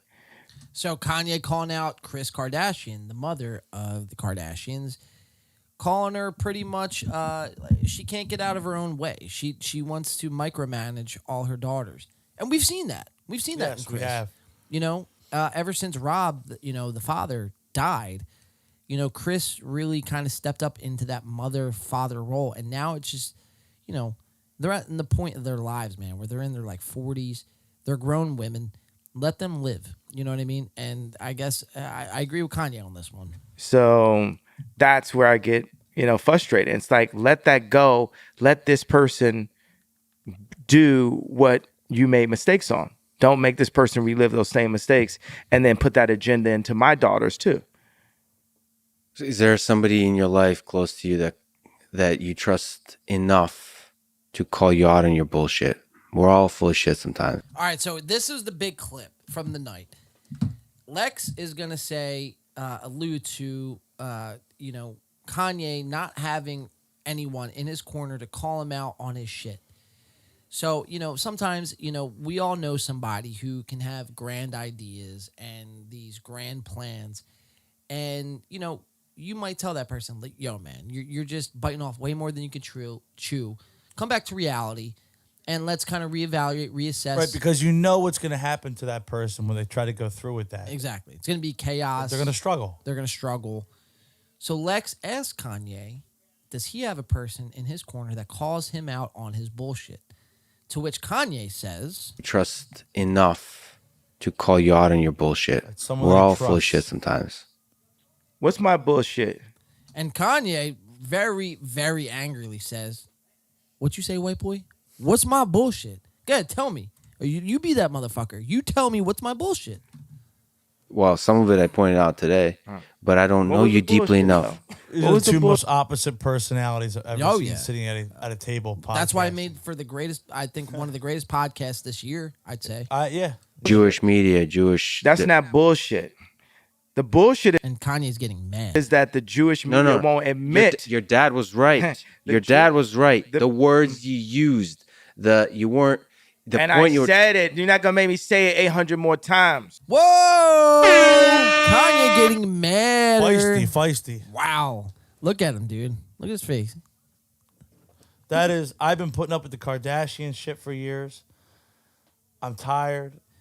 Kanye West looks like that Dave Chappelle skit where Dave Chappelle is Tyrone Tyrone Biggums. Tyrone Biggums, and he's got the white all over his mouth. Yeah, y'all got any more of that? Look at Kanye's mouth here, dude. All chapped. I mean, he looks like he's been through it because he has. He has. He's went from being worth like $12 billion to worth like 200 mil, which is a big deficit. But to Kanye's credit, man, he's not worried about the money. No, I don't know if it resonated because you keep saying like the words. Did it resonate to y'all that Quick y'all update, ain't do the nothing? Phillies are down to their last out here in the top of the ninth. All right, so it looks like we are going to get a Phillies loss here on tonight's stream. They do have a runner on second, but don't look good. It does not look good. About it, and that all y'all want to do is have somebody apologize or sweep under the rug your bullshit that you've been doing. Whoa! Kanye calling out Lex for his bullshit. Ooh, take it easy there, big fella. Wow. Shots fired. The whole time. You on the same bullshit as the other people. So you're doing the same thing that the other, let's say media, because I'm not allowed to say, has done. So until somebody stands up. Which is what, man? And Lex is like, just say it, dude. Say it. And so because he knows that's going to be ratings gold. Well, not only that, but Lex's whole thing, this whole podcast was like, dude, don't say Jewish media. Say the people that have actually hurt you. Yeah. Don't just give it a blanket statement. Well, that's what I'm saying. But my point is, right, narrow it down to where that's your headline. Right. And now it's going to be bam. It's a big interview, a big spot right there. Absolutely. And Lex is just simply saying, listen, man, just say who they are. Just say it. Which is what? I'm trying to call you out in your bullshit. Oh, Philly just knocked another run. All right, 5-2, 2 outs, 2 out rally. Marsh safe at second with a double. Oh, dude. We can get one more runner on, tying run come to the plate. I hope I'm some 2 out rally action. Yeah, 2 out rally action. We will see what happens. Let's continue with the Lex Friedman Kanye West podcast. somebody you can trust. I That's don't it. fucking trust you. Oh, and there it is right there. I don't trust you. Let's watch that one more time. It looks like we're about to get the Jake Paul fight too because we do have a knockout. Or a knockdown at least. Here. Yeah, he's done. He's Call staggering. It. Yeah, I would call it. Call it. It's done. Go to Jake Paul Silva. Oh, he's dude. done. Oh, he's Call done. Yeah, it's that's it. done. Yeah, it's over. It's done. Oh, he hit the gritty. Oh, hit the gritty. Oh, shit. He's doing it again. Wow. Yeah. Honestly, like after the first one, when your legs buckle like that, yeah, you're done. You're done, man. You're done. Call it. Wow. Like he don't even know where he's at right now. So it looks like we are going to get the Jake Paul Anderson Silva fight a little early here. I think we will be pacing some bets. So let's finish up with the Lex Friedman. We're going to jump back into the Calabasas fight companion with Sam Tripoli and Frank Muir. We're going to finish out the Lex Friedman Kanye West podcast, however, because this was, like I said, a podcast for the ages to watch. If you haven't watched it, in the words of you, Mr. Trump, huge. This was a huge podcast. Yeah, it's just a shame that my notes are with my messenger, that my Facebook got nuked, so I can't really go through all the clips I wanted to. That's right. But this was the biggest one, I feel like, from this podcast. So let's just soak this all in. And a grounder, and that's going to be an out at first. That's going to do it. All right, so Houston tied the series. Phillies go down 5-2. Game 3 in Philadelphia, Monday, Halloween night. Halloween night, Game 3, man. We will cover that, and no matter what, dude, we will be on here next Friday covering Game 6. That's right. Right? No, unless someone sweeps the rest, which I don't think will happen. No. Either way, I think we'll be on here next week covering. We'll be covering some Phils, I'm pretty sure. All right, so nonetheless, let's jump back into Kanye West, Lex Friedman. This podcast, like I said, big one, huge, as the 45th would say. Let's see how this unfolds. And then we got the Jake Paul Anderson Silva fight coming up to wrap up the night, which has been a great stream. Let's tune in, guys. Make sure you're submitting your Halloween costumes either to Mario's Instagram, Facebook, or Twitter. Yes, I'm going to check again and see if anybody has submitted. Make sure you submit because right now my Facebook got nuked tonight. It is done. I'm off Facebook apparently. So I cannot receive messages on Facebook. So if you want to submit to me, submit to either text messages, Instagram, or Twitter. You could submit those 3 ways. Or you could simply post it on your own profile and let us know where to go. We will pull that up and we will enter you in the contest. So far we have 2 submissions. We at least need 5, so that means we need 3 more. So make sure you're submitting those costumes and you're sharing the stream, letting people know, hey guys, there's a chance. You want to win $50 tonight? You want to make the easiest 50 you ever made in your life? Tune into the End of the Pain podcast, drop it a like, maybe give us a subscribe, and then submit your costume. And then we will Cash App you live here on air. If not, hey man, more Hey, money. so far, still waiting on a couple more submissions, but the Phillies game did end, so we're gonna hold it out a little longer. Keep them coming. Keep them coming. Yeah. We'll wait for the. We're gonna give you guys until the end of the Paul fight. The end of the Paul fight. We're gonna extend it a little longer. We want to get you guys in. Come on. Yeah. So if you're just joining us now, submissions, Halloween costumes, go to any of the links below in the description. Either Mario or John. Submit to any one of our socials besides my Facebook because I just got banned live here on air. So submit to any one of our socials. And, we'll be covering the Jake Paul fight. But in the meantime, guys, we have Lex Friedman, Kanye West. They're getting into it. They're getting heated. Let's watch how this transpires. Coach, what do you say? Run it. Bullshit, because I hope I'm somebody you can trust. I That's don't it. fucking trust you. Ooh. Well, you should find people in your life you can trust. Don't tell me what I should do. I'm not one of your BLM marchers. Whoa! I'm not one of your BLM marchers. So it seems like Kanye's MO is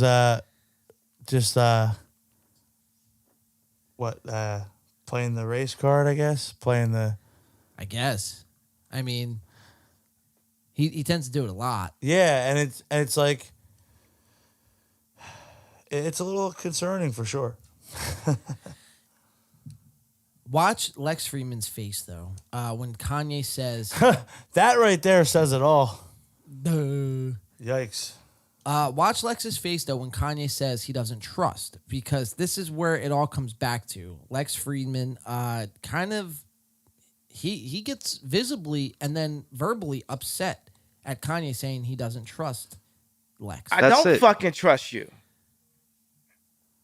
I mean, understandable. So right there, I mean, look at his face. Keep this in mind because this will come back in just a second here. You should find people in your life you can trust. Don't tell me what I should do. I'm not one of your BLM marchers. Listen, I'm with you on the BLM. A lot of organizations use tragedy. And I watched the Candace Owens documentary. And what was your take on it?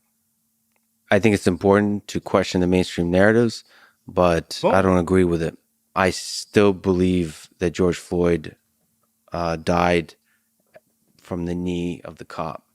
So one of the other biggest things that Kanye is gotten himself in hot water from was saying that George Floyd, we all know George Floyd, died not from the knee to the neck, but to the fentanyl that was found and the meth that was found in his system. Which I don't know. I'm not a coroner. I'm not a toxologist. I wasn't there. I don't know. And not a lot of people know because not everyone was there. We only seen what happened through a video.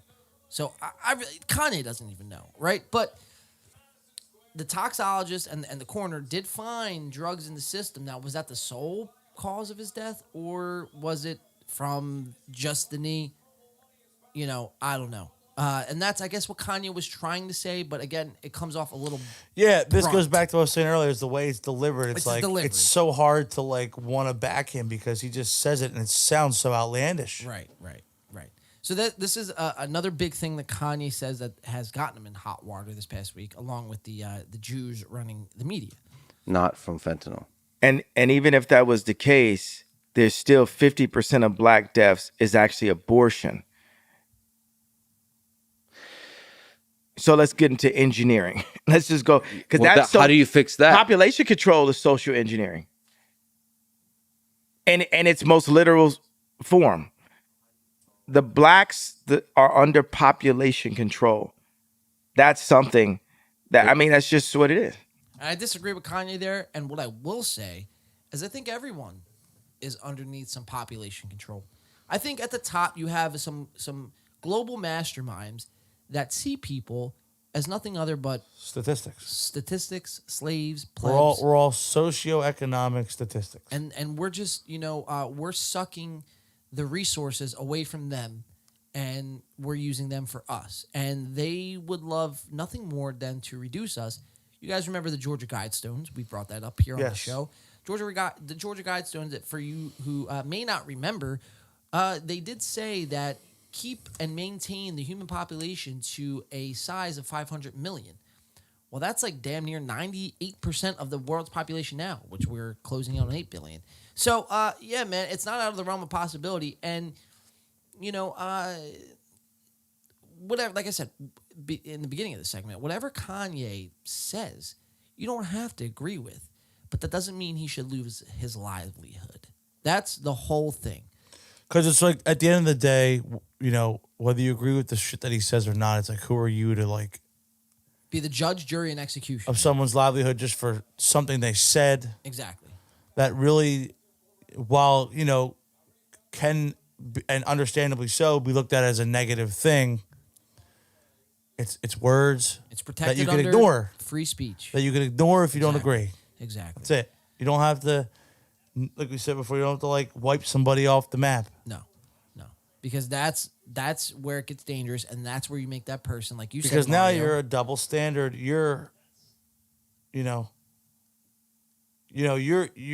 think you're acting righteous by doing this, and now you're making a martyr out of somebody that said something that, quite frankly, if you just let it kind of sit there, people will recognize and go, hey, I don't really vibe with what he just said. I don't fuck with that. I'll find something else. Boom. And what you were just saying, though, is the double standard in it is like the people who choose to ban and that do ban these people and wipe out their livelihoods. It's like, so you mean to tell me you've done nothing wrong in your life? You said nothing wrong in your life? Right. Exactly. Come on now. That's kind of how I feel about it too. Is it's like, come on, like, think about it. We're all humans. I mean, don't get me wrong. I mean, there's certain things that you just don't say, and if you do say them, it's understandable that you get ostracized from society. But we can't just go taking this stuff away, because really, in a way, it's kind of a learning tool. Yes. These kind of people are out here saying these things. I don't agree with them. So, I want people to see what's being said, and as a society, decide to cast that person and their opinions aside. Because not cast it aside, but just ignore it. Ignore it. I just mean, like, put it over here and go cast on. him aside. Well, they did cast him. He got cast out. Yeah. Yes, completely. Yes. But what I meant more so was just, okay, like, I'm gonna keep scrolling. This tweet is not I don't agree with this tweet. Boom. Move on. That's it. Move on. You don't have to, be a Kanye West fan. You don't have to, solely live and die on the Kanye West hill. But there should be, room in the public space and the public town square. Just like if you were outside in public, you'd be free to say these things, and there would be nothing would happen to you. Right. You know what I mean? You're not going to instantly get thrown in a cop car. No, you're not. So, if you're walking by somebody who's saying these things on the street, take that same concept and apply that to social media. And, if it's logical and if it makes sense, then it makes sense. You know what I mean? If it doesn't make sense, and all right, so put it this way. If you're walking down the street and Kanye West, you see someone like Kanye West saying these things, and you would say, okay, I would, actually prosecute him and throw him in jail for saying these things in real life. Right. Then you can make the argument, okay, let's take him off social media. But until that point, until that day comes, right, until an actual crime is committed, or something that's worthy of investigating as a criminal offense, what are we really doing here other than just silencing somebody? Granted, shit that they've said, I don't personally agree with, but that's it. I just don't agree with it. You don't agree with it. And that's all it has to be. But guess what, man? Now you made Kanye, like you said, Mario, somebody who is now probably bigger than he's ever been. Yes. And some people could argue for the wrong reasons now. Yeah. Yeah. So it's bizarre, man. Let's continue watching this. There's a little bit left to go, and then we are coming up on the Jake Paul Anderson. Silva Yes, fight. main event going to be starting momentarily. So let's wrap this segment up, and then we'll shift. African Americans are not choosing to get the abortion. I mean, it's a choice. Now, keep in mind, remember I said Lex Friedman was kind of visibly shaken up about the whole Kanye West didn't trust him? Yes. Now, let's watch how that pays off. Choice. It's an individual choice. But we're being influenced to. Well, then speak to the community and help. I mean, I don't know what the engineering solutions there are. It could be you're doing that in part by speaking to the value and the power of family. Well, watch this. I was building shelters. I bought land in Calabasas, and I bought 2 ranches in Wyoming. Calabasas, were you near Brendan Schaub? 300 acres in Calabasas, 12,000 acres in total in Wyoming. And I started building ideas for shelters. And God set it on my heart to make monasteries, which would be modern day facilities that don't turn people down, that have farms, that have shelter, clothing. But first of all, water. First of all, knowledge, because knowledge is the most important resource to our species above water. Knowledge, it's itself. That's because what they say, man. Knowledge is what, Mario? Knowledge is power. Knowledge is power. then you can go get water. I mean, you can argue like if you're a baby, how do you get water? But the baby doesn't have it. You know, so someone with the knowledge then feeds the baby the water. But it's important that those with the knowledge teach the baby how to find the water themselves.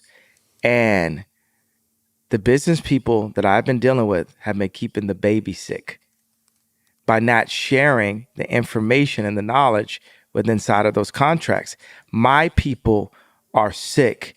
If I load up Apple Music right now and I play the top songs in the rap chart, I would tell you my people are sick. If I go to the restaurants and opportunity zones and we look at the calorie rating and the cholesterol, I will tell you that my people are sick. If we look at the obesity rate, if you go to just a restaurant somewhere in Middle America, Denny's or something, I went to Denny's the other day, you will see that my people are sick. And my people meaning all people, right? But Black people are very influential to all people. So, right, if the media picks a overweight Black woman and says this is body goals, then the media are influencing my people to stay sick.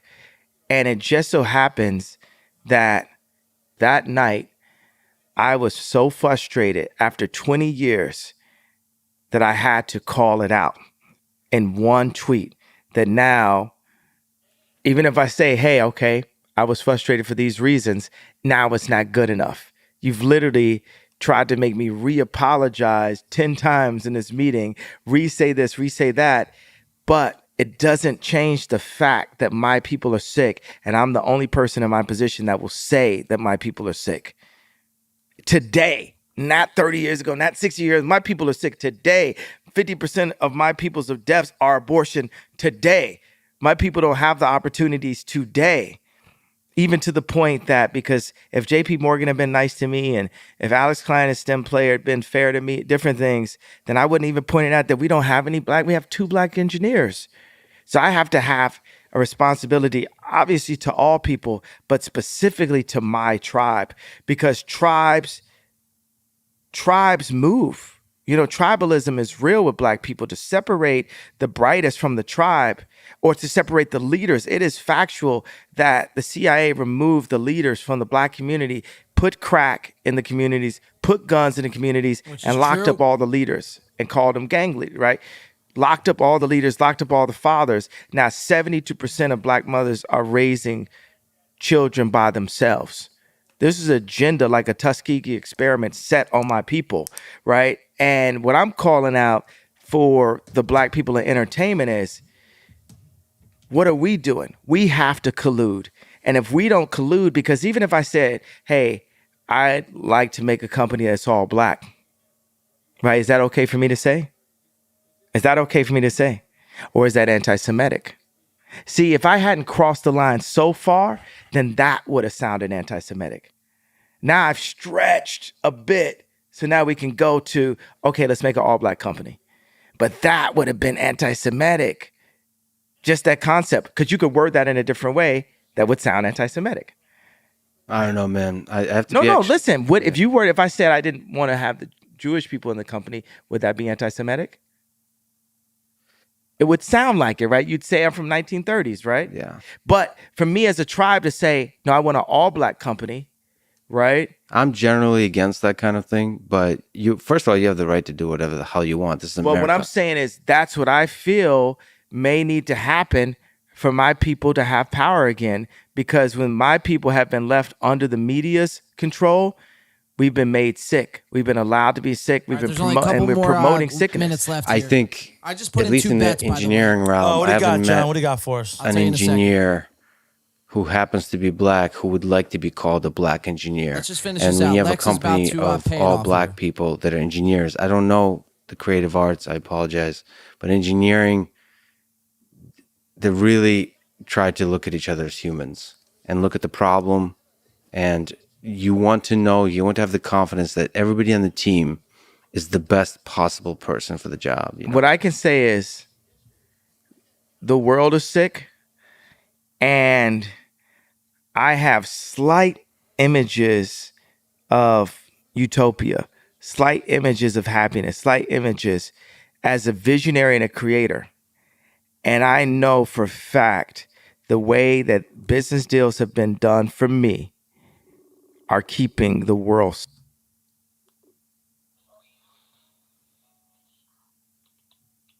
your phone? Yeah, I actually just dialed by mistake. Okay. I was just making sure I wasn't tripping balls here. Sick.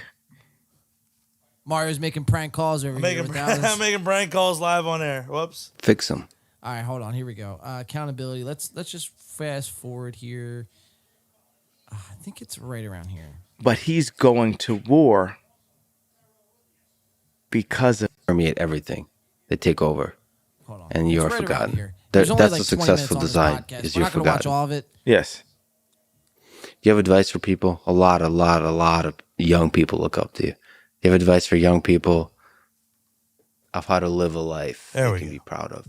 Now I can't accidentally message someone. Don't tweet while you're sleepy. Take a nap? Surely there's other things. I love the humor. Don't take it seriously, I suppose is what that means. Don't send sleepy tweets. And Sleepy Joe, folks. We don't want him sending tweets. We just want to be. Stay off your Twitter, Joe. Take a nap. Unless you buy your own social platform the very next week, call Parler. But other than that, if you're not going to buy your own Parler. social, Yeah, Kanye did purchase Parler. He did. I remember Parler was actually down for a while. Yeah, Given the because why? controversial nature Because why? surrounding it, because it is a very right-winged. Well, not just right wing. I wouldn't say right wing. Okay, I wouldn't say like flat out right wing, but it's very freedom of speech. Very. It's counter narrative. It's a counter narrative to what the agenda is with, say, a Twitter. Yes. So, and that's why it got wiped off of Amazon servers. And, again, it just goes back to what we were talking to. All right, I think we're going to, let's just finish this because the Jake Paul fight is not on yet. But I do want to get to this, and I do want to play one clip from Jake Paul press conference with Anderson Sheesh. Silva, which was bad. We'll get into that just in a second. But I feel like Lex has to pay this off because he gets a little upset about Kanye saying that, Kanye didn't trust him. So let's see if I could find this. I wish I had my notes, but again, I got nuked off Facebook, so what are you going to do? You win some, you lose some. John, I gotta say, man, props to you for holding it together on the fly here. Trying, man. I'm trying, dude. I mean, whatever. It's just Facebook. It's just social media. You know what I mean? It's not my life or anything. social platform, then don't. Is that why you bought Parlors so you could be sleepy and send messages out into the wild? I actually am really interested in the engineering aspects of Parler. Is there a vision there? Because I'm also super interested in Elon buying Twitter. I like Instagram better than, I know Bruce Lee said that. An already established platform. Better than, that's what it is. Healthy. size of zipper or And you like me. All right, here we go. I think this might be. another person's didn't like. That's us right now. Well, who's in like? No, because you said you love Bill Maher and you like me. Not and And I love you. So that was no, I actually love you both. All right. All right. And the funny thing is, like, as a visionary, visionaries are, but he's right. Trying to Being, find this right? clip here. Ma, you know, the sons of Abraham.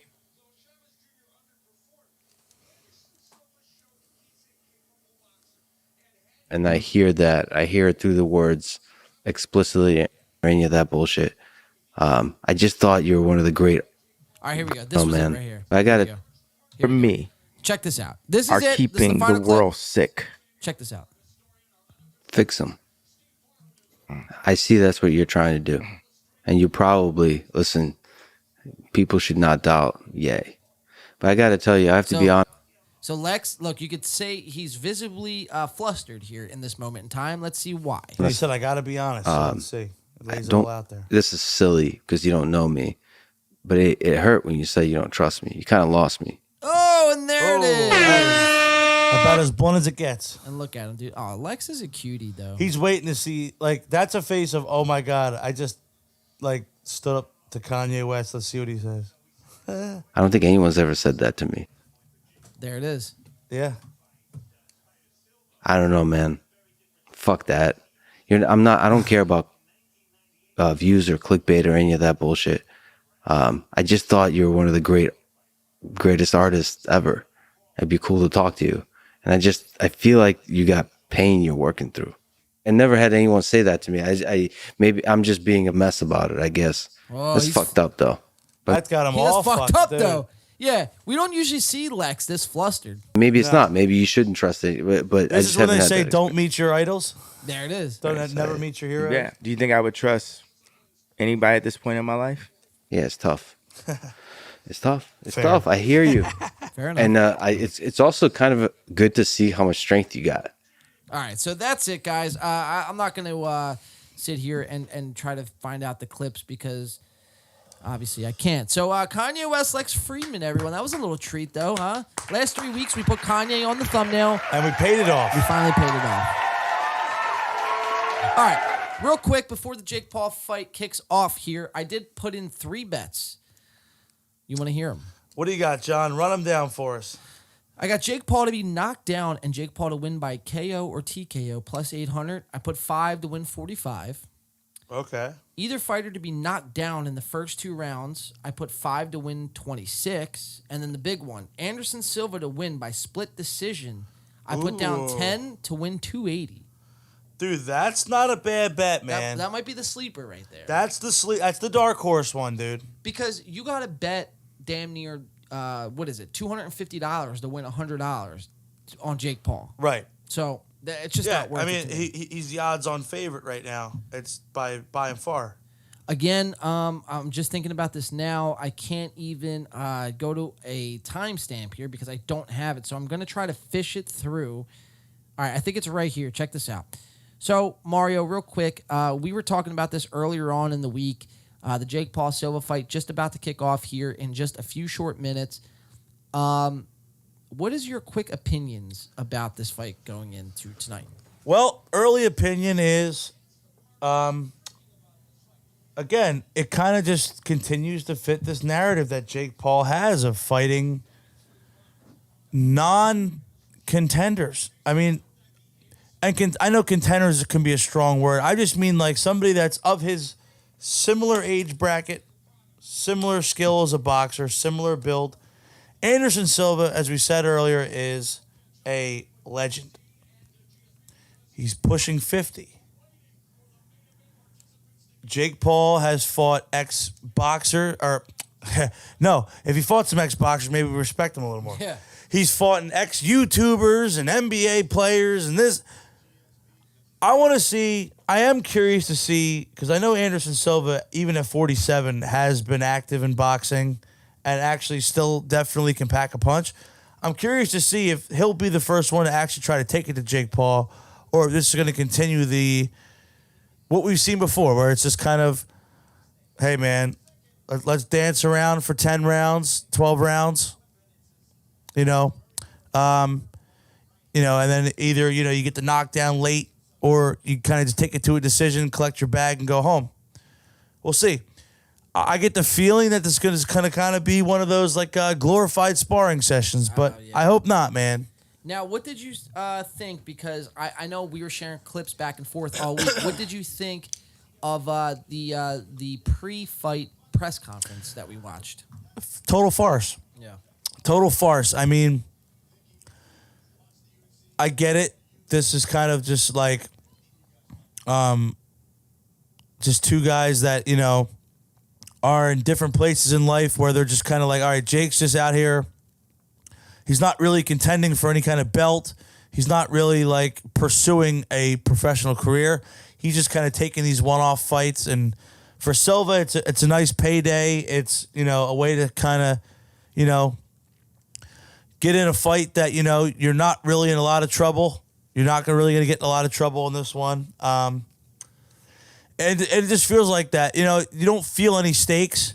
You watch the press conference, and they're just kind of laughing around. You watch them. There's a video clip of them dancing with a green screen in the background. They're just kind of, you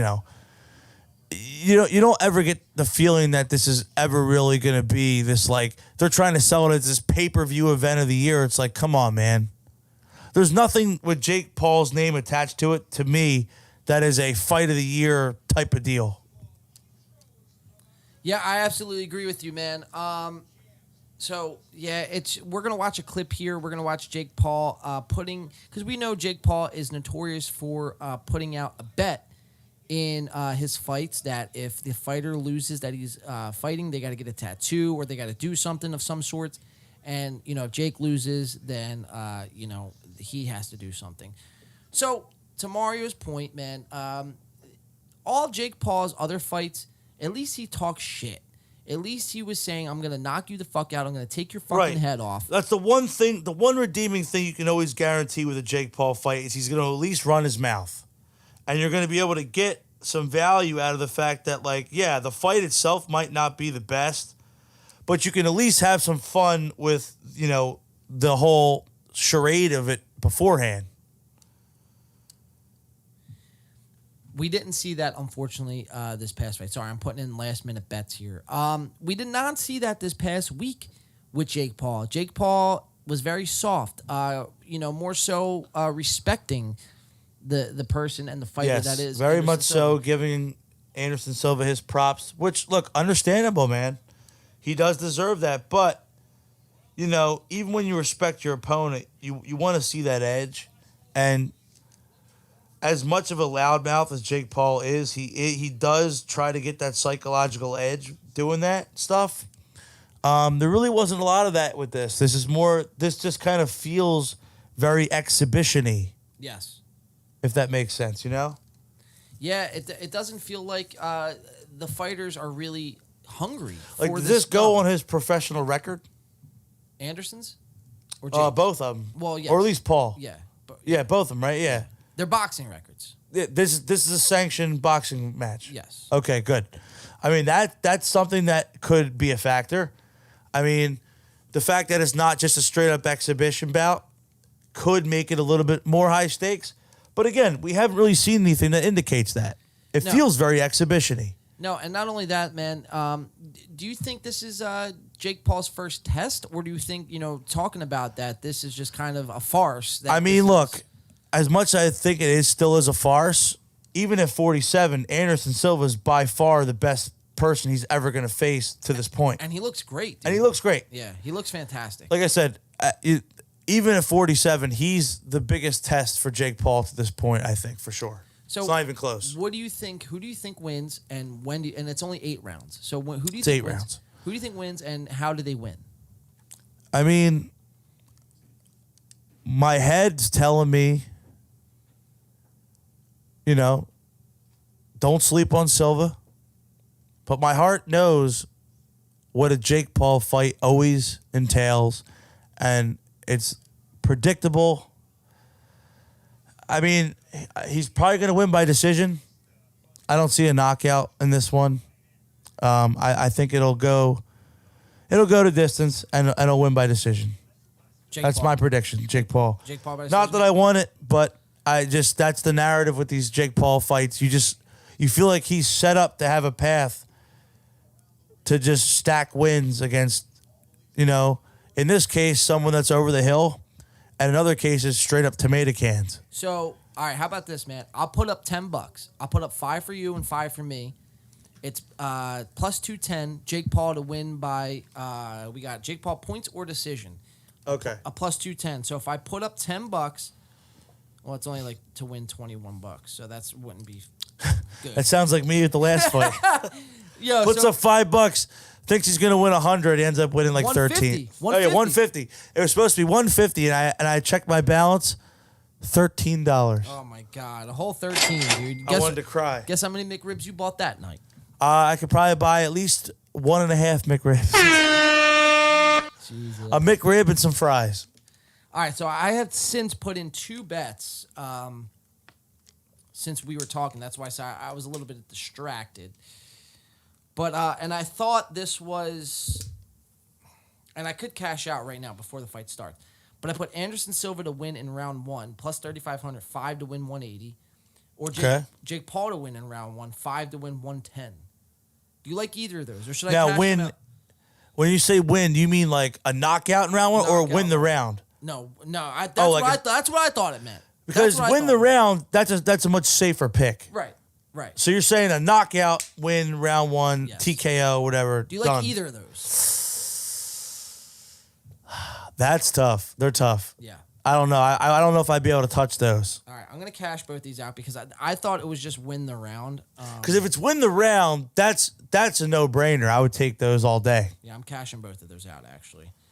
All right, so I got $10 back in my account. I only put up like $40. That's not bad. Yeah, so because I want to put in a couple other bets real quick. You know what? I'm going to check my FanDuel. I haven't been on there in a minute. Even if you put up like $15 or whatever it is, just to keep it interesting. While we're live here on air, we'll make this a clip. You know what I mean? Should we call Rashonda, our girl Rashonda from 1-800-GAMBLER? Who is it that she recommended? That was Jake the Snake. Jake the Snake. So she's a Shout out to Jake the Snake, legendary wrestler. All right, I'm gonna go to this Anderson Silva Jake Paul fight. Check your FanDuel, Mario. See if you want to do something. Yeah, I'm at going to all. hop on now. Let's do boxing specials. I am in my FanDuel account, so we will see. Right now, it's just giving me college football for today and NBA. Let me try. How about this? Jake Paul to win round 2, win in round 2, round 5, or round 7. That I would do. Or Jake Paul to win in round 1, 3, or 5. So either I would do the first one. I could do both. He could win 1, 2, 3, or 5. That's not a bad fight. That's not a bad pick. Or I could do Silva to win, and I could do Silva to win. All right, I might do both. Honestly, either one, would probably do you some good. Boxing specials. Will the fight go the distance? I don't like these odds. That's the only thing. Let's see, what do we got here? Jake Paul to win in 60 seconds plus 9,000. Do I take that, dude? Do I take the plus? Read that back to me. Jake Paul to win in 60 seconds plus 60 seconds. 9,000. So he's gonna come out with a flurry And just knock and him the fuck out. just blast Well, him. the other fight was done in like 37 seconds. I tell dude. you what, you win that bet, We're going to fucking McDonald's and getting some McRibs, bro. we're getting all the McRibs. Either to win in 60 seconds plus 5,500. Let's see. Total rounds in fight. Over-unders. I'm just trying to find boxing on here. Oh, you got to type it in. Top right, go to search, and then type in Jake Paul. Because it's See, not mine like- just has. Oh, I gotta log in, I guess. Hold on. What minute will the fight end in? All right, maybe if I log in, maybe the search bar will pop up. What round will the fight end? Okay, you bet rounds. Will both fighters be knocked down? To be knocked down. Okay. To be knocked down and win, Jake Paul, 650. So if Jake Paul gets knocked down but wins, plus 650. Okay. If Silva gets knocked down and wins, plus 1,000. Total knockdowns, 1. Okay, I don't like the rest of these odds. So what I'm going to do is I'm going to go I'm gonna take that off. And all right, so Jake Paul, it's 5 to win $27. Jake Paul to win in either 2, 5, or Jake Paul's either got to win in round 1, 2, 3, 5, or 7. Okay. Or I could take that off and just have him win in 2, 5, or 7, and then I could go to Jake Paul to win in 60 seconds. I could put like 5 on that and win 450. If he wins in 60 seconds. Hey, man. That happens, I'd be stunned, dude. Let me do this. Now, here's a question for you. What's that? If he does pull off a 60-second knockdown or knockout, how would you feel about that? Like, is that Jake Paul coming out and asserting dominance as a fighter, or is that just I beat up a 50-year-old dude? I beat up a 50-year-old dude. And here, let's watch this clip real quick while we're waiting to get this fight on the air. Let's watch a little bit of this press conference here. Let's watch how soft both fighters are taking it. This is what leads me to believe that Jake is just going to win hands down, and Anderson is he's holding on for dear life. Let's watch And you it. probably know better than anyone as part of Nate Diaz's army. You see Nate Diaz fighting that man right there one day. Jake Paul, you see him get in here in the boxing ring one day. Yeah, I don't know. He's got options. It's up to him. You know what I mean? Fucking kid, Chris That's the wrong guy. Avila. Thank you. I can't help myself. Part of the theme All right, here we go. of your last few fights has been bets, Jake. I'm just wondering if this time around, are we going to do that, or? I have a bet. You do? I have a bet. Wow. I have a bet for you, Anderson. So listen how soft Jake Paul's offering. For Anderson, okay. All right. It's a good one. It's a good one. No. All right, so look. Get signed in quick. If you It win, won't send me the code. It won't text me the code to log in. Probably because there's no service. Yeah, I got no service down here. Are you on Wi-Fi? Yeah. I'll give you something that you not getting any probably text want. Okay, you start again. No tattoo. Taking No, the no. L, boys. All right, so Anderson Silva says no tattoos. No. No, if you win, I will fight you in an MMA fight. Look, so think about this. And watch. Think about Whoa. So you think that's? Watch. So do you think that's going to happen to set that No, up? no. No. That's him. That's him safely saying that this has no chance of happening. Yes. I'll put it out there because I can say comfortably this will never happen. Yes. Now watch what the counter offer is. You're so smart because I don't fight MMA anymore. You're so smart. Kickboxing. I got you. Kickboxing. Okay. Kickboxing. All right. Kickboxing. Kickboxing.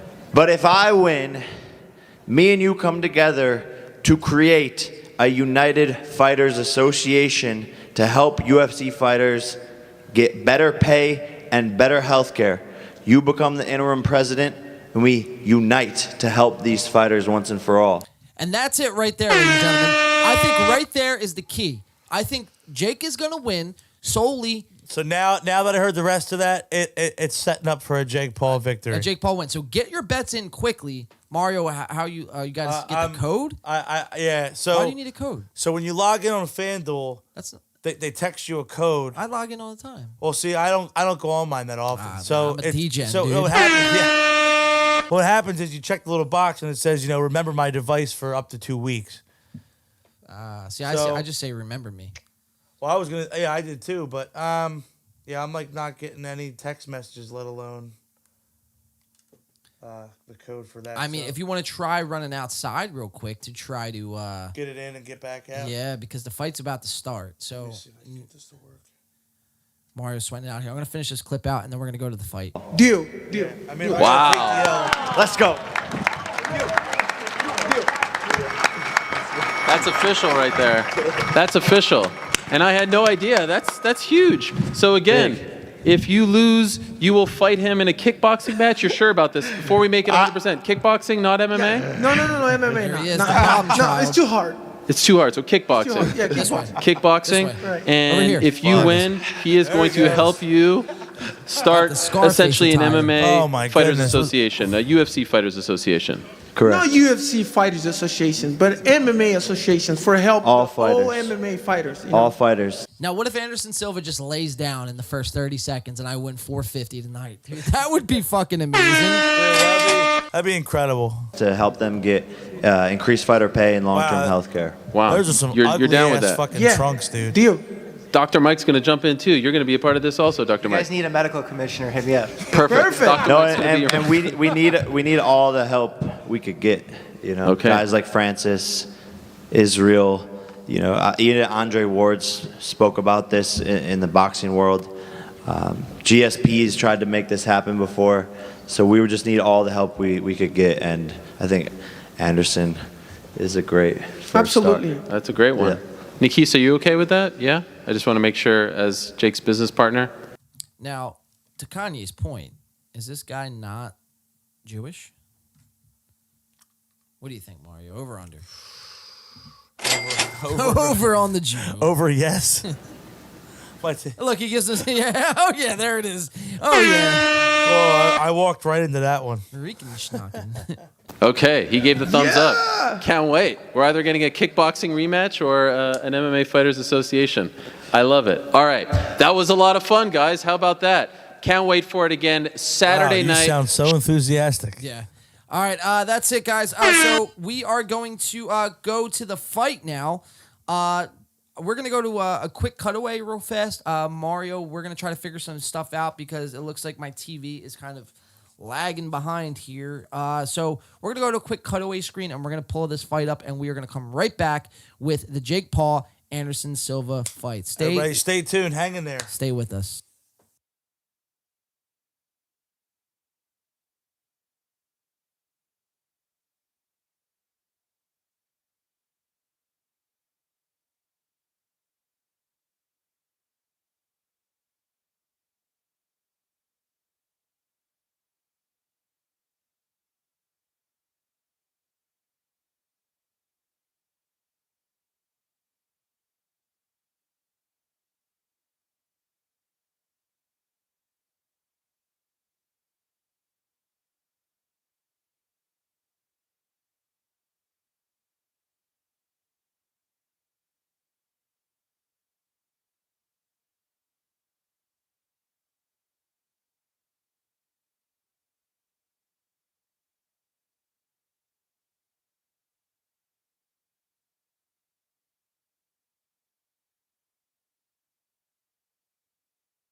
Here we go, round one. Mario's going to hold it down. I got to put my phone on the charger, so we're going to All throw right, it on so here. we got it, man. The opening bell rings for round one, and here we go. Come on, Jake Paul, 60 seconds. Let's go. Jake Paul, time's ticking, my friend.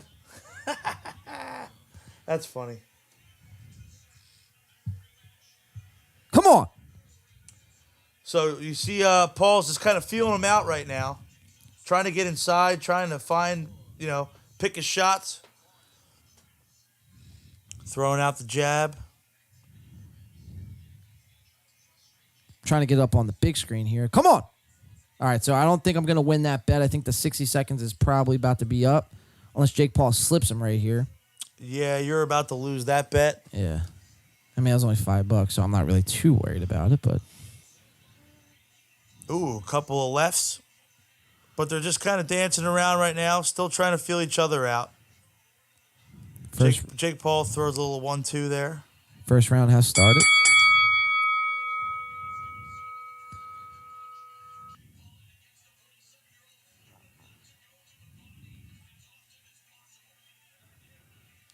So that's the thing with the kind of the size disadvantage. I mean, Anderson Silva is definitely the taller fighter.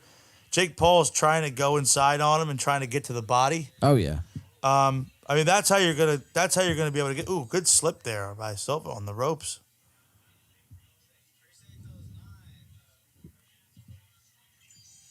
All right, we got to lower this. All right, Mario, you think you're capable of holding it down? Think you're good? Yeah, I can hold it down. I know man. you're capable, but I didn't mean to use the word capable. But. Are you completely incapable of functioning? That is a fact. All right. Let me go get my charger, Mario. Hold it down for the fine people. Sure will. So it's about 50 seconds to go in round one. And, yeah, really so far it's just been these two just kind of throwing their jab, kind of feeling each other out, kind of just circling around. Jake Paul definitely is trying to go to the body here with Silva because he is the taller of the two. So he's got that reach. Ooh, a little... Oh, boy. Looked like a little showboat action from Jake there. Oh, boy, what happened? Oh, there we go. Uh-oh. Hang on one second. We don't have great service down here in the basement. So I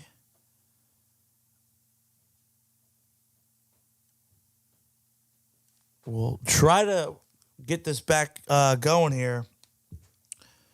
Oh, boy.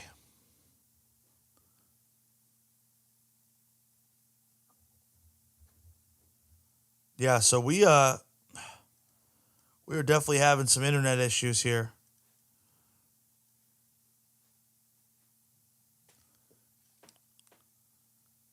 How are we looking? Not too good at the moment. I got it. My phone's charged. My problem is I'm having issues with the Wi-Fi. Of course, man. Of course. Fight so night. I'm trying to keep up with everybody. And yeah, I just kind of lost my connection here. So, all right, hold on. Not to fear. 1 second. We're trying to sort things out right now. I would play some music, but I don't want to get our YouTube channel fucking nuked here. Yeah, we're trying to still exist on some platform. Yeah. I don't want to lose like 3,000 followers in a night, man.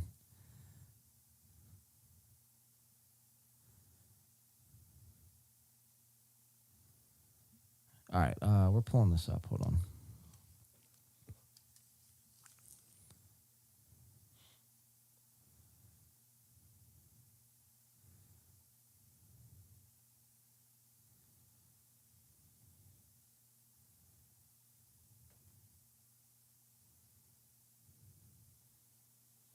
All right, here we go. I got it. All right, so we're in round 2 here. 2.5 left to go.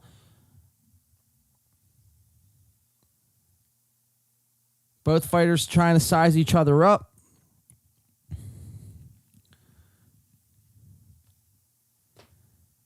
Jake Paul connecting. Anderson Silva connecting. Ooh, Anderson Silva with a nice uppercut. Ooh. So he's going for it, huh? Oh, Jake Paul trying to take his head off. Trying to get that chin of Jake Paul. All right, they're clenching right now. Here we go. Here's the fight live on the TV. All right, we are back up and running, folks. They're throwing some big right hands. I will say already, because it's Anderson Silva, this is already a way more entertaining fight than any fight we watch of Jake Paul's. Yeah, you know this isn't. I don't think it's going to be easy for Jake. I may stand corrected. This may not be that glorified sparring session I thought it was going to be. Silva looks good, dude. Silva's actually moving. His footwork looks really nice right now. Look at that. Look at him move around the ring right there. That's pretty nice. You know what he reminds me of, dude?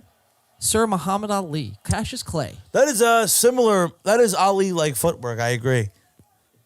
Ali is a little faster, but just kind of the way he's kind of moving around. Of course. All right, I'll keep it up to date here. Silva's got Paul up against the ropes.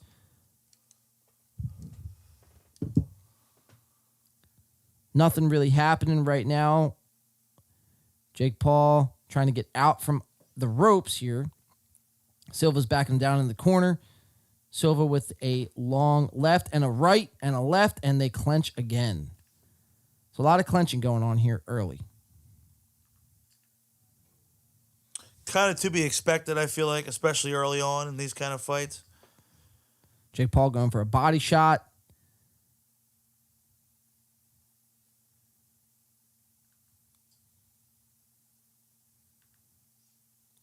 Both fighters clenching again. We are coming up on the 5-second mark here in the second round, and that is going to be the round, ladies and gentlemen. End of round 2. Both fighters going back to the corner. So far, I think it's really anyone's fight, dude. Yeah, you really haven't seen either fighter really establish their dominance yet. I mean, they're kind of both just at this point where they're trying to navigate their way through the first couple rounds, feel each other out. So we'll see what happens, man. Like I said, it's already been a lot more entertaining than the previous Jake Paul fights. Oh, absolutely. And that is 100% the Anderson Silva factor. Jake Paul, they're showing now on a replay connecting with an over right hand. Or, yes, an overhand right, I should say. Now, the question I think would be, Mario, is can Anderson Silva at 47 keep up with the stamina of the younger Jake Paul? I mean, early on, yes, but is that going to wear down over the next few rounds? We'll find out. I don't know. I mean, you would think no, but anything's possible, right? Anything's possible. And like we said, Silva looks good. For 47, he's moving around nice, and you got to wonder how long those legs hold up, that footwork holds up. Because that's going to be the one thing you're going to be able to neutralize Jake Paul with, is if you have good footwork, because he's a power puncher. And if he's in tight on you and he connects, that's where he does his damage. If you stay away from him, now you kind of let the fight come to you and you dictate what happens. When he tries to come at you with those big body shots, you slip him and then you catch him with a counter. That's kind of where I feel like this fight's going to go if Silva's able to pull it off. But we'll see. Silva got Jake Paul up against the ropes right now. I mean, Silva's actually kind of putting in work. Imagine if Silva knocks out Jake Paul. Is there any chance we see that tonight? Anderson Silva knocking out Jake Paul. If it happens, call it now. Dude, we're going to be cheering on this show. Oh, dude, I love it. And we're not going to let Jake live it down. Because it's going to be like, you faced your first test and you failed. You faced that boxer finally, and you're done. Oh! Silva connecting here. Silva's got Jake Paul on his heels all round. Winning the round. Absolutely winning the round. But he's also exerting a lot of energy here where Jake is kind of just playing defense. That's the one concern. You don't want to see him try to like come out and just kind of like throw a bunch of these heavy punches early, exhaust it all, and then have nothing left in the tank because he is older. So that's going to wear him down as the fight goes on. I know he's probably just trying to, hey, I just got to come out with a puncher's chance early and see what I can do. I really don't want this to go to the distance because I will tire out quick. Yeah. So that's kind of like, it seems like that's what he's going for. Silva going right after him, though, dude. I mean, that's what you want. And he looks good, man. I mean, to his credit, he looks good. Both fighters clenching again up against the ropes. I might try one more thing here in a second because my TV, for some reason, will not pick up my order for some reason.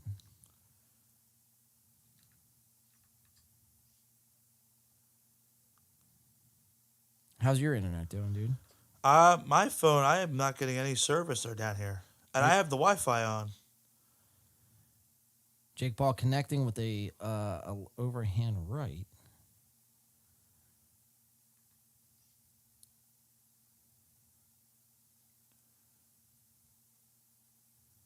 Oh, Silva caught him. Oh, Silva caught him again. Dude, I'm telling you. And a body shot. He's trying to get out of this thing early, man. He don't want this thing to go to distance. And that's going to be the end of round 3 for everyone right there. End of round 3.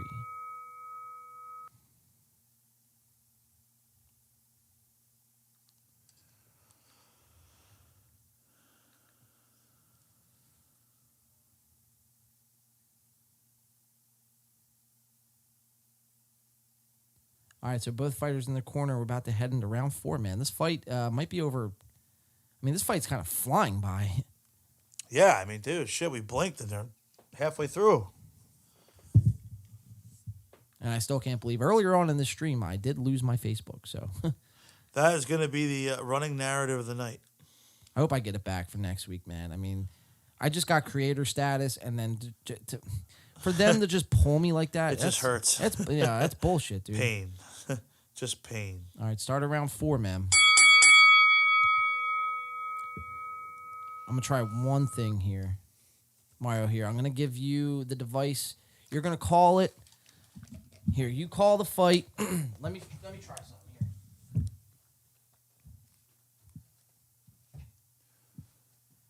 You call it. All right, here we go. So we got 2.5 left in round 4. Both fighters in the center of the ring. Looks like Silva's trying to size him up. Looking for any angle inside he can get. Oh, big fucking left hand there with Jake Paul, but it didn't connect. Good head movement with Silva. Dancing around. Silva's dancing around. Active feet.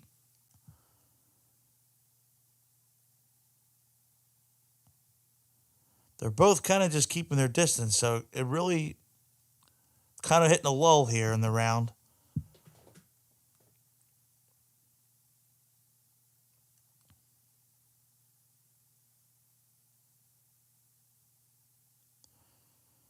Yeah, not much really to report. I mean, they're just kind of throwing the jabs and kind of, sticking and moving.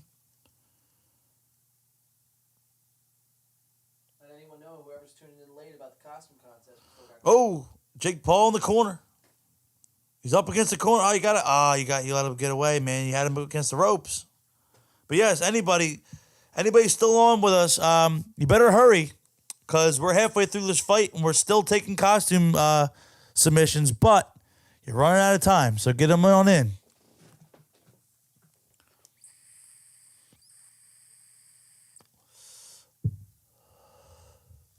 Oh, great head movement by Silva. Way to stick and move, man.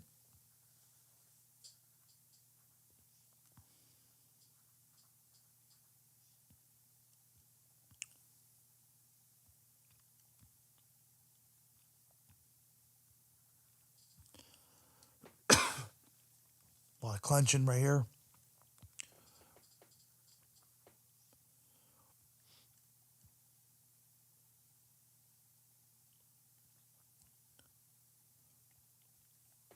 The one thing I will say, Anderson Silva is trying to stay on Jake Paul as much as possible. Even if they're not really throwing too much and they're kind of just like, circling around with the jab, he is kind of staying active and keeping Jake Paul in defense. He's keeping him at bay. He's not letting him get inside for those big body shots. Oh, there he goes. Hitting him in the ribs. Ooh, end of the round. Silva got a couple big body shots to the ribs right at the end of the bell. Oh, man. All right, you love to see that. So now we're entering into the back half of the fight, man. What are you looking to see? Back half, I want to see, this is where I said I want to see if Silva's stamina holds up. Because are you going to go the distance? Are you going to try to finish this thing with a knockout? What's going to happen here? Are you going to get knocked out from tiring out? I need Silva to last 2 more rounds and then get knocked out here in the 7th. So if you're Silva, I mean, what do you do here? You just kind of stay away, don't you? Or I need this fight to go to the decision here, and then I win some money.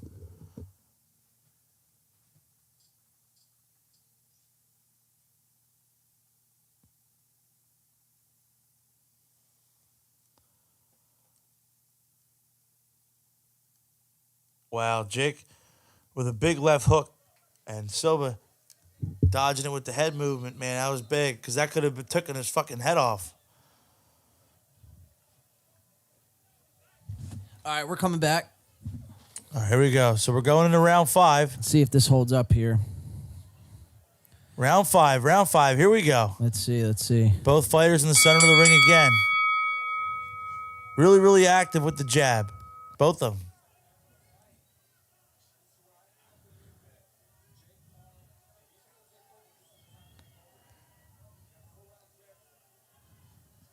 Ooh, Jake Paul loading up big. Jake getting those power punches in. If you're Silva, you got to get out of the way of them power punches. You got to stay away. I mean, I know we all kind of want to see a big like. Ooh. Jake kind of sizing him up. Ooh, Silva connecting right Silva there. protecting his chin. Definitely taking him off the dome piece though. Oh, he went for the uppercut. Another one. Got him up against the corner. You got to do some damage. You let him slip away again. 2 minutes left to go in the round. He's coming in with those overhand rights. There it is.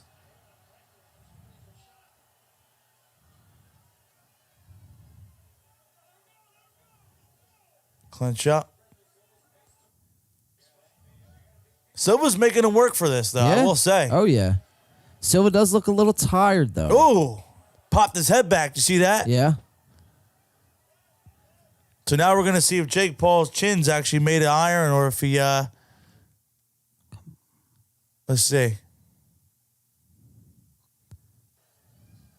Remember this was doing this for the Wilder Fury fight? Oh, yeah. Jeez. And that was like... Jeez.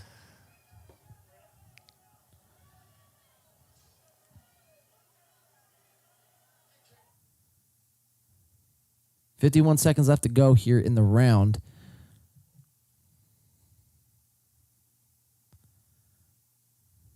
Let's see.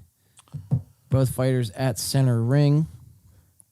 Ooh, that little bit of blood dripping down Silva's nose there. We got about 30 seconds left to go in the round.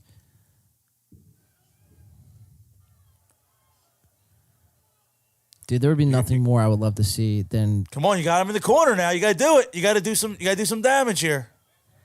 I would love to see Silva. I mean, knocking Silva out got Jake him in Paul. the chin again. Knocking out Jake Paul would be nice, but I would like to see a decision so I can win some fucking money, Mario. What do you say?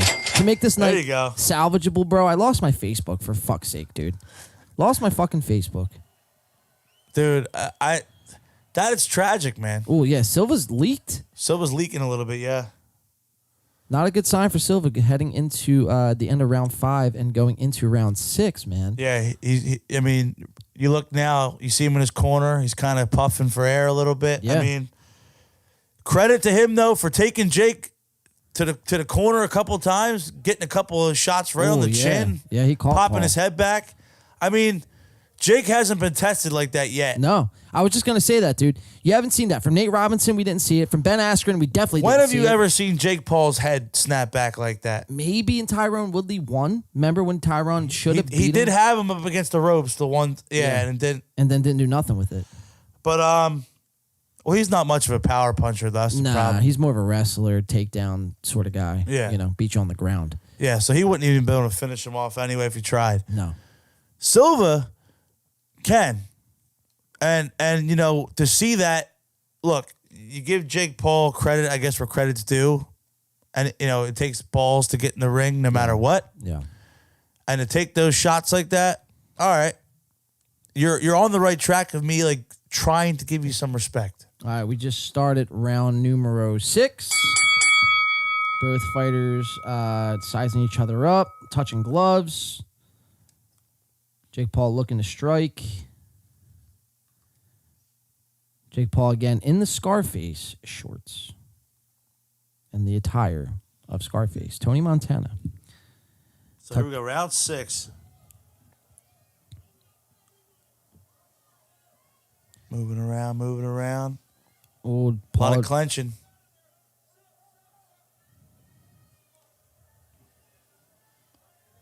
Now, do we see a glove turn by Anderson Silva, and then we know Jake Paul's ready for that That's the knockout? signal. That's how the old Tyron Woodley signal. Yeah. Oh boy. All right, so we're just under 2 minutes here in round number 6 of 8. I need Silva to hold on and then Paul to knock him out in round 7. But so far, man, how would you score this? From what you've seen. I mean, it almost feels like it could be a split. Could be a split, which would be great. Because I'll I take don't a know. split. I haven't felt like either one of these guys has like won a round definitively. That's just my opinion. I mean, this fight is also just kind of flying by right now. Yeah, it's already round 6, and we are just under 1:25 left to go. And they're looking at the scorecards. It looks like Paul is winning on the cards so far. So Silva's got to make up some ground, but not by much. I mean, Paul going with a stick and move. Silva got him up against the ropes, clenching up. Ooh.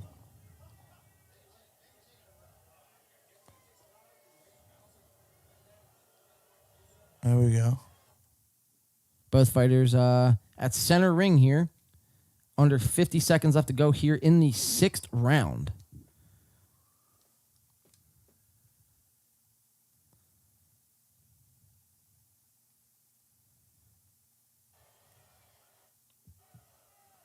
Silva tagging Jake. Oh, Silva's got Jake. So you think he makes up some ground there at the end of the round? Oh, yeah. I think this is Silva's round here. Oh, Silva caught him with a nice uppercut. Let's go. Put him on his ass. 20 seconds left to go here in round number 6. Put him on his ass. Oh! Jake trying to throw a bomb, and Silva catches him. Silva got him up against the ropes. Come on, man. You got to do it. Jake Paul's trying to fight his way out of this one. Jake Paul has not been tested by like this yet. What a round, dude. Let's go. Look at this. Here we go. Instant replay. Watch this uppercut. Right there, and he catches him. Oh, you see it? Bang. That's what we've seen Tyson Fury do against Deontay Wilder. Get him up against in the clinch, throw his body on him, wear him down, and then catch him in the clinch. Yeah, once he's just trying to clench to hold on for dear life, and he opens up that, because you got to admit, you want to keep your hands tight against your chin. When you're clenching like that, you're exposed. You're very open, so you can get your arm free and get that uppercut in there. All right, so we're entering into round 7. So if Jake Paul can get a knockout here, I will win some cashola. So this is where the tide turns for John. I hope so, man. I need to win some sort of money tonight after my Facebook gets wiped out of existence. The man needs a victory. I'm very, I used the money that I would have put in for the costume contest on the Jake Paul fight, so hopefully everyone's a winner tonight. He said, I would have never said this in my life before, but come on, Jake Paul. Come on, Jake Paul. Or Silva to decision. Either one I'm cool with.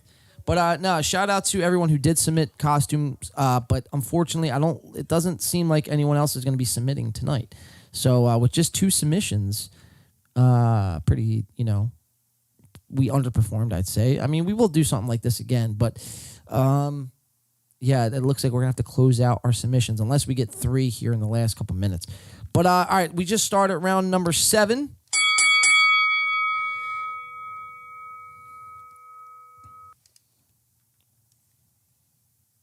And both fighters are at center ring here. Sizing each other up. Touching gloves.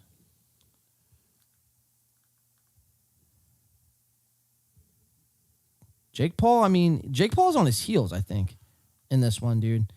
I mean, Jake Paul coming with a 3-piece. I don't think he hit any of them, though. Trying to get those body shots in there. Oh, just throwing a couple lefts to the head. Here we go. Should be coming on. Oh, I got him in the corner. Oh, you got it up now? Yeah, I got it going. All right, cool.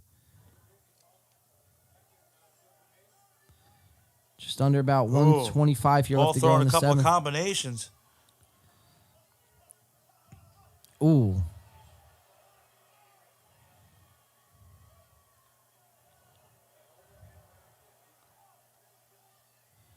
We're at about 110 here left to go in the 7th. We got one more round after this. I need Silva to make up some ground here and win. Otherwise, I mean, this is going to go to Jake Paul. Yeah, I mean, Jake Paul's definitely winning this round, I would say for sure. He's got to start. Yeah, he's got to really start connecting. I mean, he's been trying to stay away and keep his distance to avoid the big knockout shots, but at some point you got to go on the offensive if you're going to try to make some ground. I mean, it's late in the fight. Yeah, I mean, but that's not really Silva's game. Silva is kind of wear you down, and he's going to take you to the cards. Yeah, that's kind of always been his MO. So, I mean, we'll see what happens. Both mean, fighters. he's got a lot of ground to make up in the 8th, I feel like. Although, I will say Silva... He's got him in the corner. He's throwing... man. That's what I'm saying. Jake had a clench right there, man. He was throwing combination after combination. End of round number 7 here. Wow. But that's what I'm saying, though. I mean, we've seen this a lot in tonight's fight where Silva has had Jake up against the ropes numerous times. Got to put him away, man. It's the point now where, like, you have him in a couple of compromising positions. See, look at that. Taking those shots to the ribs. Ooh. Wow. Silva's got a freaking brick chin, dude. Holy shit. Yeah, I mean, he barely flinched. He wasn't phased. But then watch, Silva comes right back. Wow. Right back in the corner. He's made of fucking cast iron, dude. Oh, and then he catches him. Because I'm not going to lie. I mean, that was a pretty big bomb. Like, for Jake Paul. Yeah, oh, yeah. No, that was no joke, dude. That shit was no joke. That shit would break a rib if it were you or I think. Now, I mean, if we had 6, and look at the. That's a man with an iron chin. Look what's around the ring. Better. That's Jake Paul's betting service. Yeah, that terrible commercial. Jeez. And then he fired one back with a headshot of his own. Silva did. Yeah, and Jake's looking a little disoriented. I mean, he's got his hands kind of dropped real low. So is this the narrative that? So I think this is what's going to happen. Jake Paul is going to go the distance, is going to get the win over Silva. He fought his real boxer. They're going to make the MMA, fighter pay. Everyone wins. They're coming together as the world peace. Yeah, metal world peace. All right, we just started round number 8. Eighth and final round. Silva's coming at him because he's got to make up a lot of ground here. He's got him. Oh man. And he's taking it to Jake Paul. He's taking it to the body right now. He's getting aggressive. Oh! Jake sits him down. Oh, boy. Oh, he slumped him. Oh, yeah, dude. Oh, man. Jake sat him down. Wow, they were really trading him for a while. Yeah. And it just... Jake I think it's a matter of Silva just, his age and being late in the fight. It's just... They are going to stand each other up. Silva's got to knock him out. Back up. He's going to have to knock him out. He's got to knock him out, or else this thing is over. This is a Jake Paul decision. Both fighters in center ring. Silva dipping a big bomb by Jake. Oh, good head movement there, Silva. Now, if you're Jake Paul, you really just kind of just Stay away. Stay away. Yeah. Because now you're up against the ropes again. You're up against the corner. You just got to stay away. That knockdown's huge, though, by Jake. That knockdown pretty much sealed the deal. Yeah, it seals it. I mean, we were already saying that Silva was kind of behind the cards as it is. So hey, man, I think the scorers table, that's gonna, it's gonna be Jake Paul's It'll fight. reflect. Yeah, it'll reflect. You got to knock him out to have any Ooh. chance here. Jake just caught him again, right on the chin. Both fighters go to a clinch. Silva, though, got him in the corner again. Silva's definitely been his biggest test to date, and this has actually been a pretty decent fight for what it is. This was a pretty good fight. The first Jake Paul fight, that was good. He's got Jake Paul against the corner. Again. If he can knock him down. If he can land any of those body shots. If he can knock him down here in the final minute, this could go to decision. So if anyone had Jake Paul knocked down in round 8, you congratulations. Good payday. Good payday. All right, fighters going to clinch. We are just at the 20-second mark, Mario, and it looks like this fight is about to be a wrap.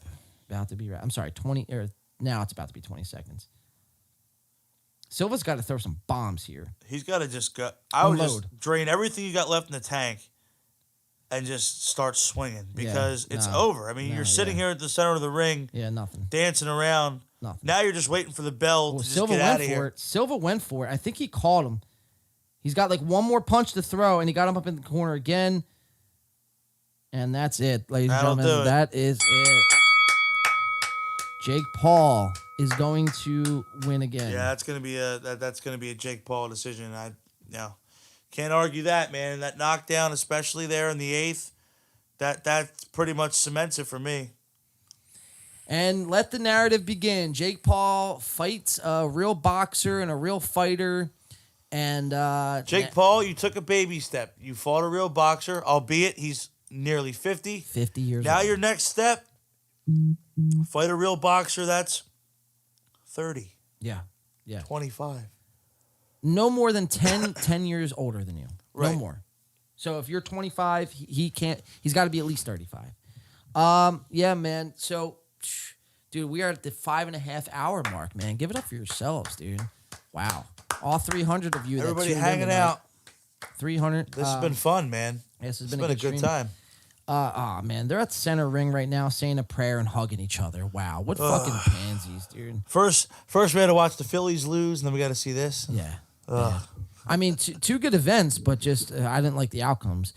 Yeah. And then my Facebook gets nuked to top that off. So absolutely nuked. Mario, closing thoughts on tonight's stream on the Phillies. Let's give some quick Eagles analysis and then wrap up your thoughts with the Jake Paul Anderson Silva fight, and then we will sign off after I give my thoughts. All right, so where do we begin? Well, with the Phillies, look, today they just, they couldn't overcome the early bats from Houston. Wheeler and Nola kind of suffered similar fates. So that is a little concerning going forward for the rest of the series. That being said, you did split. You're going back to Philly. The crowd's going to be nuts. I think the bats will get going again. I feel good still. I think we're going to win this thing in 6. I'm still saying 6. Eagles tomorrow. Great matchup off the bye. You're playing the Steelers, who offensively just, have gotten nothing going this year. Kenny Pickett, baby. Kenny Pickett, the Eagles defense should have their way tomorrow. And I'm excited to see Robert Quinn in action. Our pass rush just got a whole lot better. Yeah, welcome to the Birds, Robert Quinn. Hell yeah. As for the fight, like we said, man, straight up, you got to give it to Jake Paul for that, for a while, it was a little bit of a back and forth, but you kind of felt he was winning in the scores table. Got that big knockdown, man. That solidified it, dude. That's it. Everything else, I'm really intrigued to see what happens with Twitter, man. Yeah. Now that Elon owns Twitter, I'm curious to see who ends up back on Twitter, what ends up on Twitter. I'm just curious to see because I'm curious to see if it goes back to being that the way it was. Yeah. Make Twitter great again. Twitter, great again. President Trump, if you'd like to take us out, Yeah, man. what's your final thoughts? We had a great show tonight, guys. Unfortunately, the Phillies cannot get it done. Unfortunately, my Facebook did get nuked again. Guys, we did run a costume contest giveaway. Unfortunately, we did not have enough contestants for the contest giveaway. So we might move it around. I mean, we might try to do it one more time. But we'll see. We'll see how that goes. This was a great stream, though, however. I think the Phillies do rebound. Their next 3 games are in Philly. I think they do take 2. I think they take 2, and Houston takes 1. I think it'll be 3-2 going back to Houston. Game 6 on Friday night. And I believe the Phillies do pull it out in 6. I like that, man. I like that bet. Real quick, not to cut you off, but it has been officially declared Jake Paul by unanimous decision. Oh, Jake Paul by unanimous. Wow. I mean, And the 2 fighters are meeting at the center of the ring to hug it out, talk for a minute. Yeah, we see. So it's looking like there's going to be a little competition in the MMA world. Yeah, Jake Paul fighting and Anderson Silva fighting for fighter pay and for better benefits. Yeah, I don't know, man. The whole Jake Paul Anderson Silva thing. Although I thought there was going to be a knockout somewhere, I guess I'm not surprised that this went the distance. And I kind of said that at first. This was going to go to the distance. I just wasn't sure how it was going to end. I thought maybe Paul would have got the knockout, maybe Silva would have went and got the decision, but in the back of my mind, I always knew Jake Paul was going to win this fight. I just didn't like the odds that FanDuel was giving me. And, look, you win some, you lose some. There will be more fights. There will be more opportunities to make money. I'm curious to see. I forget because I put in like 7 bets. So I'm going to go see if I won anything. I probably didn't, though. It's just probably just been a big L of a night for me, to be quite frank. But, hey, the Birds are on tomorrow. Fantasy football is back. Mario, you are playing... who are you playing tomorrow? Why do I forget? You're playing my brother. Yeah. You're playing my brother, Brandon, and I got doubled down. So, fantasy football back. The Eagles and Steelers tomorrow. Phillies will be back on Monday. As for us, though, I'm trying to think. Win by 2, live. Yes. Borre, Mario, why don't you fill everyone in with the deets? So, yes, guys, our next show is this Friday, November 4th. We are playing Borre in Atlantic City. Let's see if I can pull this up real quick. So, yeah, if you got the flyer there, John. Go community. Got Mario. There it is. So, yeah, this is a courtesy of Norstep, our good friend Stephen Weiss in Norstep. We're playing Borre in Atlantic City, November 4th. It's $10 at the door, and we're going to be at Robert's Basement in Black Rose Rebellion. So it's going to be a good time. I'm excited to get back on stage. It's been a little bit for us. We've been busy with a bunch of other stuff. We've been in the studio, whatnot. So, yeah, it's going to be fun, man. Coach Sirianni, it's been a pleasure. Now, I know you got a little road trip ahead of you to get to Pittsburgh by tomorrow. And well, it's a home game, so short drive over the bridge. Yeah, so, you could party for a little bit tonight. Maybe go to Xfinity, get yourself a couple brews. That's right. And then hit the road, man. But, no, man. Coach, this was great. Good luck tomorrow in Philly against Pittsburgh. That's right. Go Birds. Go Birds. We'll be back on here next Friday, probably covering another Phillies World Series game. Hopefully reporting back that the Eagles won 2 games in 5 days worth of time. And, what a week that could be, by the way. Yeah, if we can get 2 Eagles wins and we can get a Phillies World Series. Hey. Wow. Quick question. You calling out of work if the Phillies absolutely going to the parade? Dude, at work we've talked about we're all could have collectively just not show up. That's great, dude. We're just gonna go as a group. Hell yeah, man. As you should, man. But yeah. So this has been 5.5 hours worth of fun, worth of good times, worth of bad times. This show went up. This show went down. This show went side to side and all around. But unfortunately, we have come to the worst part of the show. And Mario, what is that? It's the sad part where we have to say goodbye to all you lovely people out there. That is the ending, man. Yeah, so make sure you tune in. Thank you for everyone who tuned in. Make sure you tune in next week, next Friday. Share this podcast around, like it, subscribe. We will be dropping content like we always do. But for myself, Donald J. Trump. Coach Nick Sirianni. Dog mentality. Dog mentality, baby. Go Birds. Go Birds. Everybody enjoy your night. Have a happy Halloween. And we'll talk to you guys next week. Peace. Have a great Halloween, everyone. Stay safe. Stay spooky. Don't get that fentanyl candy. Oh my God, yes. Avoid the fentanyl candy. It looks like sweet tarts. And I love sweet tarts. But don't eat those sweet tarts because they're not sweet tarts. They're fentanyl. They're fentanyl. Dr. Phil said so. Just remember that. Thank you for tuning in, everyone. We'll see you next week. Bye. That's fun.